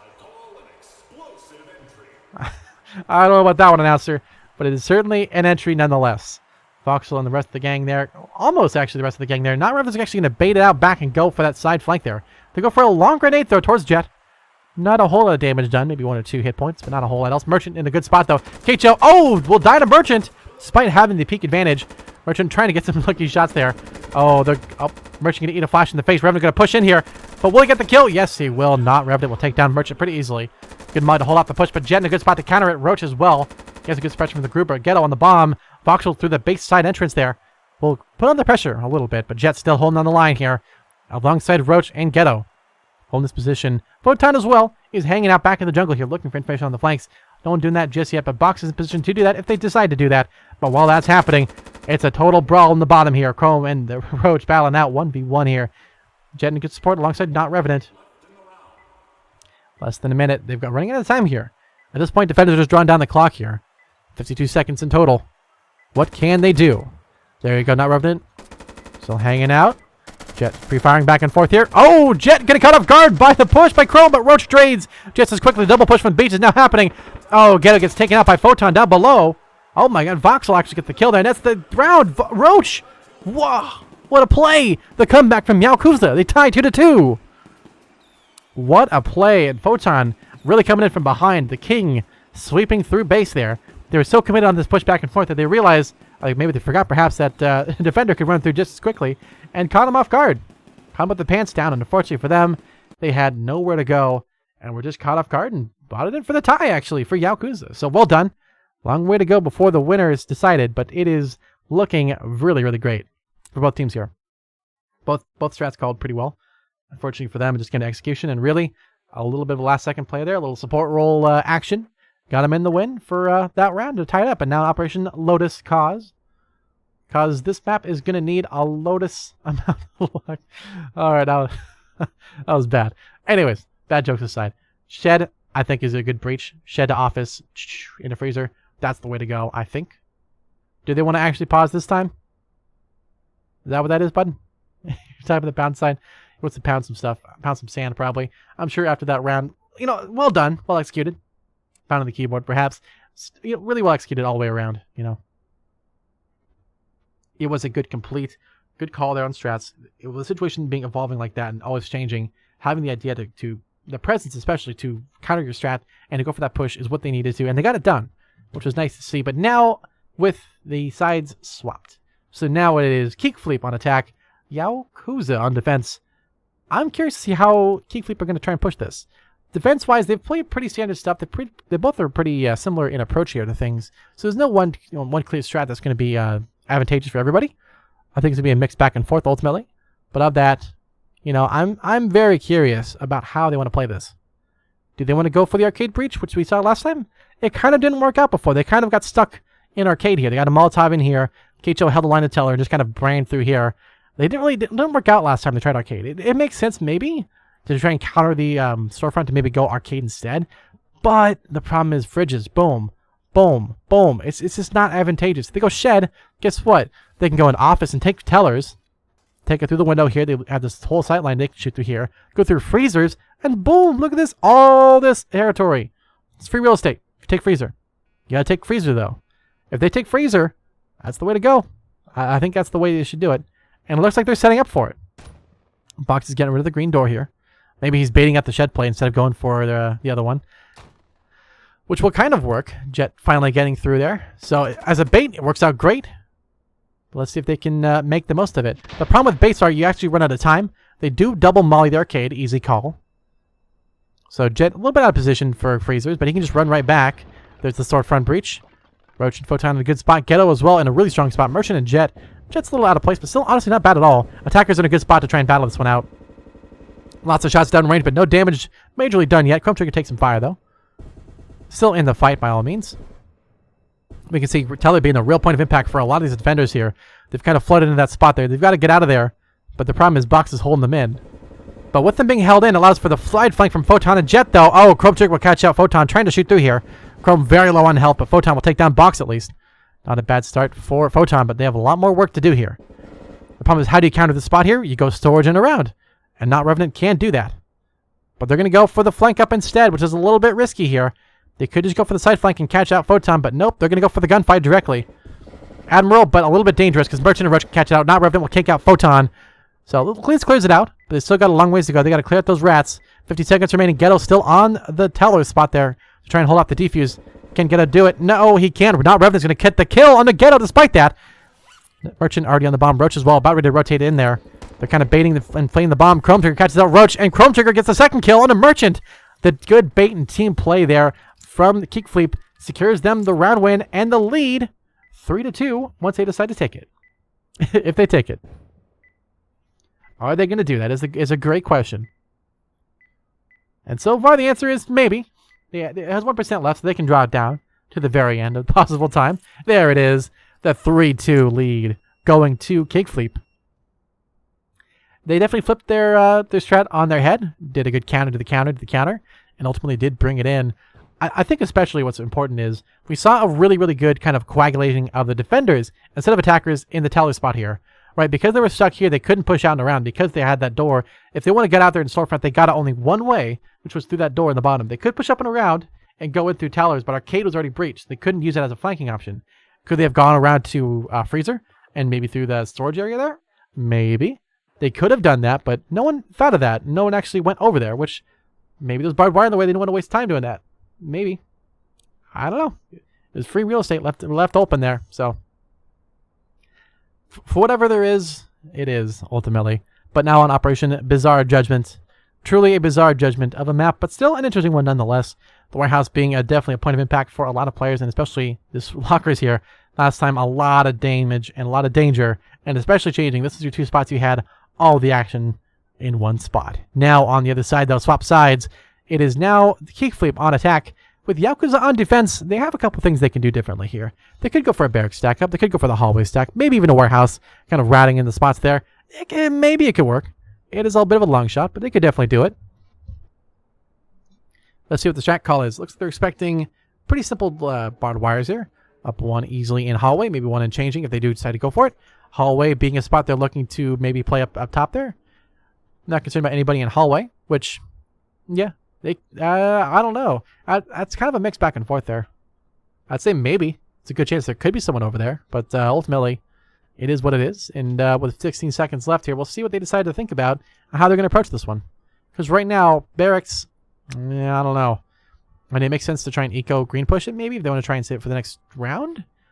But, you know, it's... they have one more, so yeah, maybe. If I remember correctly. Unless I'm totally mistaken, at which point... apologize there. But still, let's see what they decide to do here. Defenders are stacked up heavily in the warehouse. Ghetto as well, and stairs down below here. Looking for the information nation. Trying to spot something out there in the grand blue skies. That is, of course, the world of due process and Alpha City, if I remember correctly. Ghetto just staring at a wall. Just listening for the information and listening to nature. To the beautiful background sounds of existence. It is indeed nothing. But while it's happening, attackers are now getting ready to go push up into barracks here. Merchant getting ready to go for the charge if they do go for it, but they're going to opt to go for barracks instead.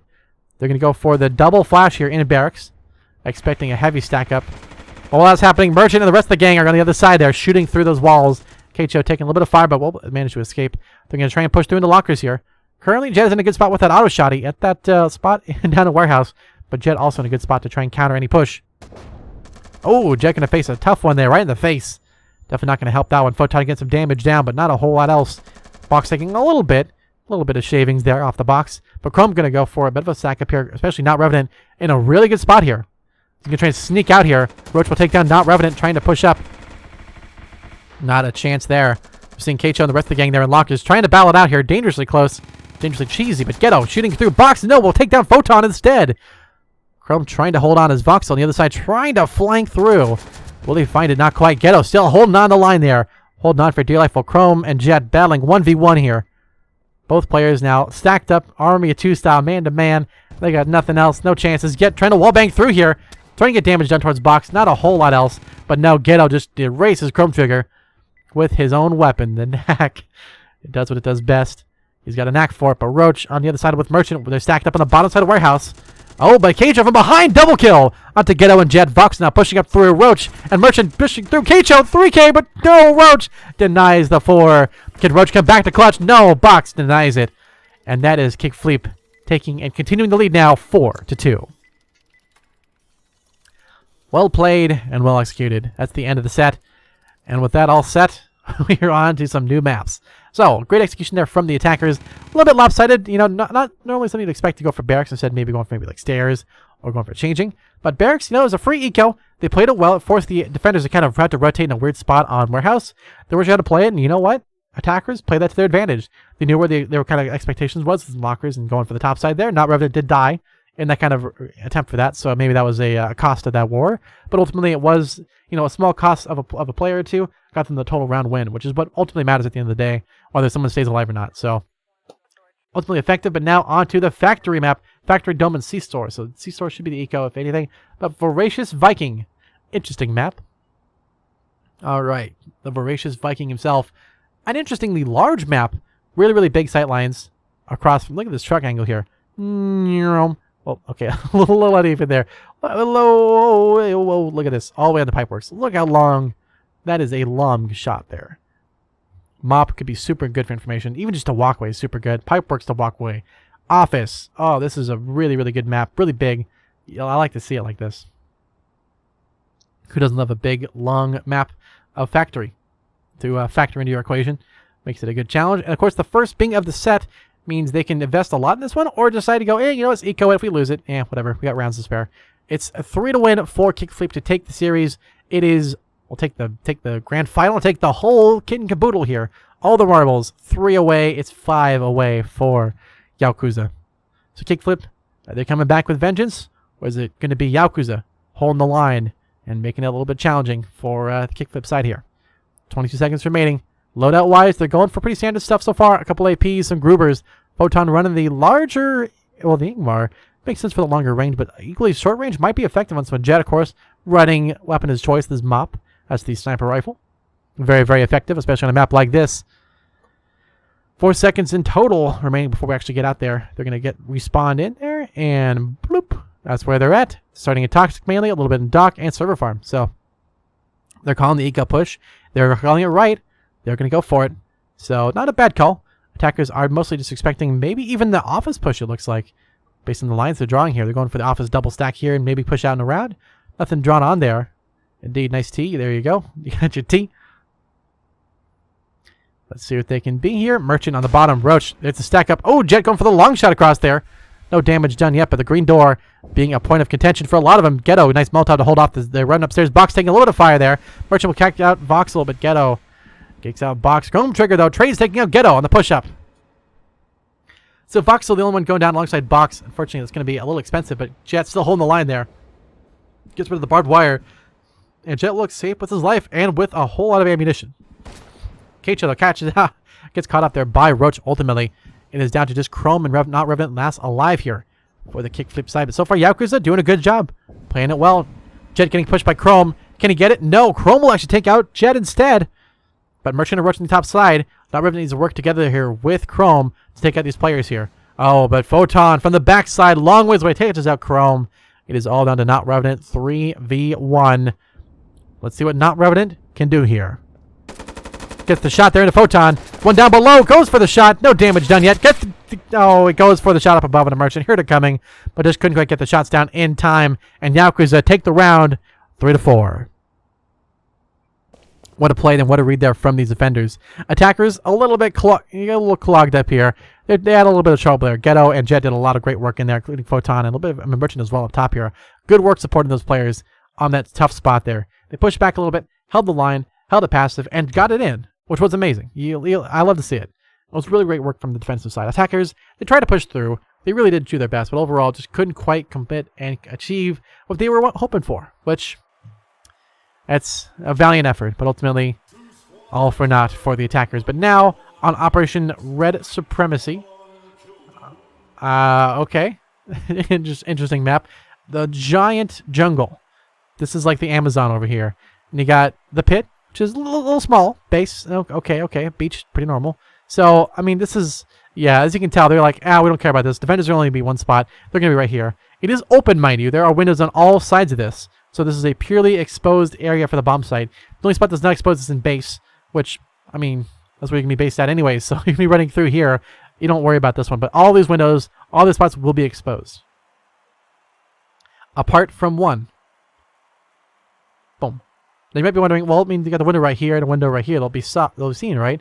If you position yourself like right here, or especially right here, or really, really, really well, right like that, that's going to be hard to spot because these are going to be aimed up above, not below. So you have a height advantage. If you position yourself like right here, you got the wall protecting you, might just be a good spot. Again, these pillars have to be there to hold up the wall. So if you pillar yourself there and there, right?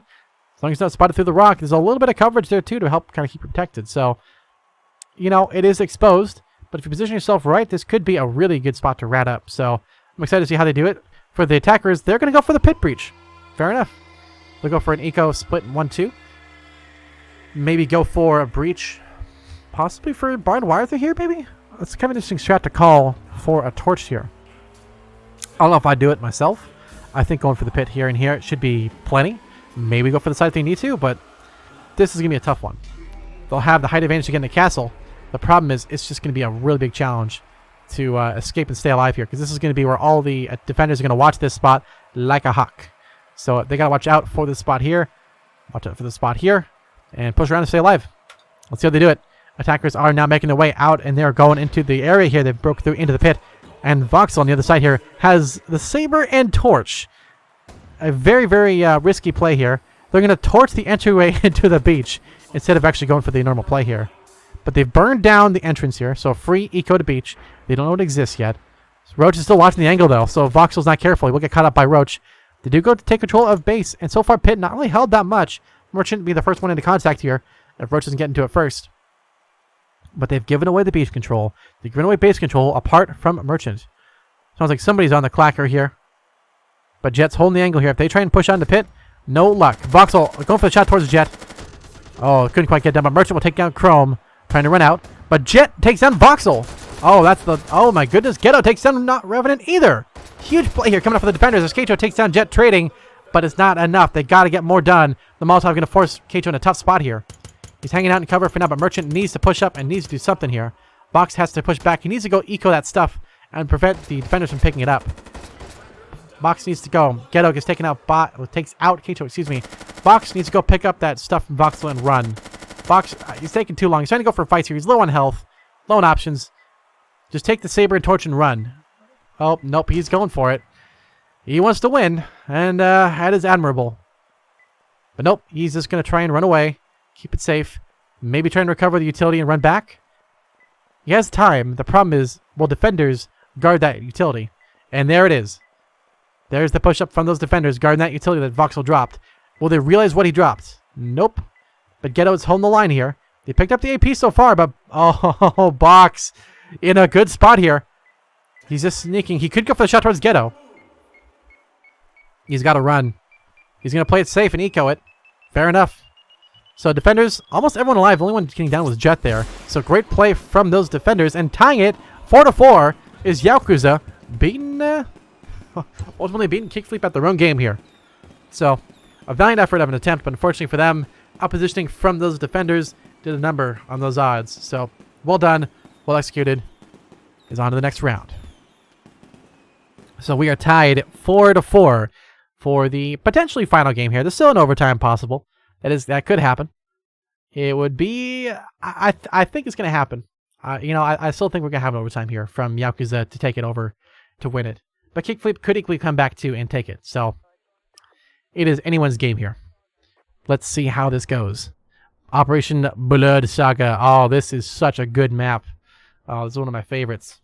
A big storefront. Nice, wide and open, but good sightlines, good cover. Freezer, great cover as well on this side here. Oh, I love to see it. Arcade as well, interesting spot. Shed as well, very interesting to try and push through the side here if they want to. Or go for the free arcade. You don't really need Shed. Honestly, this red door is probably not necessary. They could get rid of that. But they could breach it open for attackers too if they want to try and run through here. Fridges are still going to be a thing, so they have a wall to protect them at least a little bit towards that side for office. So it could be, easily called to put a barbed here, just run through the slow, fast to here, go for office, and try and push on to tellers.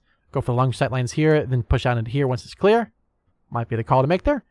You have some cover, at least protect you from some spots down below here for defenders. But attackers, nope, they're going storefront. That's a pretty easy call to go for the front of the store. Because it's always what you see in store, and it's what you see just about every time. Because it is effective. At the end of the day, it works repeatedly because it is effective at what it does. And what it does is it gets you in the room ASAP, no stops, just full speed ahead, and it works. That's why you see it repeatedly. So, defenders, nothing a whole lot on the board drawn there. They're keeping their options close. Maybe a little bit in arcade. Some easy calls there. It's an easy bar. Same with fridges. That's an easy one. Same with maybe even up here if they want, but I think they're going to keep that open so they can flank around there and use it as their position. So, they've got some options. So, what are they going to do? It's a great question. So, defenders are keeping it pretty close. We see them stacked up mainly in the storefront here. Merchant as well, hanging out in the storage area. Gets a charge down. Getting his zone. Barbed wire down there. Photon in a good spot. Getting it positioned up and ready to roll here. Jet as well, alongside Photon. Here they go. They're getting out of there. And they're getting ready for the action.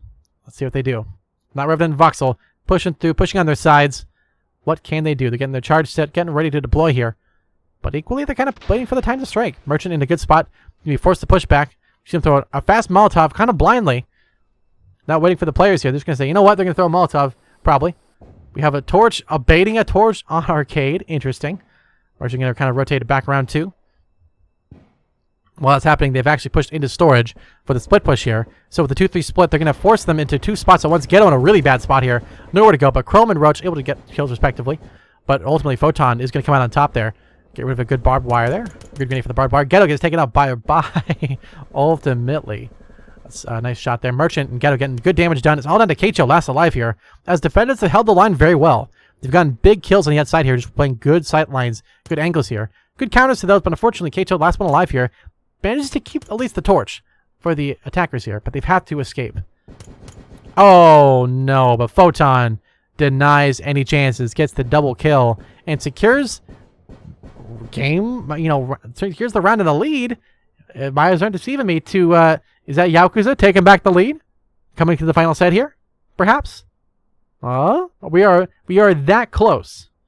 It is 2 away for the win here. 2 away. We are that close from Yakuza being almost eliminated so many times here to be the amazing comeback story for Yakuza. To be so far behind so many times, have their dreams shattered, have it tie up so close, be so close away from victory, and to be in the final game and the final set to bring it into the lead, coming into Voracious Viking. This is so close. But now, on Operation Voracious Viking, Yaokuza on attack. Kickfleep on defense. Who is going to take it? It's a question for the ages. Right now, it looks like Box is hanging out, putting the barbed wire in a green door. Pretty easy call there. Strat-wise, are they going to go for... They're expecting the charge and dock to maybe go for sights or go for a jump in there. You know, it wouldn't be a bad idea to go for that one. To go for the dock push-up to go fast to bomb. A very unexpected team with office. There's only 3 entrances here. There's server farms, office, and dock. So you can only pick one of the 3 to go in. So as long as they have someone covering and kind of information gathering on all sides, should be plenty fine there for them.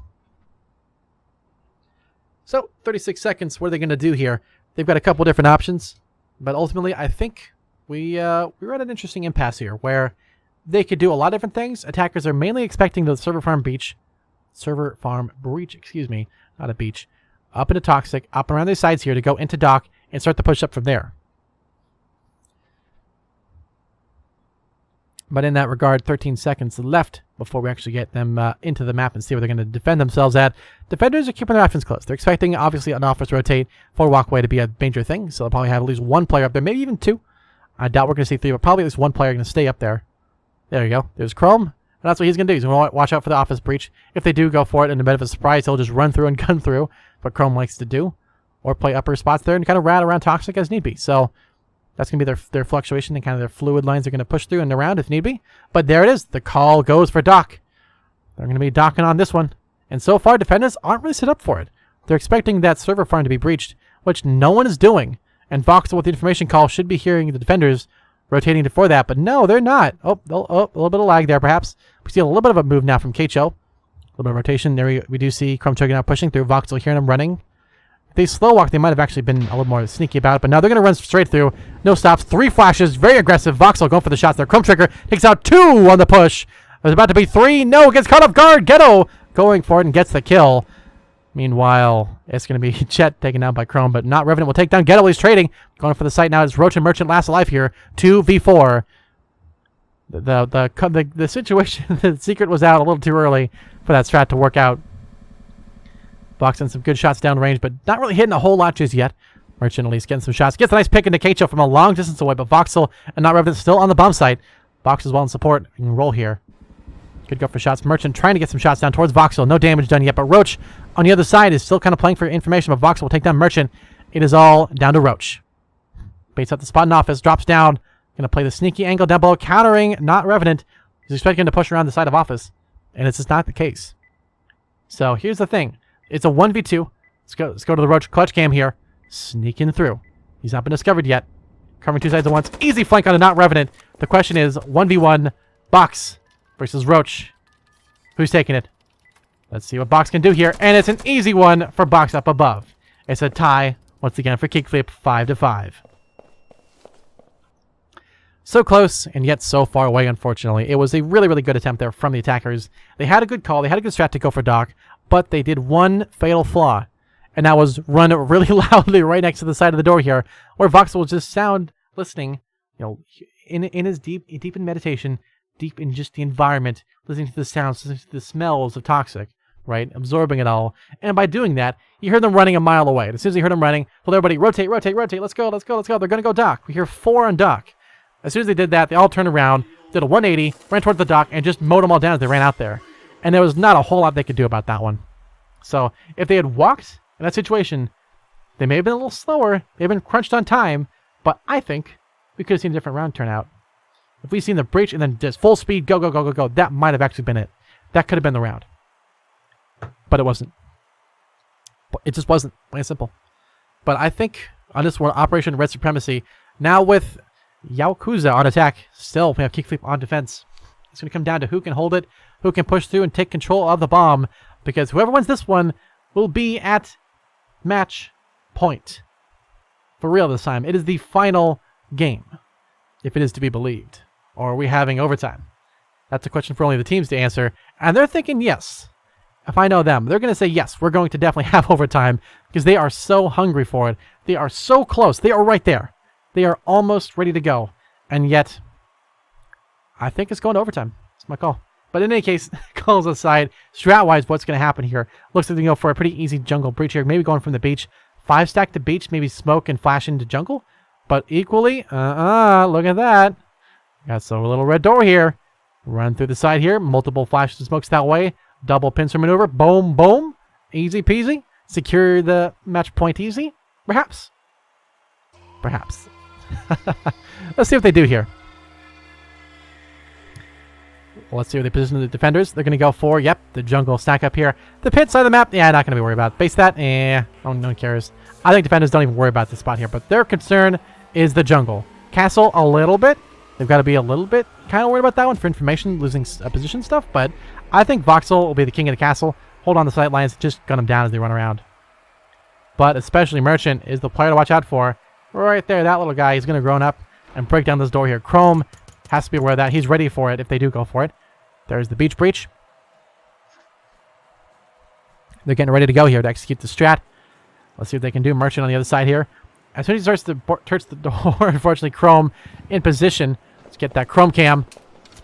Watch him torch it. Oh, there it is. The double stack. What will Chrome do here? Decides to barbecue the entrance and say, you know what? That's fine. While that's happening, Ghetto is taking down Box on the other side in base. To take control of the base, but can they base their strat on that? Is the question. Around Revenant getting some good damage downrange, but not enough for the kill just yet. But a good amount of damage is going to be very, very important. Merchant on the other side trying to hold off the line here. They cannot forget about Merchant. Uh-oh. Uh-oh. Chrome did some hot waters there. Not Revenant going to hold the line here. Voxel trying to go for the peek across, but no, Not Revenant ends the Merchant camp on the outside. They don't care. And now it's all down to the base and jungle push. 4 players on base, 4 on the jungle. It's the battle of the jungle, and who's coming out on top with less than a minute remaining. Roach first one out. Voxel going for the shots, couldn't quite get it, but here's the smoke. Roach pushing up very aggressively here. Keicho Not Revenant getting the kills. Keicho double kill onto Photon and Jet. While it's happening, oh, it's a total spray down. Ghetto will take out one of Keicho, but Not Revenant trades just as quickly. It's all down to Roach in a 1v2. Gets the kill onto 1, gets the kill onto 2. Roach about to clutch it. Can he get it? 1v3. He's 2 out of 3. Oh, a nice shot there from Voxel. Not enough for the kill. But Roach low on health, low on options. What's he going to do? He's going to go rep the LS. Bait the sound. He's just playing for time right now. Let's see what Voxel can do. Oh, but Roach! He gets the kill. He has to wait. But can he defuse the bomb in time? Will he be close enough? He can. Oh, this is going to be down to the wire here. Roach gets the clutch 3K. But can he defuse in time to win match point for Yaokuza? And that is it. Yaokuza, match point. Not a win just yet, but very, very close. Down to the last possible wire here with Voxel up above, holding the line, holding the angle there. If that was a headshot, that would have been match point for Kickfleep. It was that close. You were that close. What is that? That is 99.99999%. It is so close down to the wire here. It was just a simple shot that wasn't quite a headshot. And sometimes that can be it. The body shots are devastating. And you know what? It came down to it. Roach, MVP. Outplayed. And now on to the final map. Potentially. Of this map. After everything, it all comes down to Operation Blood Saga. and to end this bloody conclusion is going to be one heck of a map. This is a classic. Beautiful in some ways, ugly in others. The shed unneeded. The storage being so wide, being extra long. It's got an interesting shape to it, interesting position. But this is where it will be forged. The winner will come from this map, if it will. There's still the chance of overtime going to basically a casual game to see who's coming out on top. It's still possible. And yeah, I'd predict that if it was me. But maybe we'll not have that. Maybe we'll see Yaokuza come in and sweep it. Kickfleep have been super dominant this entire time. Really done a great job all the way around. Definitely looked like they were going to be the ones victorious for a long time here. But all of a sudden, Yaokuza came back in and said, you know what? No, we're not done yet. We're here to set up a point. We're here to do something. And we're here to win at the end of the day. Kickfleep, you got to up your game if you're going to win this. And you know what? They were back and forth there. They're down to the wire here. They are so close together. They are just so close. But yet they're not there yet. 3-2 split there, going for the standard breach just like last time. So the same strat repeated, which will be a little interesting. Again, standard stuff here. Nothing too unique here. Nothing really out of the ordinary that you would expect from any other strat or call here. You'd see previously on Operation Blood Saga. This is a map that has, as you can tell, been played before since everyone's very comfortable with how it's played and what it should be done. So it's going to come down to purely gun skill. It's going to come down to the players. No matter strategy is going to help them save. We'll save them at any point. So we'll see what they decide to do here. Looks like the power is already off. The rest of the team, they're getting equipped, getting ready to go out there, and getting ready for the battle of Operation Blood Saga. The final map in Game 5. They go for the red door breach. One over there is Chrome Trigger, alongside Not Revenant on the outside, waiting with that auto shotty. Ghetto going for information. Going for the aggressive play there. Not Revenant takes out Ghetto early on. Photon, gets nailed down too by Not Revenant. Roach go for 3, but Chrome Trigger ends Roach's life too. Oh, this push is dead. Faster than they can even start. Jenna Merchant trying to hold it on. Are they going to go for it? Or is it going to be a tie? And they're going to go overtime. Are they going to bother? What are they going to do here? They're going for the smoke up. Here comes Merchant pushing in here. Dangerously close to Chrome Trigger. No, Chrome Trigger gets the kill. It's going to be another for Chrome. Jet last alive here. 1v4. Can Jet come up clutch? Let's get the Jet cam up here. Clutch or kick. Final round, possibly. I don't think it will be, though. Goes for the re-equip here. Goes for the whiffed smoke. They're going all out. Goes for the play here. Goes for the read. What's he going to do? He's going all in. He's going for it. He gets the kill to 1, but no. Box trades just as quick. And we are going to overtime. It's a tie in Game 5. Both teams tied 2.5 to 2.5. GG's, well played. What a way to end this series. And to also not end the series, because we still have a ways to go. If I remember correctly. Otherwise... Oh.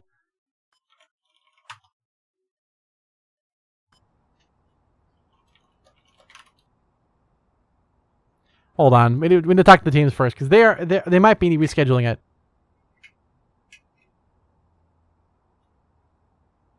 Hold on. Hold on a minute here. There's some chat. Oh, okay, cool. It's working. Yes.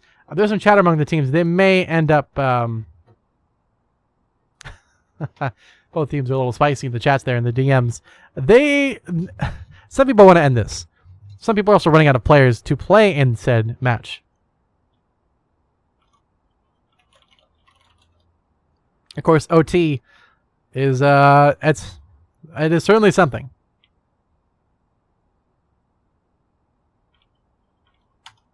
Oh boy, this would be really unfortunate if they actually end up on that'd be really unfortunate if, like, I'm rooting for Yaokuza to win this one, but if they win on a technicality because the other team didn't have players who could play,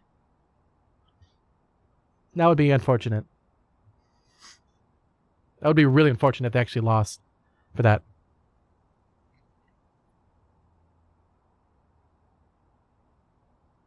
Let's see. Honestly, I'm going to hold my breath. We're going to find out in a little bit. I will update you guys once again once that's the case. I'm going to drink some water. I've been going at this for a couple hours now, so I might need to take a little bit of a break here. So I'll be right back. We've had back-to-back matches here in a row. So with that being said, I will be right back once I verify that it's been fixed. Nope, it has not been fixed. Give me a minute. Unfortunately for me, when my video froze earlier, all my browser sources decided to not work anymore, which includes all my overlays. Because I use Stream Elements, and it doesn't like it when you lose, when your video card crashes. So, with that all being said, we'll be right back. I will at least be right back.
Alrighty. Alrighty. What a series of games we have seen here today.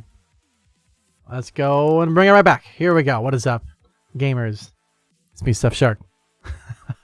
What a game we have seen today between, ultimately, Yaokuza versus Kickfleep.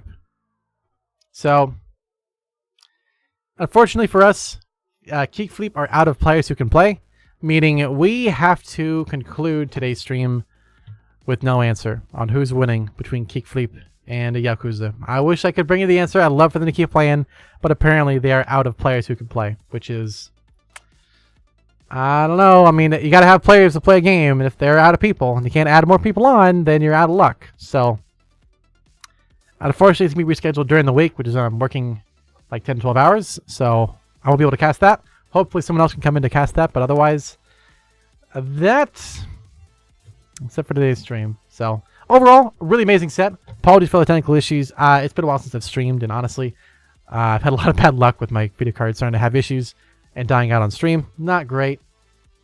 And mixing up the teams. It's a little bit, it's been a rough day for me. But we're through it now. Match is over.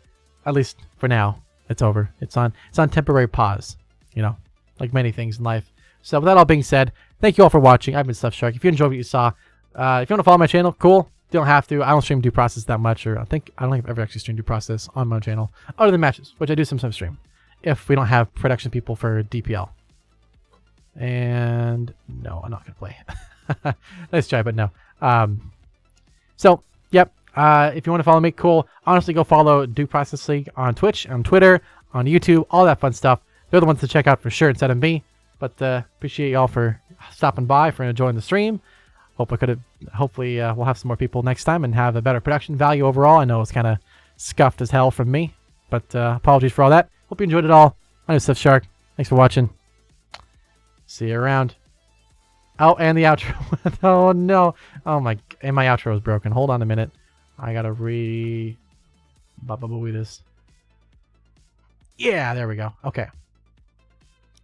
All right, peace. Oh, and the music's broken. Fantastic. Well, you know what? I'm on the wrong. Oh goodness gracious. Well, you know what? Boom. How about that?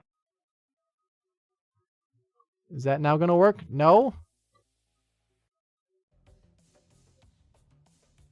There we go. Peace.